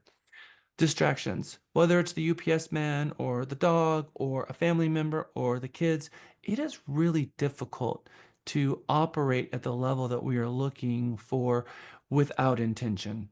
And so it's okay to work from home. I'm not saying that you can't do that, but if you have a plan and you know that this between this hour and this hour, um, mama's working or papa's working and we're closing the door and we're going to make our calls and nothing is going to get in the way between this power hour. If my doorbell rings, sorry, I'm not answering the door. I'm calling my people because this is what's going to put food on my table. This is what's going to generate the generational wealth. These phone calls, I need the 90 leads, 100 leads a month. I need that 100 leads a month. And this is where it's going to come from. Nothing is going to get in that way. So when you're making those phone calls, make sure that you're dedicating to yourself that time so that you make sure that you as a professional have nothing getting in the way because you allow it to happen once. It's going to happen again. It's going to happen at 10 and it will become a habit because you won't end up finishing your goals of making the calls. Least resistance is one of the universal rules. Whether it's through electricity, whether it's anything, things typically go through and work out on least resistance. It is hard to make the calls. We're going to find the things that are less hard to do first, which is why I push myself to do the painful things first. Make the calls first. Once it's done, then do the things that are fun. It helps you get over it. And then when you're doing the thing fun, it's not overshadowed by you knowing that nagging feeling that you haven't made your calls. As a professional, you got to make the calls 20, 10 in the morning and 10 in the afternoon. So your homework after Mega today is to call 10 people. And then I want you to post into Teams exactly what those calls look like and if you got any referrals from them. Because there's no way we're going to get to those in our Omega today.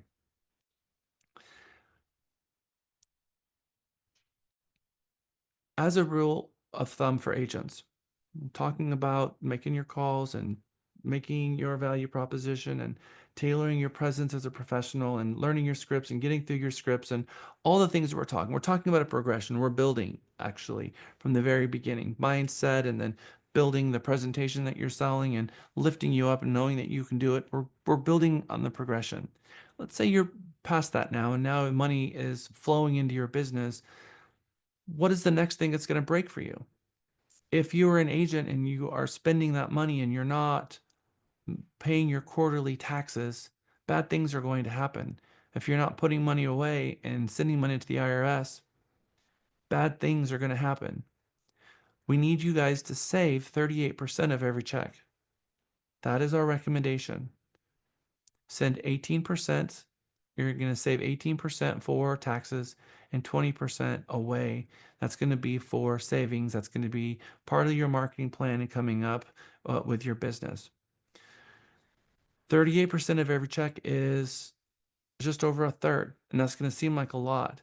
But if you do that religiously and you put that money away and you don't touch it, you're going to have enough to pay it to IRS, which means you'll have nothing to worry about. And then you have a rainy day fund. So figure out how to get enough checks coming in on a regular basis so that you're not spending all of it, so that you have 20% to put away and you have 18% for your taxes. So out of every single check, do the math, move that amount into your bank account and don't touch it, and then do your quarterly withholdings. Remember, as a real estate professional, you are required to send quarterly statements to the IRS and make your quarterly tax payment. We don't pay once a year, we pay quarterly. You need to do that. The very last thing I want to see is demand letters from the IRS coming to the office, because we see those, because agents get behind on their taxes because they spent the money and they've got nothing to give the IRS. That's not your money. 18% of it belongs to the IRS. Send it to them immediately and get it out of your bank account so you don't get in trouble with the IRS, because that could be an end game event.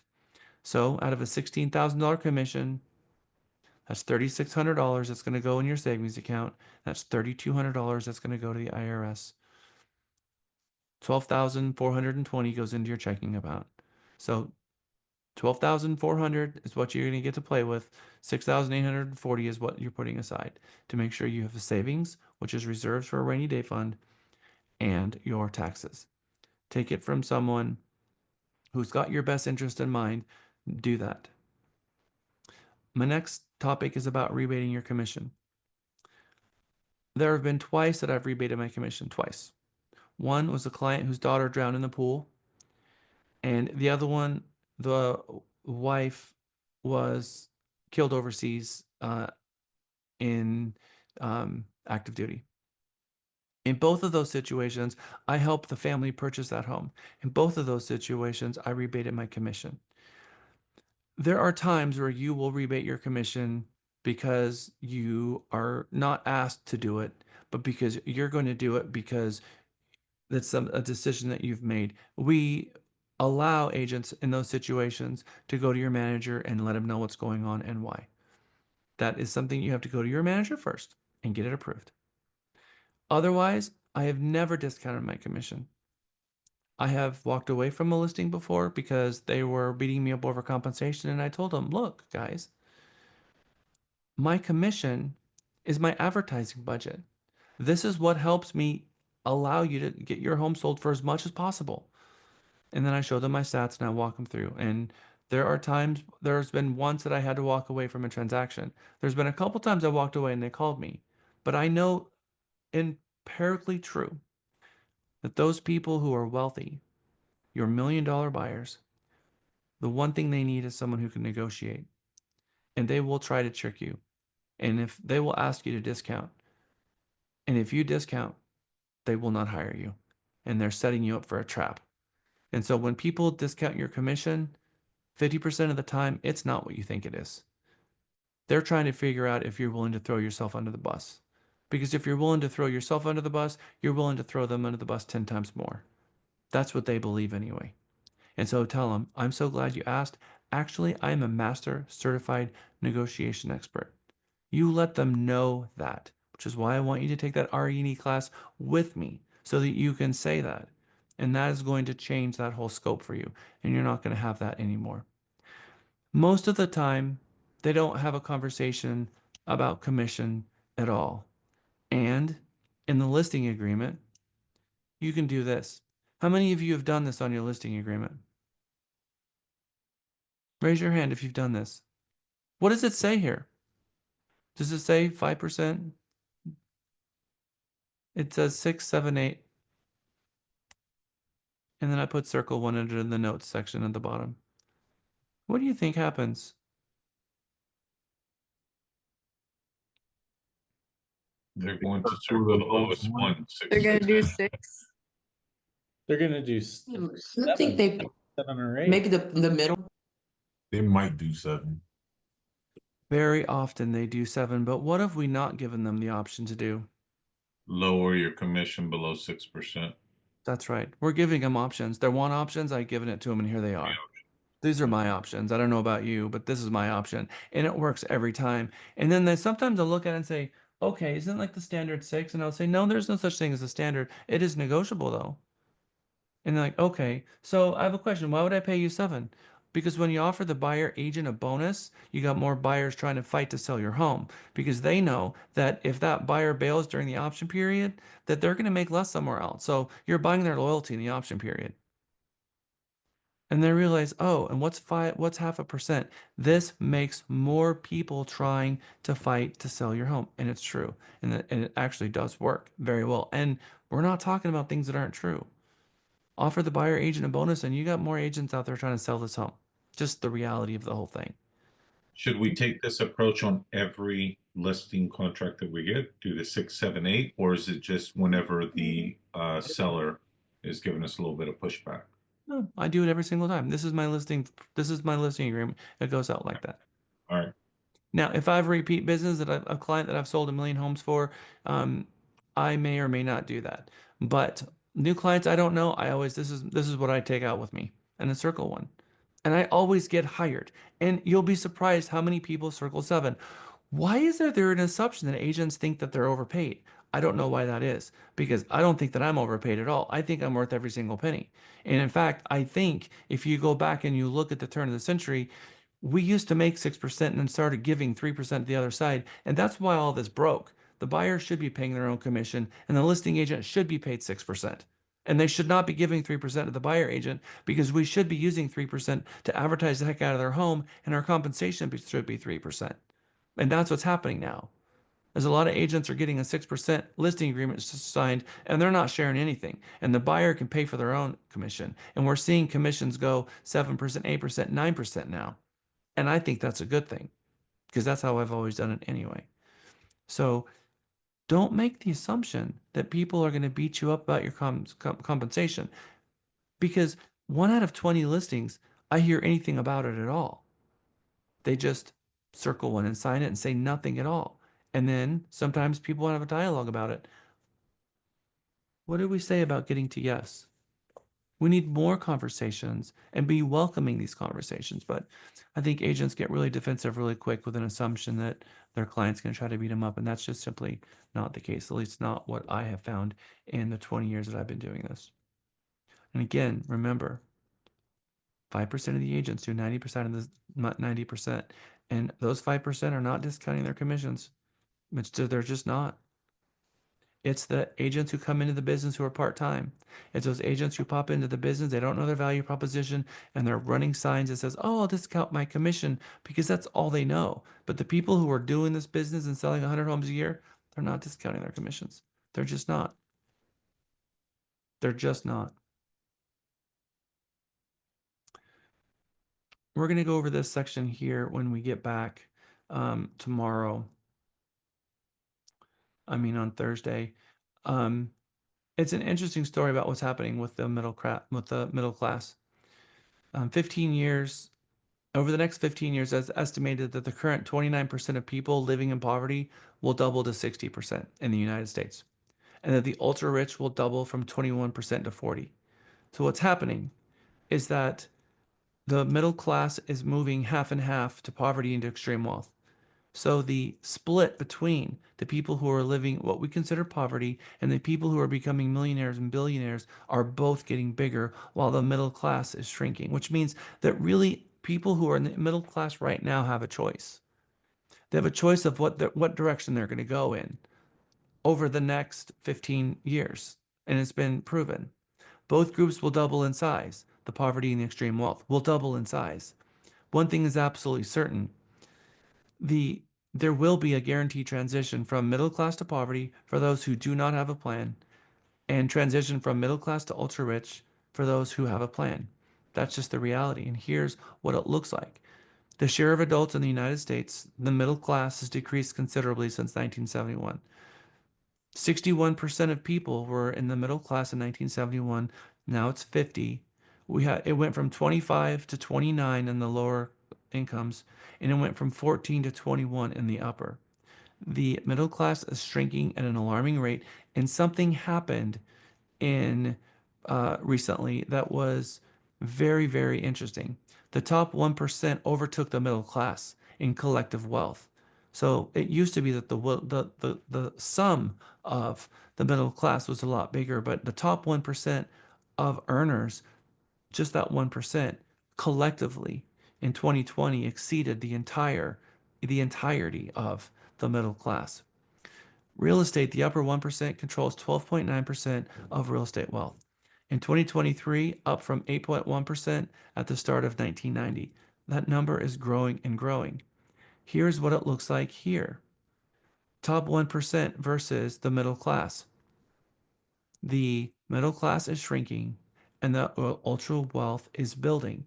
And in 2023 or 2021 rather, it flipped. And now the top 1% has a value greater than the middle class. Knowing that the middle class is shrinking and that the only option is one of those two, poverty or ultra rich, what do you choose for you and your family? I mean, you may not like the question, honestly, and it may seem offensive, but I'm not the one steering this economy. I'm just showing you the numbers of what's really happening over the next 20 years. Poverty or ultra rich, that's the reality for you. And you happen to be in the one profession that allows you to have uncapped earning potential where you see people in the business for the last 3 to 5 years making $1 million or more a year. That's what the top 1% is, by the way, $800,000. It's not hard for a real estate agent to make $800,000 a year, and that is where the ultra rich is going to be coming from. You're going to have agents who are selling nothing and agents who are selling everything, and we already see that now. 95% share in 5%, 5% share in 95%. So that has already happened in real estate.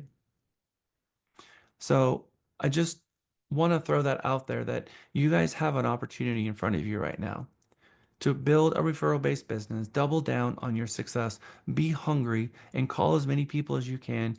Get your database under control, get all of them contacted, contact them on a regular basis, and do the one thing, which is lead generate and get referrals from them and build your pipelines and sell 60 homes this year. Sell 60 homes next year because you have that ability very, very easily. It just takes planning to do it. Once you show up at a property to meet a client for the first time, you need to know now how to use our app to send them the buyer rep. And you need to know how to use the app to send them the IABS or bring the IABS in paper and the buyer rep out there in paper. But you know that you can't show a home to a cooperating broker without an agreement signed, which is our one-page buyer rep, and the IABS.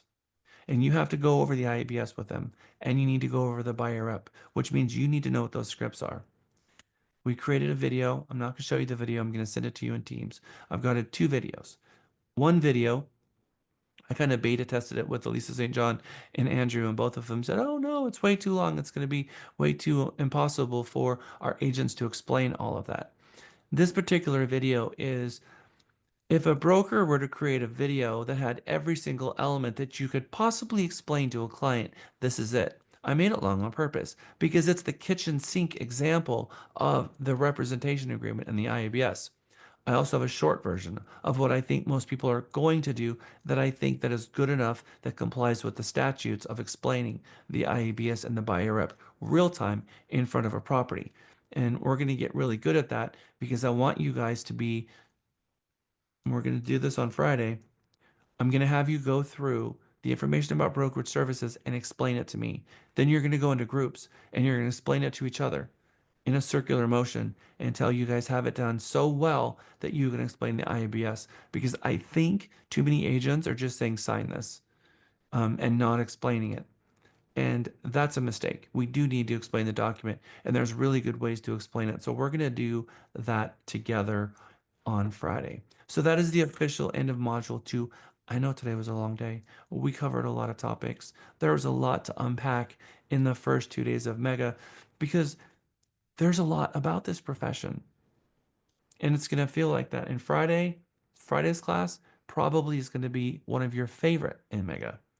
We're going to also go through the CRM step by step so you have a better idea of what our pipelines are and how the leads flow through our system, and it'll make you feel a lot more confident. So I'm going to send out a recap of today. I'm going to send it to you via email, just like I did after Monday. And then tomorrow, I'm going to send you an introduction about Friday's class. And I'm also going to film a video. So when the email comes out tonight, it's going to have a link in the email. to the exam, or I'm going to walk you through all the exam questions. So, like I told you on Monday, you can jump in the exam and take it yourself now, or you can wait for the video to come out and then you can take it with the video. I'm sure a lot of you actually did it with the video anyway. And the video just goes through all of the elements that I want to make sure that's covered.